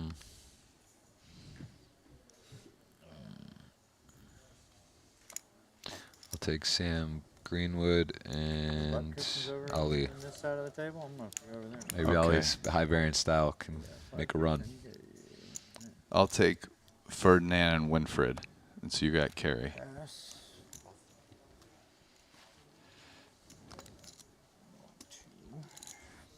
All right, we're on for a dime. 140. All right. I will say this, at the beginning of this, after our first couple picks, I was kind of like, what the hell just happened? I'm like, Ivy, Kuhn, and Chidwick, what is going on? But I'm okay with the way my draft shaped up. I like it. I got You I got definitely jungle went- as well. You definitely went. You definitely. I I think I probably have more overall chips than you, almost for sure. But I'll take you up on that in a bit. I'm actually kind of digging this. oh, we got Kuhn. Yeah. Now Kuhn's your guy. Yeah. I like my draft. I'll kick it up if you want. 15. I'm giving 500 to Twitch chat. We have. Let me get unstuck. I'm donating here, man. Let me win. I'll do up to 2K. You tell me. I mean, Leave a little back.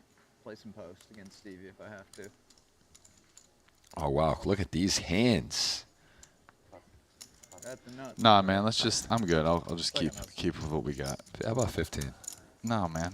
No, It's not 1K. It's not my fault. You're giving away half your. Bet. I know, and I'm even losing if I win today. That's fine. That's fine. Abundance rest. That's what we're talking about. It's the year of the tiger. 2022. Those are two beautiful hands. I don't discriminate against. Look either at of those this. hands in Either full way, depth. someone's gonna get some more Any way chips you wanna here. draw it up.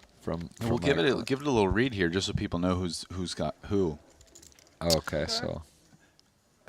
I've got that written down here. Jeff's team is Phil Ivey, Jason Kuhn, Chidwick, Kiat Lee, Makita, Jungleman, Wykin, Mike Watson, Elton Sang, Sam, He's a G, Ali, and Carey Katz. My team is Paul Foy, Lun Loon, Devoris, June Was, Constantine, Seth Davies, Ivan Liao, Danny Tang, Wu Hisang, Chris Brewer, Ferdinand, and Winfred. Those are the teams. Yo. Oh, thanks, brother. You just chuck that right there for now, and I'm kind of vibing down low right now. I just use the word vibing. He's got the hoodie get up today. Carey's really those glasses. He's sticking with them. I like the idea. Carey Katz getting ready for another big series here. Super High Roller Bowl series. It's technically the High Roller Bowl series, or is it? I know it's Carey's whole setup here. They got a big week coming of action, tailing on this Triton event. Cyprus really putting on some high stakes, world class action. So you guys are gonna get to see some more high stakes. Some PLO mixed in, short deck, and the 250K. It is a super high roller bowl. And Poocher, I feel like he's had ace queen just so many times and been all in. And he is going to take it down. Did play the million pound buy-in, so man's got some moxie, and I think he's made some good plays from what I've seen. Any other hobbies you've ever liked in your life more than poker? This is your jam, huh? I mean, college sports is up there, but if you had to do one, or you had one taken away from you, Georgia athletics or poker, what would it be? I don't want to answer that on camera. Trouble. Carey played sport at Georgia? I guess. I didn't know that. I didn't know he was a D1 college athlete. All in. Poocher's getting dealt some nice looking hands. I cannot. No, sir.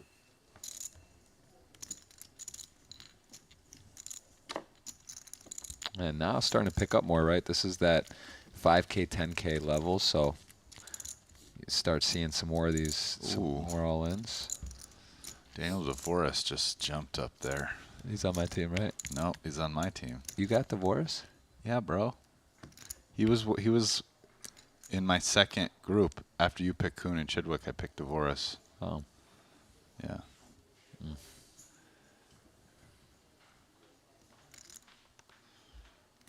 Although Chidwick's jumped up a little too. It's early. It's still It is early. It is early. I mean, there's still even a rebuy.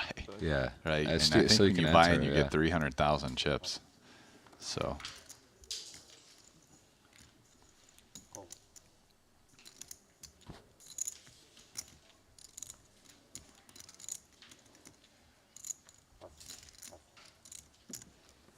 Is Carrie wearing these glasses at all the tables, do you think, or at the feature? Because it is bright, to be fair, at the feature. I am not sure. I haven't really noticed Carrie wearing glasses usually. Yeah, that's what I'm saying. I wonder if it's just a feature. Wow. It's going to be hard for Chidwick to win this unless he bluffs. Bluffs Carrie out, but given how few chips Carrie has, he feels like he's going to be relatively unbluffable here. I mean, he's got, you know, about a pot and a half. Okay, so Carrie's going to go with that. Good luck, good luck. Got diamond? Yeah, he's got the best of it all. He's got. That's a hand that's in pretty bad shape. King of diamonds. Careful. That'll work. Great flush for the 15th time this week on stream. Yeah, it's there's the king of diamonds.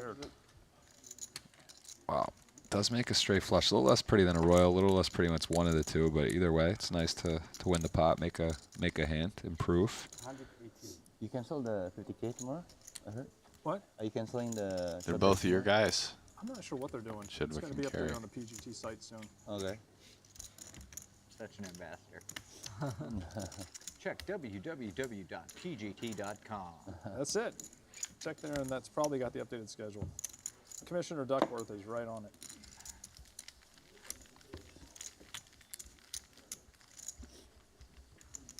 Making and breaking millionaire.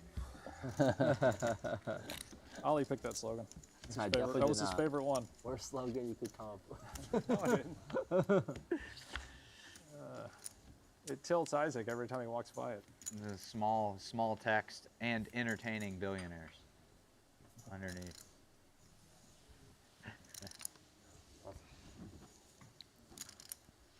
Chet likes my team rest. Chet team, they're on board for this. I think this table is all your players, actually. Is there, I mean, 4 of them are for sure. Putra I don't have. No, Putra you do have. No, you're right. I have Putra. Know your team, bro. Big hand. Yeah. Big hand? Yes. 10 jack. No. Much more powerful. Carries nemesis. Aces.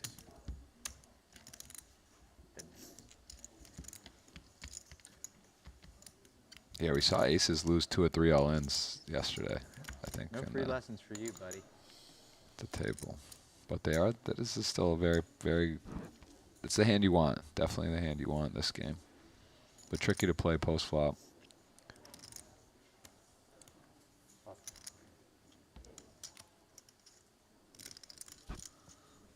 Kuhn's got to be one of his favorite hands. His initials, JK, suited. Pretty looking hand. 400. Surfs it in.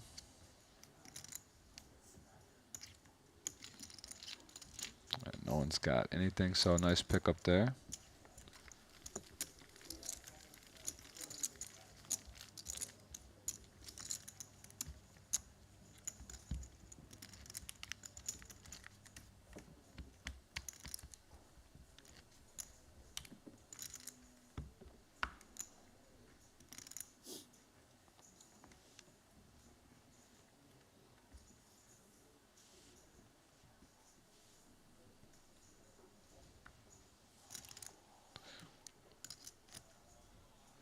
Jacks, early position. Wow, he's just going for it. Game's easy. you looking at the website? Yeah. No, it's my pre-flop range. Is that? Yeah, no. So look at that. Yeah, it's easier. That's what I was thinking. I wish we had one on the TV. Yeah. Carrie, I mean, this would be a big pot. Like having it on the table, that'd be sweet if it was like here. I feel like this would be a pretty tight fold I if you have folded 2 it. Yeah. Jacks. All right, so these guys are playing for a chip lead-ish type pot, I think, or at least to be super healthy. I am way cheering for Carrie here. No, I'm because ahead. they're both on your team, but I'll I take would you. rather I'm ahead. Kuhn not have the chip lead. Not now. Saw 2 sixes in there. That's an ugly font. That's okay. Oh. Give him a straight. Yeah, it's a pretty dicey. Nice hand. Oh. Now I'm really regretting not taking Jason Kuhn.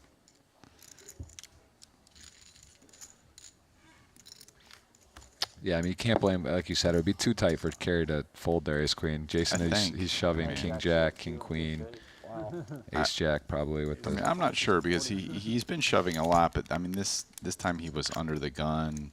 Would he still shove king jack? I don't know, but yeah, I just don't think you can fold ace queen. Another one of your players comes to the table. Yeah, this is nice. I get to take a look. I guess I'm just really rooting for Ferdinand at this table because he's my only player. Yeah, that's pretty much how. I don't even know what I want. I guess I just want someone to get a lot of chips. Yeah, and people stay in. And I mean, if I was you, I would want Ferdinand to be busted. Oh yeah, of course. Probably want Kuhn to just keep amassing a huge stack. Yeah. Because then he could just do the ICM thing later. I'm glad I didn't up the bet with you. It's early. Yeah, but I like your side right now. I mean, after Kuhn won that huge pot. Big hand. Did you revise? Because I saw you have to. Very early. Like you had a pretty high range there to shove. Big hand. I actually had huge hands every time. he's ace jack off, king jack suited. My favorite, come on. My favorite hand, my favorite line was when Brewer tanked for like 7 minutes and called with ace 9, and Kuhn was like, "Yeah, I would have folded." But he didn't just say it once; he said it like 3 times. Yeah. Yeah.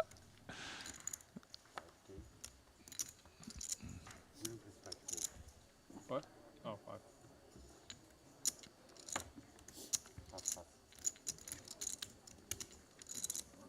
Played one hand on another table, and you got moved. You play a hand Definitely on didn't want another to table. chop that one. No, I played the first hand. I played the hand with Jason go to walk on the button. Oh, okay. So that was your first hand.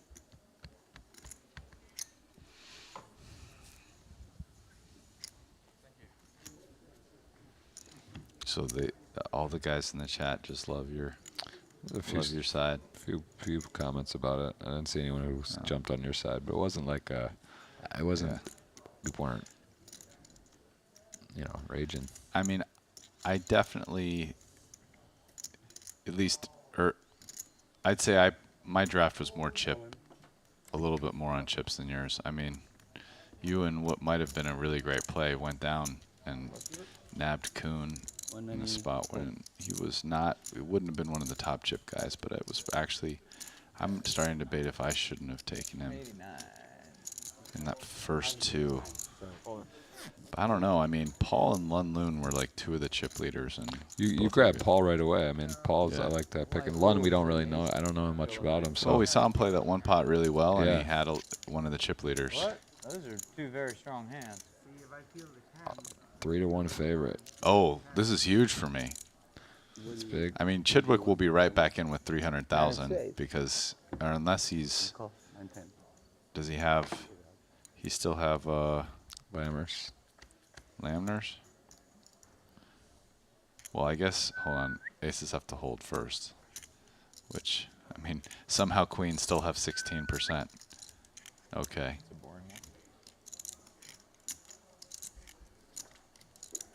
Okay, there we go. Yeah. I think he still has a Lambner. So,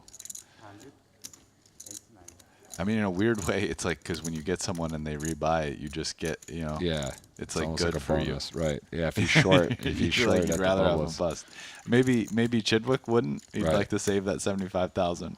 But JG's like, yeah, Chidwick, bust it and get back in for like triple the chips. Yeah. Well, I mean, I'm sure he knows the rebuy period. He's gonna play accordingly. I'm sure he'll try to get it in and spin it up. Yeah, maybe. I'm sure he might take some chances depending on how he feels about the field and whatever. Yeah. Stevie strikes me as a guy that knows his short deck. Probably has done some work, especially when he's going to be coming and playing the Triton series with high stakes. I mean, he kind of plays a lot of games. I mean, he even plays mix. Yeah. I mean, I don't think as much. I mean, I feel like No Limit is his best, but he gets in there in a lot of mixed stuff. Yeah. And knows what he's doing.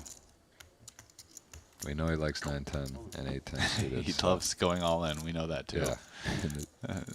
I really hope he doesn't bust in a way because 110 all in. I like having him at the table. I mean, this is a table that'll have some action. Yep. Like between Chidwick and Greenwood Yeah, likes putting Greenwood chips in. is Kuhn also- likes putting chips in. I mean,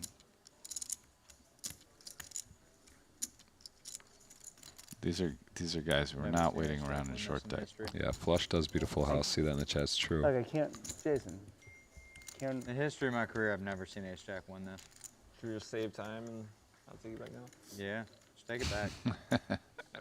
You've been pretty wrong on these predictions today. I don't know, man. Yeah, it's like the kiss of death. Ooh, this. He's got the spade. So He's what's the got exact open-ended. code? He's So, actually like, Chidwick is a jack of clubs? favorite. I don't know. Ace of clubs. That. 7 of clubs. Kiss of death. Oh.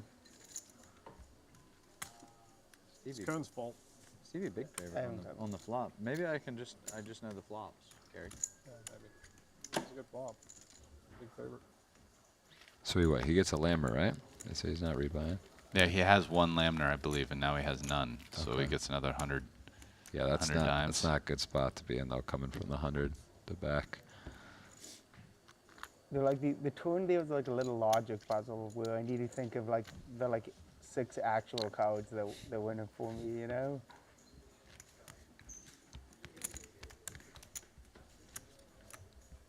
I like playing on apps where you just don't have to think about it. You just, did I win?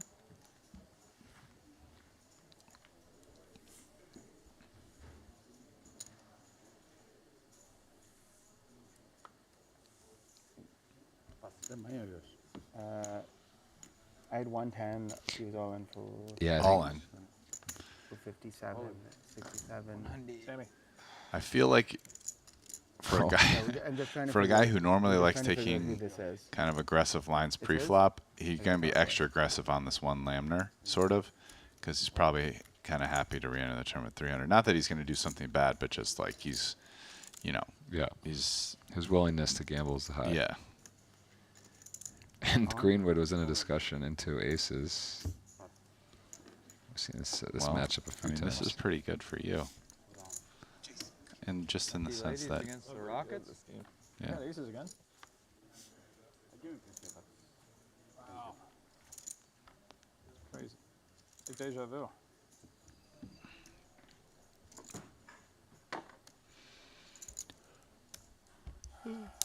Let's keep it deja vu.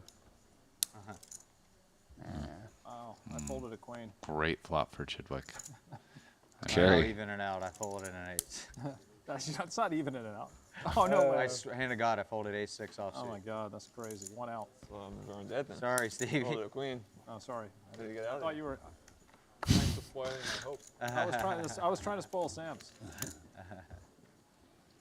Wow, that is a savage run out. Carrie Yeah. says they both tell him 1 out. Well, I remember that Kuhn folded ace-6. Do you remember the It was like queen a getting folded? I classic don't know. hand of like, We're gonna have to heat check Carrie. Gonna have like, to you know, stat the check him. PCA like 2007 or something. Somebody gets all in for a massive pot, queens versus jacks. Alright. Somebody goes, Box, man. Huh? Those are some sick pots. the flop is. Don't give him aces anyway. He's had his fair share for the rest of the tournament. Green was trying to get a story out about it. It's funny. I think sometimes people do make up stuff like that just to tilt people. You know, like they say they folded something when they didn't, just to like make it look more unreal. Sam gave up on telling the story. Sam I was going to didn't hear a tr- 2007 PCA story. I was all ready. I and was then it ready just for something got, nasty, like double too. interrupted, and Sam was just like, forget it. Yeah. No. Give him up. You think he's aces? You're actually just under 1% to get. I think it's 0.95% to get dealt aces in this game. It's nice when you see it. 45.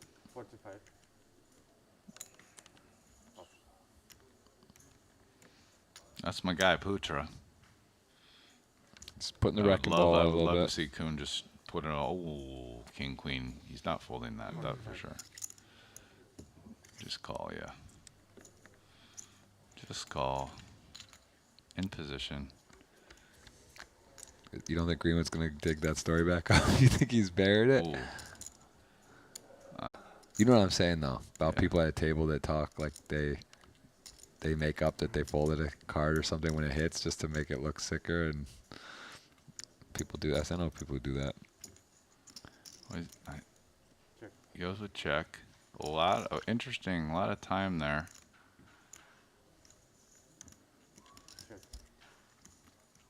Kuhn reached for some chips. Was thinking of betting. So. I'm starting to get a little worried here. Kuhn probably figures his hand is good enough to show down, but I mean, there was some timing tells on the flop with a weird thinking about betting. Kuhn maybe at some point decides to turn this into a bluff in a way. This is like a weird kind of like mergey bet, I feel like, that my guess is Putra calls, but it's so hard to call this. He has the ace of clubs. I mean, that's if it matters a little. But now the question is, now that he called this, will Kuhn turn his hand into a bluff on the river? Oh no. I mean, there's showdown. Yeah, he has too much showdown with king queen. Nice. Okay. Just didn't want my guy to get bluffed out by It's a Kuhn monster pot, like deep in PCA. Oh, here we go. 7 queens all in versus jacks. One guy at the table goes, "Oh, I folded a jack." The other guy goes, "Hey, I folded the other jack." Flop jack eyed. He's like, "Oh, I guess it was last hand or whatever." And I always thought the story was kind of with the guy being like a doofus, but now with age and wisdom, I hope the other guy was just trolling. Be a great troll. People do that all the time. That's what I'm saying. People love to like just mess around, but it's. What do you think on that etiquette and that rest about telling about cards burned on all ends? Are you supposed to let the players enjoy their sweat? Looking at one card. I mean, Good. I got a reasonable chance. I guess I don't say most of the time, just because I feel like it's kind of There's so much, a like, negative free roll where like some happening. people really Hold it don't like get angry for whatever random reason. Yeah, sure does. That doesn't make a lot of sense to me. And I got two. But it's like they I like you. I'll take ignorance is double- I'll bliss take a type of field deal. board. Like Yeah. you'd rather just be Oh, ignorant that you're your way chances are better than they I'll are. definitely take the double field board. Personally, I don't mind when Give him a people 10 say it all, but Oh, that's not good. These runouts. Same thing. I need a board feel. Yeah. You did it, Gary. Yeah. 74. It's been a while. 70? Huh? It's been a while. You said. Oh, since he lost the pot. I will say from like the all-in run-out drama perspective, I gotta get in a bed now. this game is interesting because it's just like so many runouts are just lead change, oh my god, crazy, got shot. Yeah. Yeah. You know. It's true. And yeah, definitely running well is important. Have your lucky socks on for this game because it's a lot of skill, but there's a portion where the chips are flying of the tournament.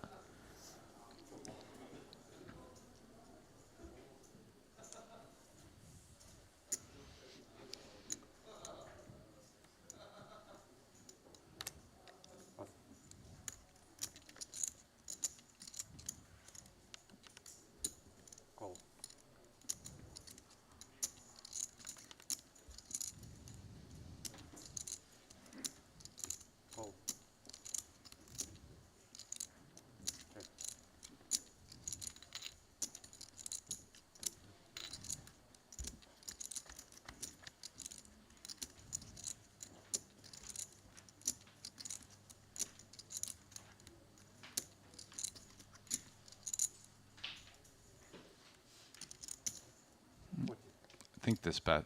I don't really see anybody able to call him here. Yeah.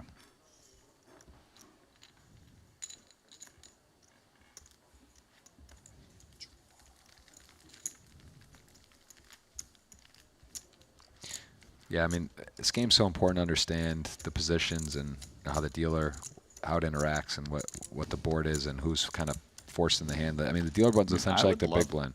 I would love an explanation on that by like Kunis, like why he leads. Yeah, I think right? he just Like kind of queen realizes ten of clubs. those players don't really usually have an ace, I guess. Like it's almost like the position they're forced in because of the big blind, how the action went. He has like the advantage because he voluntarily came in early in the position. Yeah, and maybe the person who came in behind him doesn't have like ace king. Yeah, and ace he queen blocks very often. blocks two pair. He's got good back doors and just takes the lead. Yeah, but for sure that would be an interesting one to look at in particular. Yeah, I feel like you gave a pretty good analysis right there. Yeah, I think the Same hand as you. ace 10. Jack 6 off?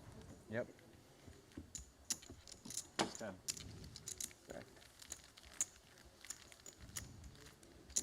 Yeah, I'd have to dig into the vault of footage, but I believe Putra in the £1 million one drop in July 2019 was pretty deep and took like a pretty, very good, like had a tough beat or cooler. I mean, it's easy for me because they only in the million they kinda buy. only need Oh, to and, take and one just to regular do hold 'em. that. Yeah. to carry. Yeah. Yeah. Trying to. I'm actually. I think he finished like just one off them, even like bubble or two off or something like something It's nice to know you're unfortunate. My man's chip Oh, leader you got Kiat Lambo Lee. back too? Huh? I got 1, 2, Are and you in 4 for Ivies Bishop Postwell or darting second? up. I get another Lammer. No, but I'm saying, are you in for 75 or 150? Ladder. I feel like I'm getting smoked in this bet. It's just already all over. It doesn't look great. Only thing that's really good is you didn't kick it up. Yeah, I knew I knew better instantly. I just had this sick feeling.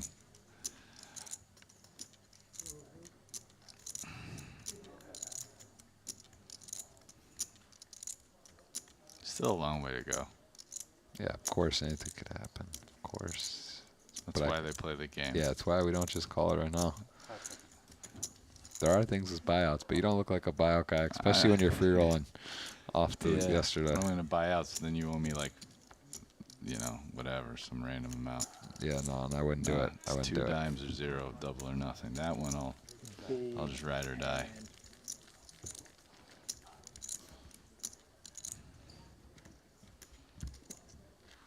So this one is, what happens if some random person who we didn't draft joins and wins? Are we doing highest finish? Yeah, right? Yep. Yeah. I think we have everyone. Well, I mean, we have everybody who's in the tournament Oh, yeah. now. Yeah, it's true. We could have some dark horses. Yeah. I don't know if too many people have late reg it. Maybe a couple, like last second tomorrow. Take the day off. And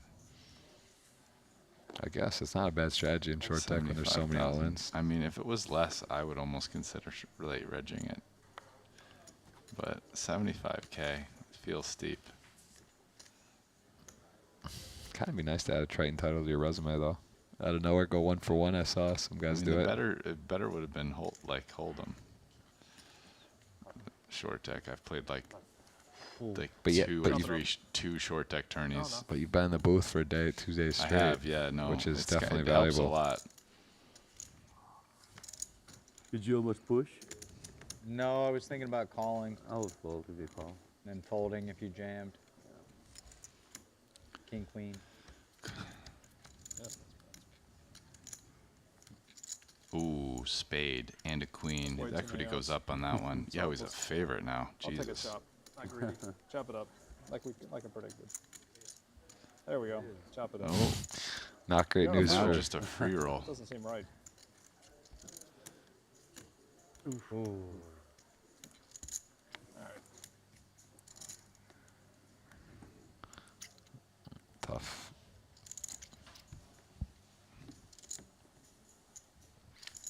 Tidy little profit. Take it. There it is. It's the music. It's that time. GG Poker. Play online at GG Poker. Join the world's biggest poker community and always have a good game. GG.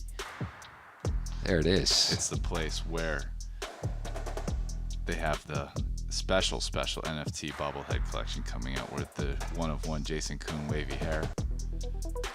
possibly NFT collection. Rast is he's predicting. This is not a confirmed thing. This is Rast's thing. This is disclaimer. It's definitely coming out. I'm all in. I pushed all my You would chips buy to it? the Would you middle. bid? You'd put a I bid. would be in there. At this point, Yeah. after talking about it nonstop for 2 days, I'd have to buy one. You know, Well, I it's don't know if 101, I you would don't- buy the wavy hair because that one's going to be too much. But I get a Coon. After watching this, maybe I get like a Triton hoodie Coon. I get like the Fedor holes. You get something. Like, you know, WSOP champ when he won the 100K. All right, I dig it. I dig it. Dano Negreanu, something like one of his. You take a look. You take a look I at the take a landing look, page. you know. Never know. All right, Poocher, man, he's wrecking my whole squad. He's in here, just every hand, just literal single-handedly playing defense in the nobody draft. He's 100% got this locked up. The only way he loses is by folding. Kuhn here with the ace of hearts, a relevant blocker. Let's see if he bluffs. My guess is he probably shuts down the club on most rivers other than a heart. A heart would be the one where we might get to see something interesting.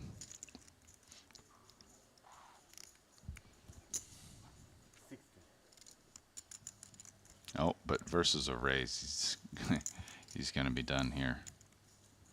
I mean, I would imagine.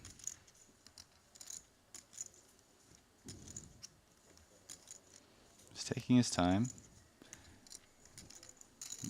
Kuhn, obviously one of the best of this game so far, be it for me to question anything he does, but kind of seems like a pretty easy fold. Yeah. Sometimes they're also, you know, I get it. You bet into a pot. You don't want to just snap fold when you don't have a decision, and then take a little bit of time and fold when you do. It's very different than tanking 20 Yeah. seconds pre-flop with 7, you know, 6 jack off. I get that. I get that move. I've done that in my career as well. Take a little bit extra time to balance your folding range in those type of spots. Rest, they're on the NFT. The chat is off on the NFT gig. They're saying if you mention it one more time, but listen, I am mentioning it every time the music comes up and the GG thing happens. So you know, that's just the way it's gonna be, guys. I love you. I don't know. Chop it up. Fair enough.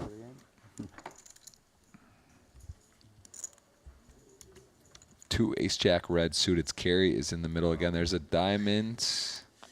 Another free roll for you. Boutro with the free roll, but the runner flush seems impossible.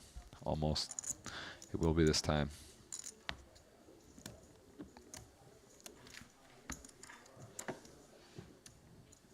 And Poocher's done all right on this table so far. No, he's chipping up nice. I like that. I need that. Oh wow, Kiatley. Have you seen Rob? He's in Iran. I haven't seen him much since the second day. Yeah. Is he still in the town? Do you think he's in town? I don't know. He's probably just working. He doesn't play short deck. Really. He doesn't really play tournaments Like he'll usually, he's usually good for a bullet or two in the no limits, but he just doesn't play short deck. How much is that? 25 antes? It's a good start for you.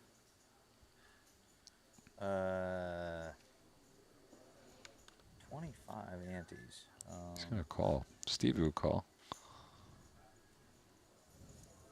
There's no money in the He's middle. actually a favorite. 10-9. Four-handed sucks, man. No money. 5 seconds. This sucks, dude. Let me think about this real quick. It's been a while since I played four-handed short stacked. Can I have the exact count to see if that He's just got matches carry in the this, blender of no. He's short stack 126 versus real short quick? stack four-handed. I mean, it's a pretty hand, right? I guess does it really hurt his stack? Oh. 660, 650, 660. Wow, he's actually a 55-44 favorite here. against A6 specifically.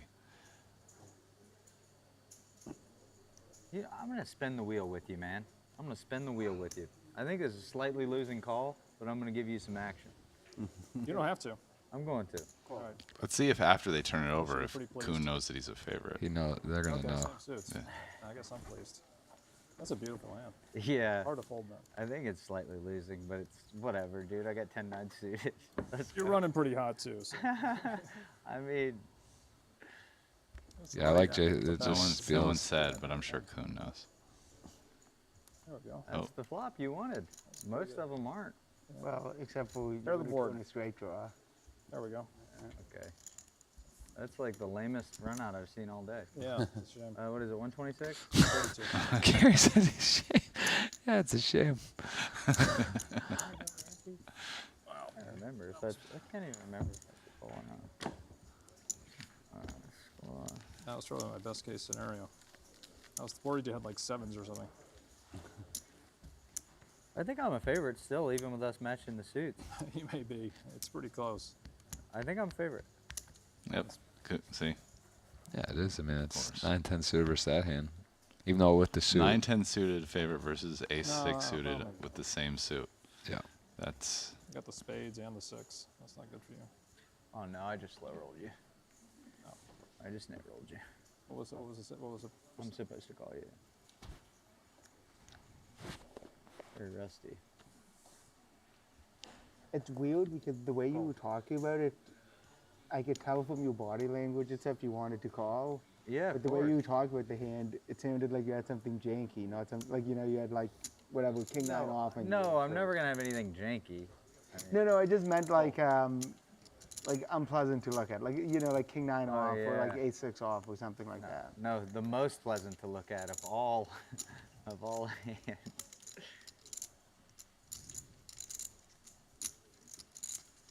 That's his all-in face. There's just no money in the pot, four-handed. 40.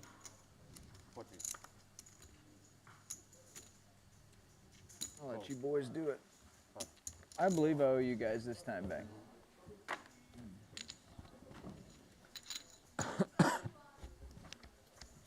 So Kuhn, after going into the lab, decides that he should have called. He's actually doing better against what his Kerry's perceived range to him than he had thought in the moment. Yeah.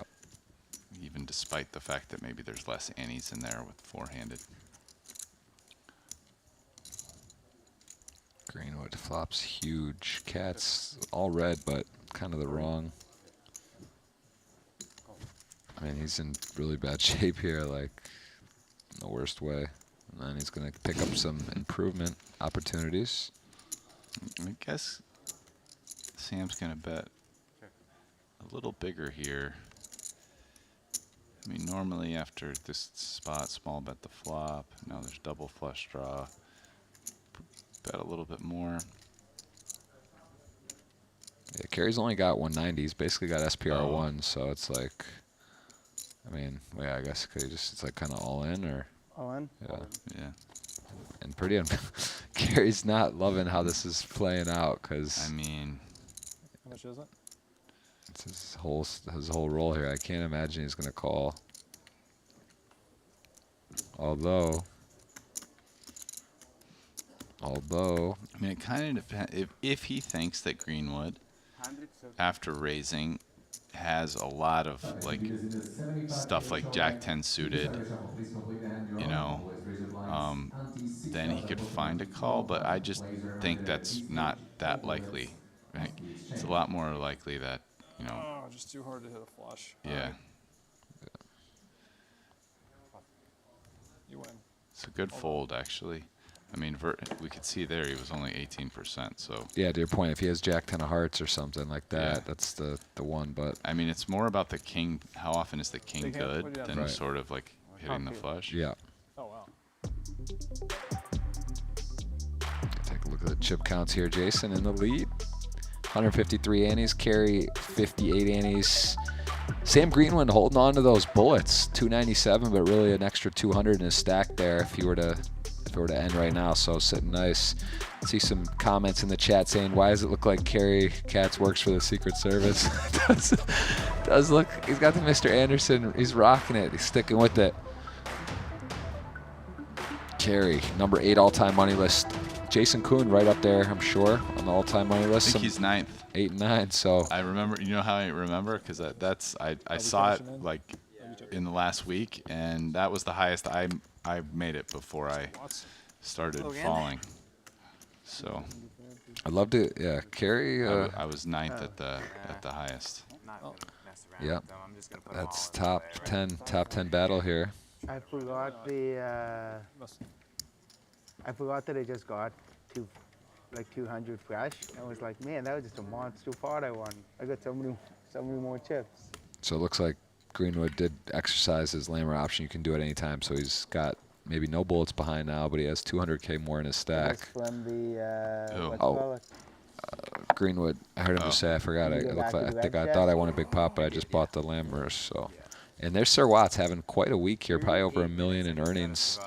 Take a look, but he's had 2 final tables, good scores. I think a 4th and a. 3 bullets. Let's take a look what he's done. He's done some things. Sir Watts, Michael Watson, is 2.3 million lifetime earnings at Triton. He took a 3rd and a 4th, so well over almost over 1.2 million earnings with the 3rd and a 4th here, cashing 2 of 3 events so far. So pretty hot start. And he also,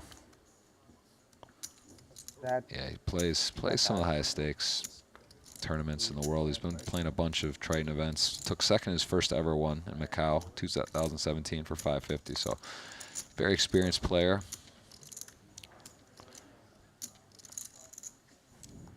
Made a run on that short deck just earlier that today. Right here is why I've just started saying if fast and not trying to call out counts. That wasn't what you thought I had. I knew it was red, but I thought the 10 was faint.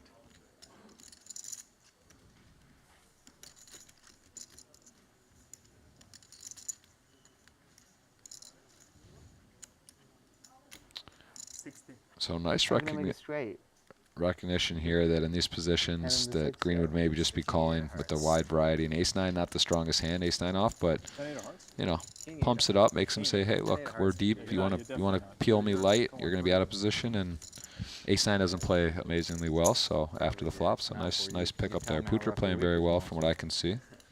It's been a pretty good week.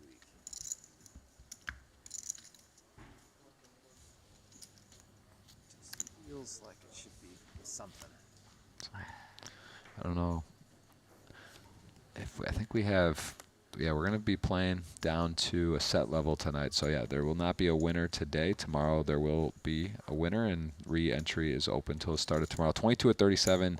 The first 75K short deck got 51 entrants. So we're still time for re-entry and then rebuy. So probably right in that 50 range, but we'll see how many total. It's over $1 million to first. Awarded today. Mr. Phil Ivey took it down. All right. And Queen 10 suited here, a big favorite, even though it's dominated. King 10 off. I think it's because all the card removal between all the 10s and the other king being gone. Plus the spades are live.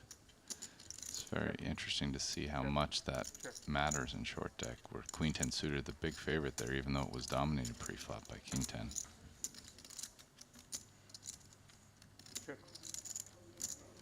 Man, Putra is really heating up right now.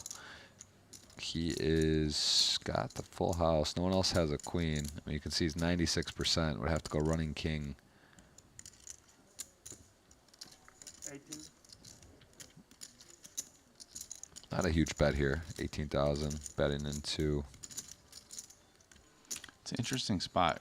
Greenwood has the double blockers here. I almost wonder if on some blanks he's just gonna turn his hand into a bluff, assuming that if he gets called, right, he's generally going to be beat either by 3 queens or straight.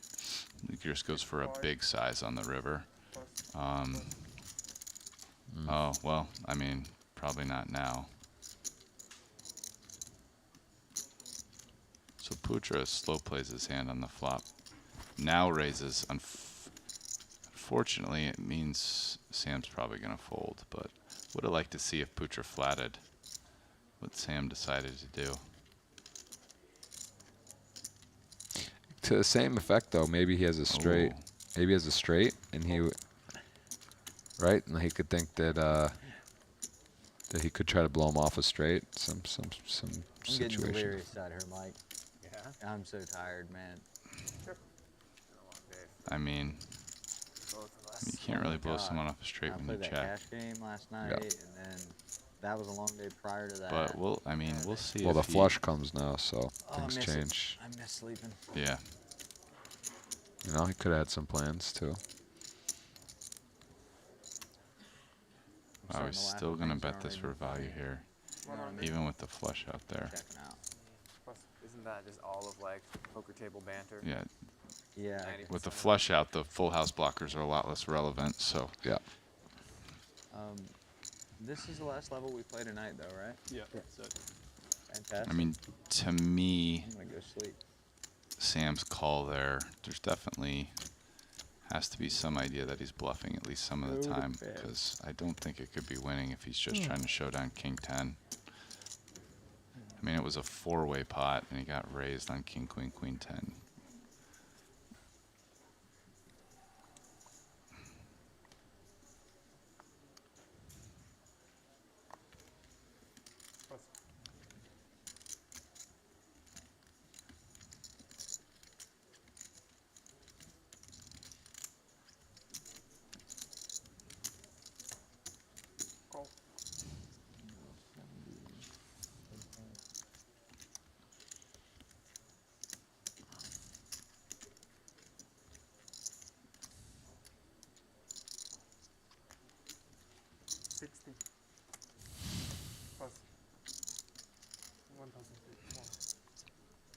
There's a lot of deep stacks here. I mean, Putra's got 800,000. It's on Kuhn's button.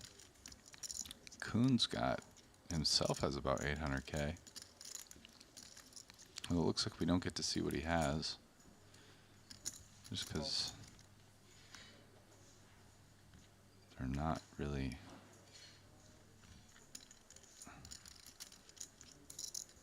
Oh wow, 2 ace queens.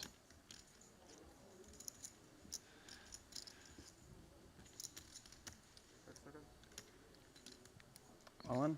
All in. Think versus this action here, it's going to be pretty hard to continue with jacks. Oof. You said you're all in too, yeah? All in. I was gonna snap call you, Oh, Sammy. Oh, that's 135. And he's all in for 418,000. Is that right? I don't think. Or I'm sorry. How much do you have, Ferdinand? Sorry. 800. You have Putra 800? deciding that Kuhn doesn't have the very top of the range and just playing versus Greenwood. Okay, I fold. Yeah, and Kuhn, it's really tough to call in there. I mean, Putra has just about the worst hand he could ever have, I think. I don't think he ever has a lower pair than jacks. And You have been beat this in? Not yet, right? Not yet. He looks disappointed. No, I'm not. King 10 suited. Ace, queen of spades. Wow, Putra. oh, Give me the money. oh, King 10 of spades? Wow. Ace, queen. Jason would have won. We did not stand He very would have won a huge pot. Wow. He would have had like 2 million. Wow. If I check that board, then Sit open. Yeah. Sorry, where? ID card. ID card.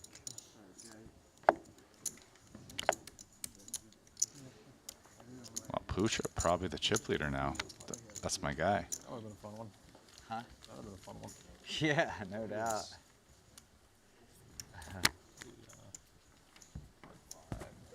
Yeah, like 1.8 mil. Yeah, I mean, I have to imagine in that spot, that's the pretty much the worst hand Putra plays. I would guess his range is probably something like Jacks plus. Maybe he goes with ace queen off himself, but definitely ace king. You know, I don't know if. Depends on what kind of mood you're in, I guess. I mean, I think it's probably not a spot he goes with gambling hands like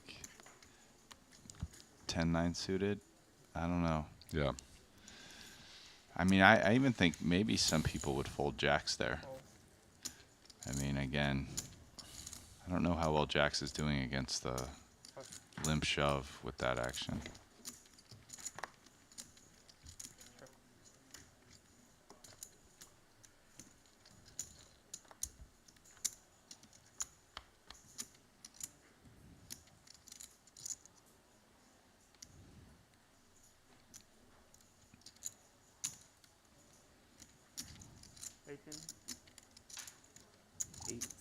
I will fold for 18. That was 16. Cats asking if he has a big hand. He does not. Pride factor. Seems like runner flushes are hot right now, so I would definitely be in for 6. But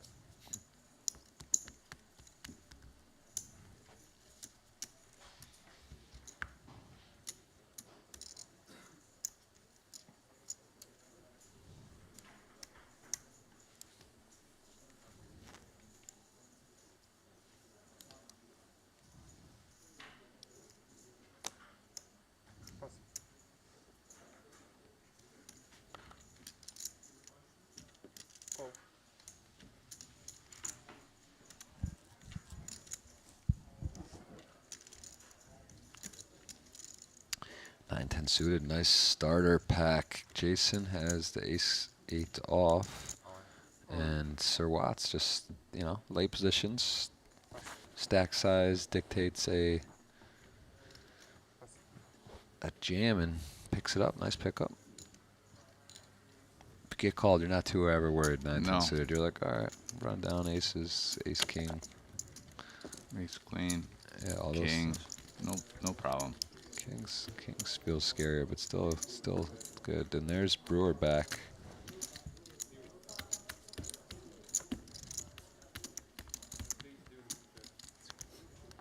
Queen's ace king suited spot. Queen's ace king suited. Fold ace king off probably. I don't even know. I think it's, well, I probably just don't reach ace king off very often, but Did I put an 8 out instead of 6? Yeah, it looks like I did. definitely. I mean, An ace queen off obviously is not even close. Ace queen suited. 125 ante, so I think I'm calling ace queen suited really against many players in this tournament. It's not really close. Guys talking a little strat. Jason and Sir Watts. I guess they're evaluating that. What Jason? They're basically both saying definitely fold ace queen off, and even ace queen suited against most players. Brewer is all in, and actually look at the field rest. 20-38. It's getting down to it a little bit. Of course, those are some re-entries, but that's how many are currently in, and how much total is in there. So healthy prize pool again. Call any of the like lesser crackers there because it's just too much on the side. Putra stack looks big, looks healthy. Chip leader, is that right? I mean, was probably at least here. I don't know how he couldn't be, sort of. Because there's 3 or 4 tables. Yeah. No, yeah. Oh, I guess that's true. Someone else could have won a monster pot, but he's a chip leader. Ooh. And Seth Davies, my guy, is in second. You're kind of crushing it now. You have 4 of the top 5. Yeah. But it's early. It's early. So much for that buyout, though. You want a buyout? Nope. I'm riding it. You didn't even let me get a chance at a break even because of my 500 going up. I can't win. I mean, man, I don't know. No, it's uh-oh. Sir Watts, ace king to aces. Just probably about to lose back some of these beautiful chips here. I mean, 276K. Yeah. Yeah. All in. Plus.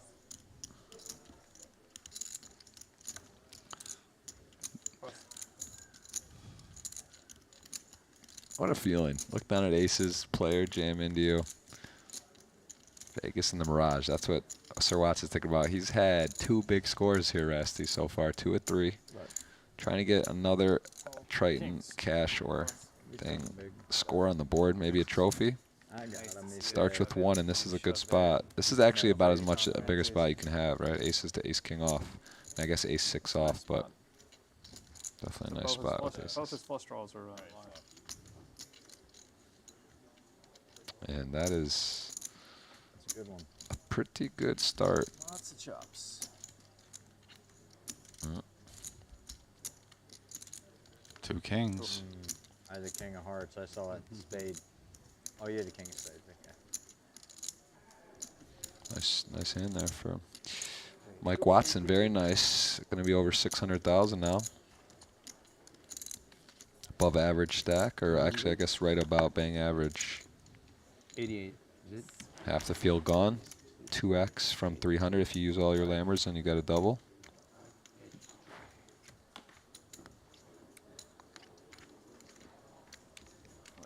A lot of aces.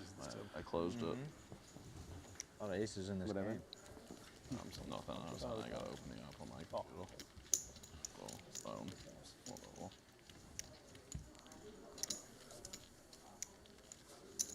You have Sir Watts, right? Yep. This feels right. I was at his wedding last year. I mean, can't not have a guy. Oh, really? You know him pretty well? Yeah. I didn't know that. Great guy, great player. And actually, my wife and his wife are very good friends too. So he's, it's hard not to, nice guys. They're easy to root for.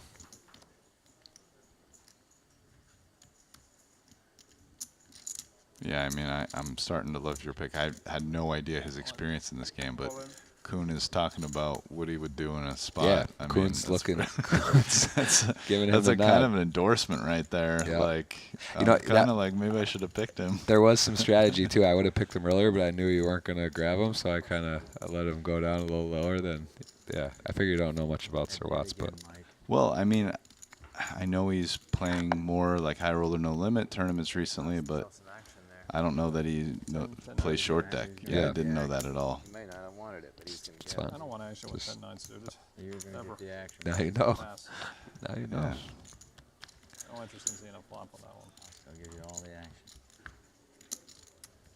Just need one more customer. What do you think? What year does Kerry Katz become the #1 all-time money earner? Is it the next 2 years or 5? Because like he's not. It's not going to be for lack of effort. He'll just set up tournaments and do it. I don't think he's going to become the #1 all-time money. Why? He's 8 and he's playing more. He look at Bryn and those, and they don't play as much as him. He plays Even everything. Bonomo doesn't. I mean, Bonomo's way up there. No. I mean, Kerry's not going to Burning Man. Bonomo's missing stuff. Kerry's out here playing short Kerry's deck. playing. Yeah, he's hitting Cyprus, Triton Triton short short deck. I think Kerry's going to go for it. I'll say 2027. That's the year he just gets it. I mean, he's definitely live. 66. I mean, I think in total dollars, though, he's got a ways to go, right?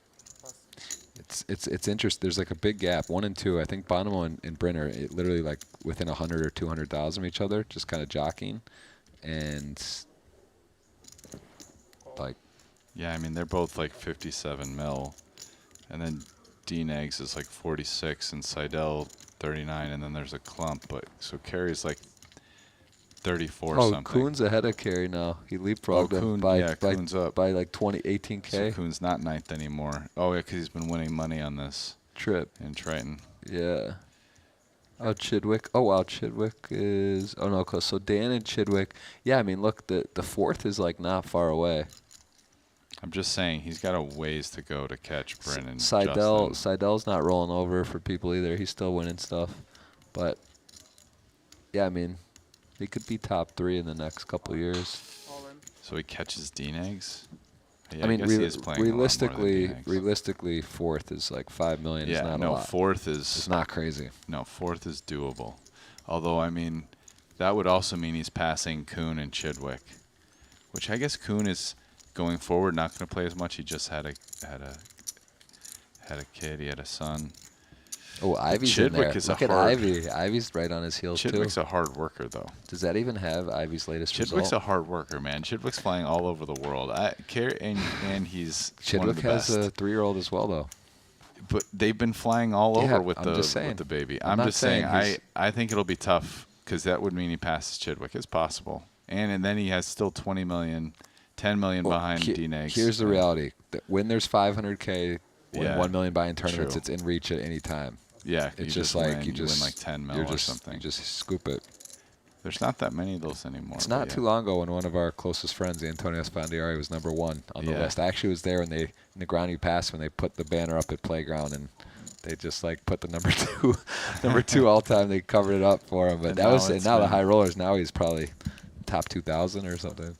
You know? No, I mean I think he's actually still ahead of me. He's probably like 50 or 40 or 30. Still ahead of me. No. What, I'm 26 now. No, he's 16th. Okay. Yeah. All right. 16. Kerry just raised folded, I think. King Queen. I believe he opened.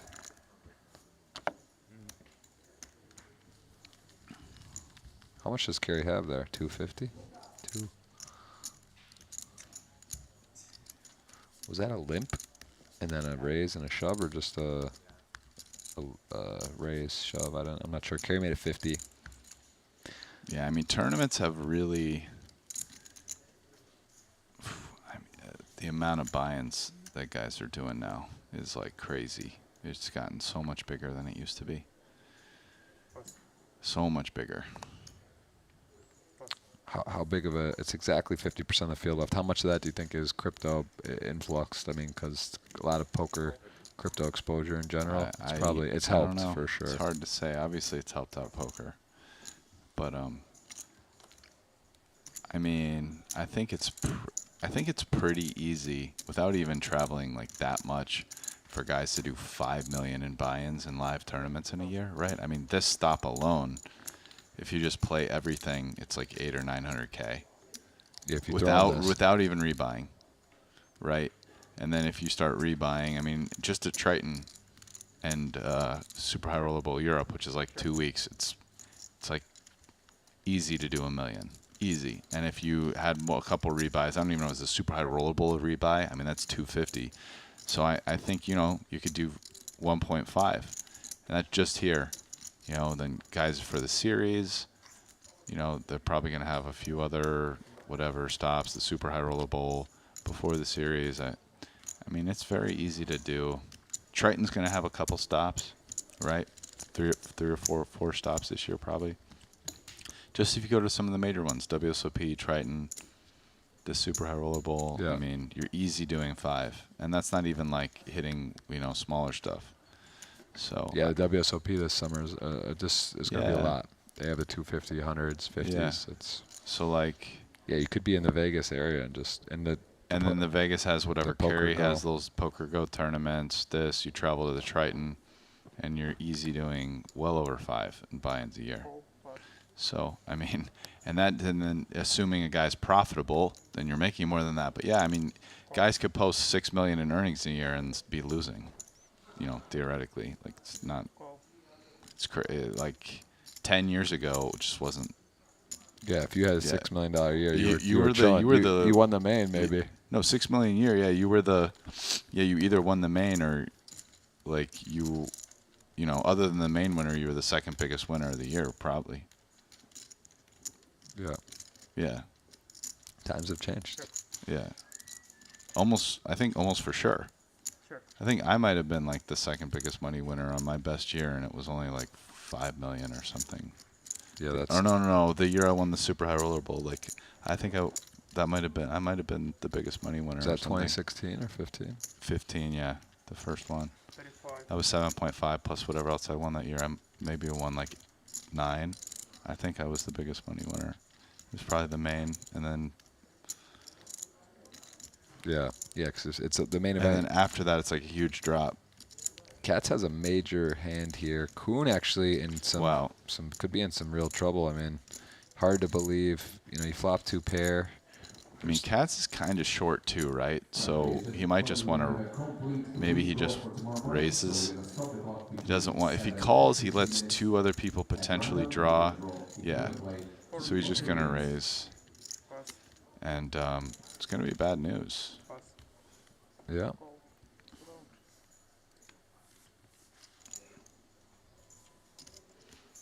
So Kuhn been on a rough stretch of cards here, assuming he loses this, which is, I mean, it is short deck, but 17%. Oh, that'll seal it. And queen we saw was out for Watson. Oh, was it? Yeah. Oh, so yeah. Watts had a queen jack. It was probably half what the odds were saying.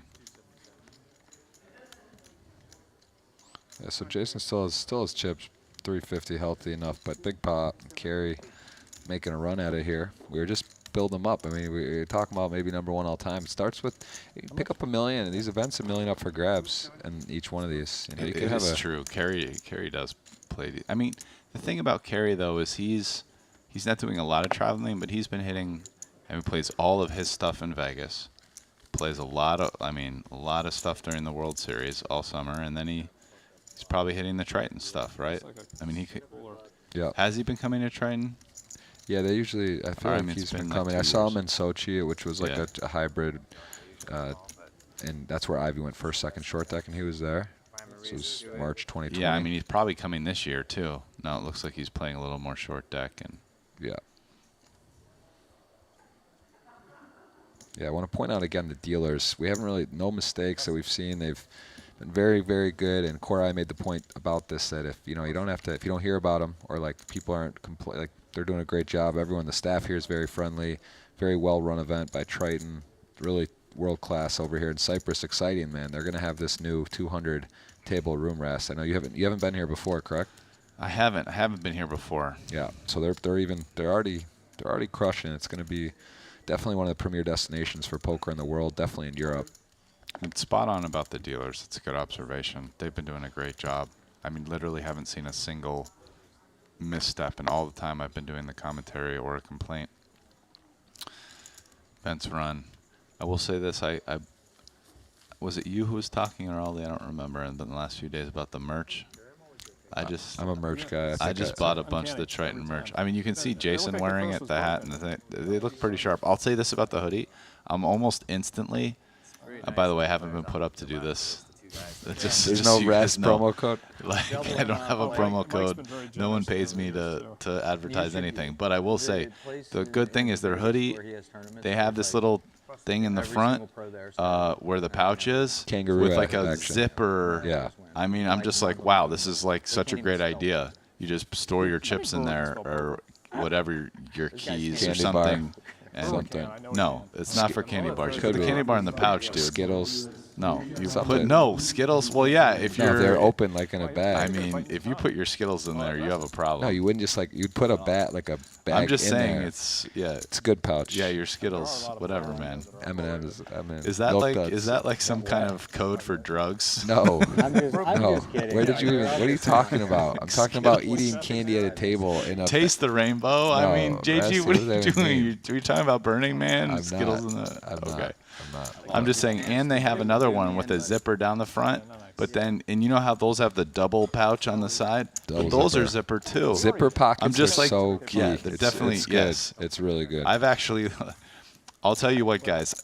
I've been playing in the Bellagio. I was in the high limit section, and there was someone picked up a 5K chip that was behind me, and it was mine, and gave it to me. I asked me, and yes, it was mine, of course. I've actually lost it. I didn't know I had lost a 25K chip before, and ended up finding one in a pocket in some clothes I owned.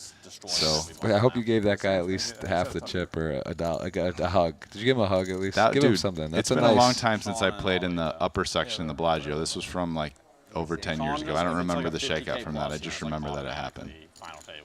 That's nice of them because that's not 100%. Someone sees a No, 5K chip laying on the definitely ground. You're running. That's running good. At least he's hilarious. I forget if it was somebody who worked there. It might have been somebody who was Makes me working laugh there. every time I play with him. He's a really funny, strange guy. But yeah, so having little zipper, either zipper pockets on the pants or a zipper pouch, or it's massive. A nice guy. I root for, I root for Sean. Who are they talking about? Sean? Maybe. I don't know. I don't know many Seans in poker. I mean, the only Sean I'm thinking of is Perry's been playing the high Vegas. rollers. I doubt they're talking about Sean Perry. Sean, who I don't know who it could be. They said they were drawing a random like stop point between 7 to 15 minutes, and then they were going to draw for a number of hands. Why? Wow. You can never have too many draws. Yeah, especially in this. People want to double up. Although 3 hands seems like a poor choice.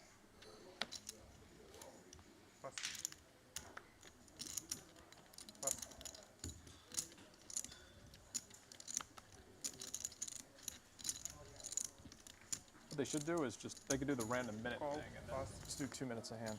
Yeah, that's a good rule. Check. It's not needed here. No one's stalled a single level here.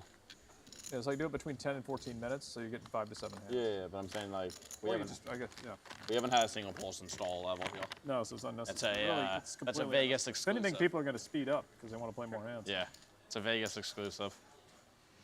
So what they're talking about is in the Poker Go tournaments in Vegas, they've instituted this rule where, and I've actually played in a couple of these. To force the big blind on someone else. He just explained they're stalling at the end of the level to force the big blind into someone, or to not let a particular player get all in order to rebuy maybe a really good player short. There's just been a few reasons apparently. And so they started this thing where there's like with 5 minutes left, they draw for, or secretly draw for like the amount of hands left to prevent people from knowing. I could just put the big blind on anyone. And then like Sean just stalls it for like 2 minutes and puts it on me. I'm like, I'm literally just getting fucked because I didn't do the thing. So both had like 10 blinds. Which I didn't know that they had started doing this. I went and played a couple of the Poker Go tournaments in the last month or two or whatever, and I'm just like, okay, people actually do that. Like that's a problem. I mean, that's really hardcore, which is like and totally unnecessary. I mean, it just never heard of this before.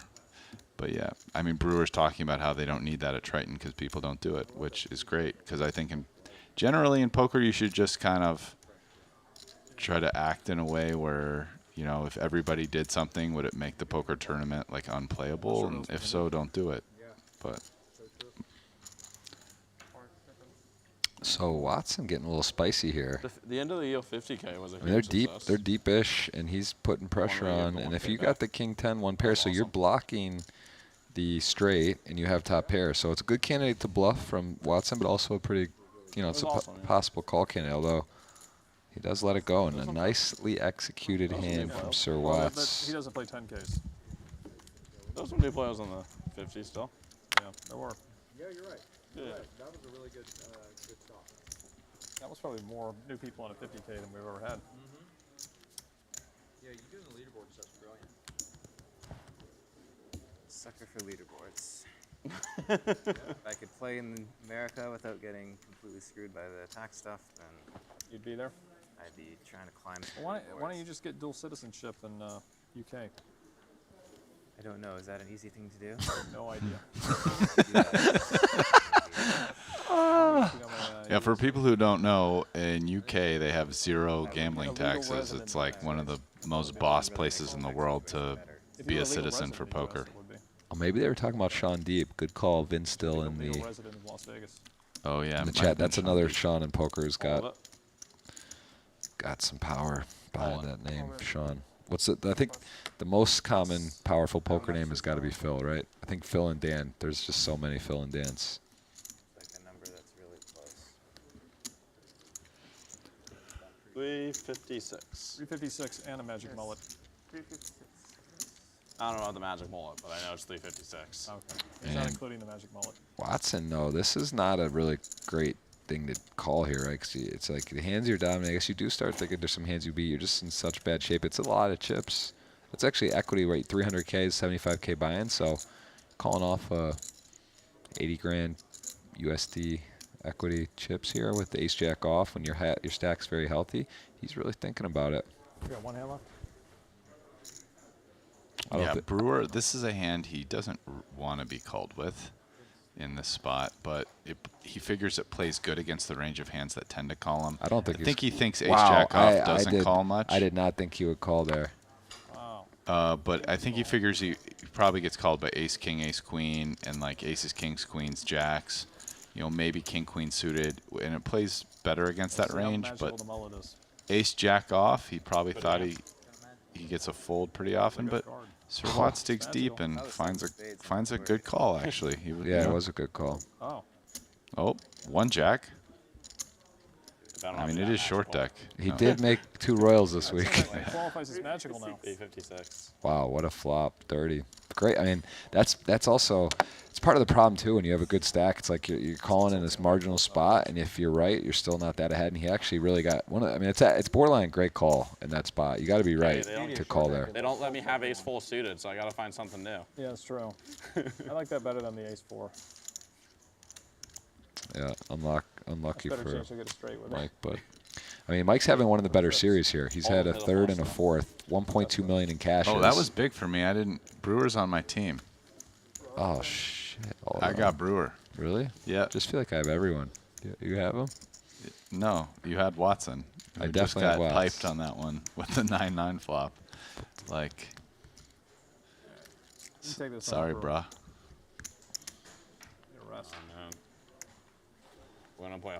We're gonna just do the 5-way all in here.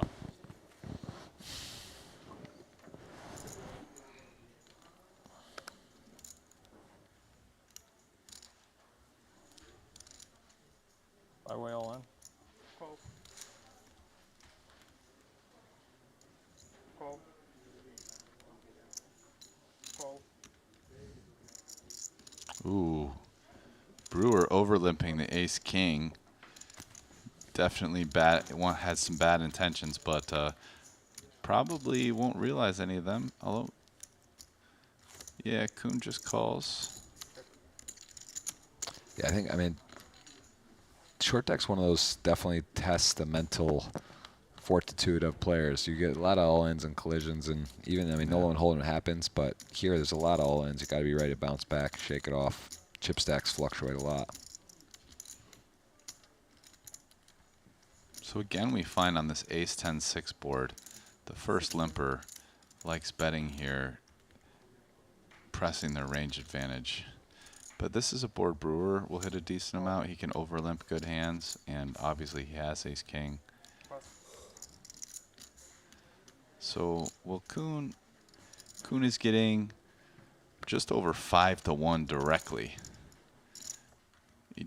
You know, king of diamonds, obviously not a great card. But again, with the deuce, 3, 4, 5 out, there's only 9 cards in the deck, so gut shots are much more likely to hit.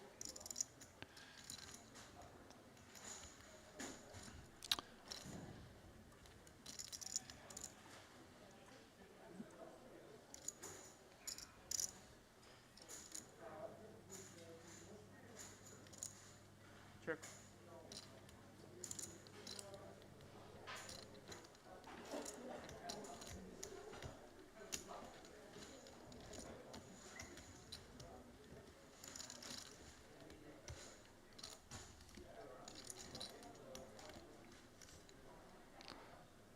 So Brewer gonna go ahead and bet here, and the biggest thing this bet accomplishes, in my opinion, is protection. You're not giving a free card, which say gets Kuhn to fold, so you're fading the king, and Watson has no equity, and so it's not as big a deal. But with 2 flush draws and gut shots on there, it does protect the hand, and for a pretty good price, because he only had to bet about 35% pot. It's always Watson is basically just pure bluff catching, because if he's behind, he has to realize there's probably almost no way to win. It's pretty frustrating when you, well, that's I was just gonna say, it's frustrating when you get, you know, tough beat versus a player, and then you're in there kind of hemmed up right away, like playing a heads-up pot in a tough spot right after. But as it plays out, pretty fortunate River, although. Yeah, he catches his. He had 3 chop outs. Check. Oh, ace king. Matt Potts. was It's a no cool. longer magical. Felt like that was calling shots.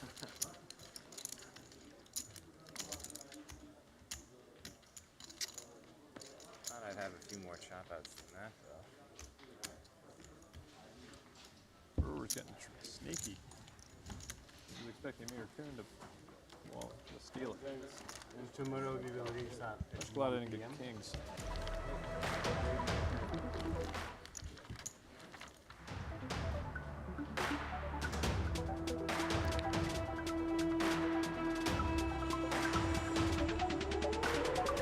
All right, there's a look at the chip counts. Ferdinand Putra, 820K, 100 antes plus. Sir Watts would have been up in that region. Took a tough one to Chris Brewer. And yeah, we are here, Rast. This is the end of day one. Thoughts? What are you thinking? You've watched a couple days of short deck now. How are you feeling about the game and how the players are playing? Are you impressed? Are you thinking guys are making some crazy plays, or are you liking what you're seeing? I'm liking what I'm saying. I'm impressed with the quality of play. You know, short deck, I play almost all the games. Short deck isn't one of my strongest games, but, you know, I played some, and there's a lot of interesting play here. Wasn't too all-in only. Like, we saw a decent amount of post-flop in this, and guys are playing tough post-flop in short deck. You know, a lot of interesting ways people are taking advantage of their ranges, trying to find bluffs. Yeah, I've enjoyed the play. What do you think? I love it. I saw some very high-level stuff. We saw that amazing check on the river. Had the trap, I believe it was Lun Loon, if I'm not pronouncing it wrong. He checked back with the King 10 flush, which flushes beat full houses, got his opponent to bluff all in. That was Brewer. And all around, I mean, just high-level stuff. Great players. We see over half the field is out. There is still time to re-enter tomorrow. We're going to be picking it up and playing to a winner. Phil Ivey got it done earlier in the 75K short deck for over $1 million. He's in. He's looking good. He was playing well, chipping up. Jason Kuhn in the mix.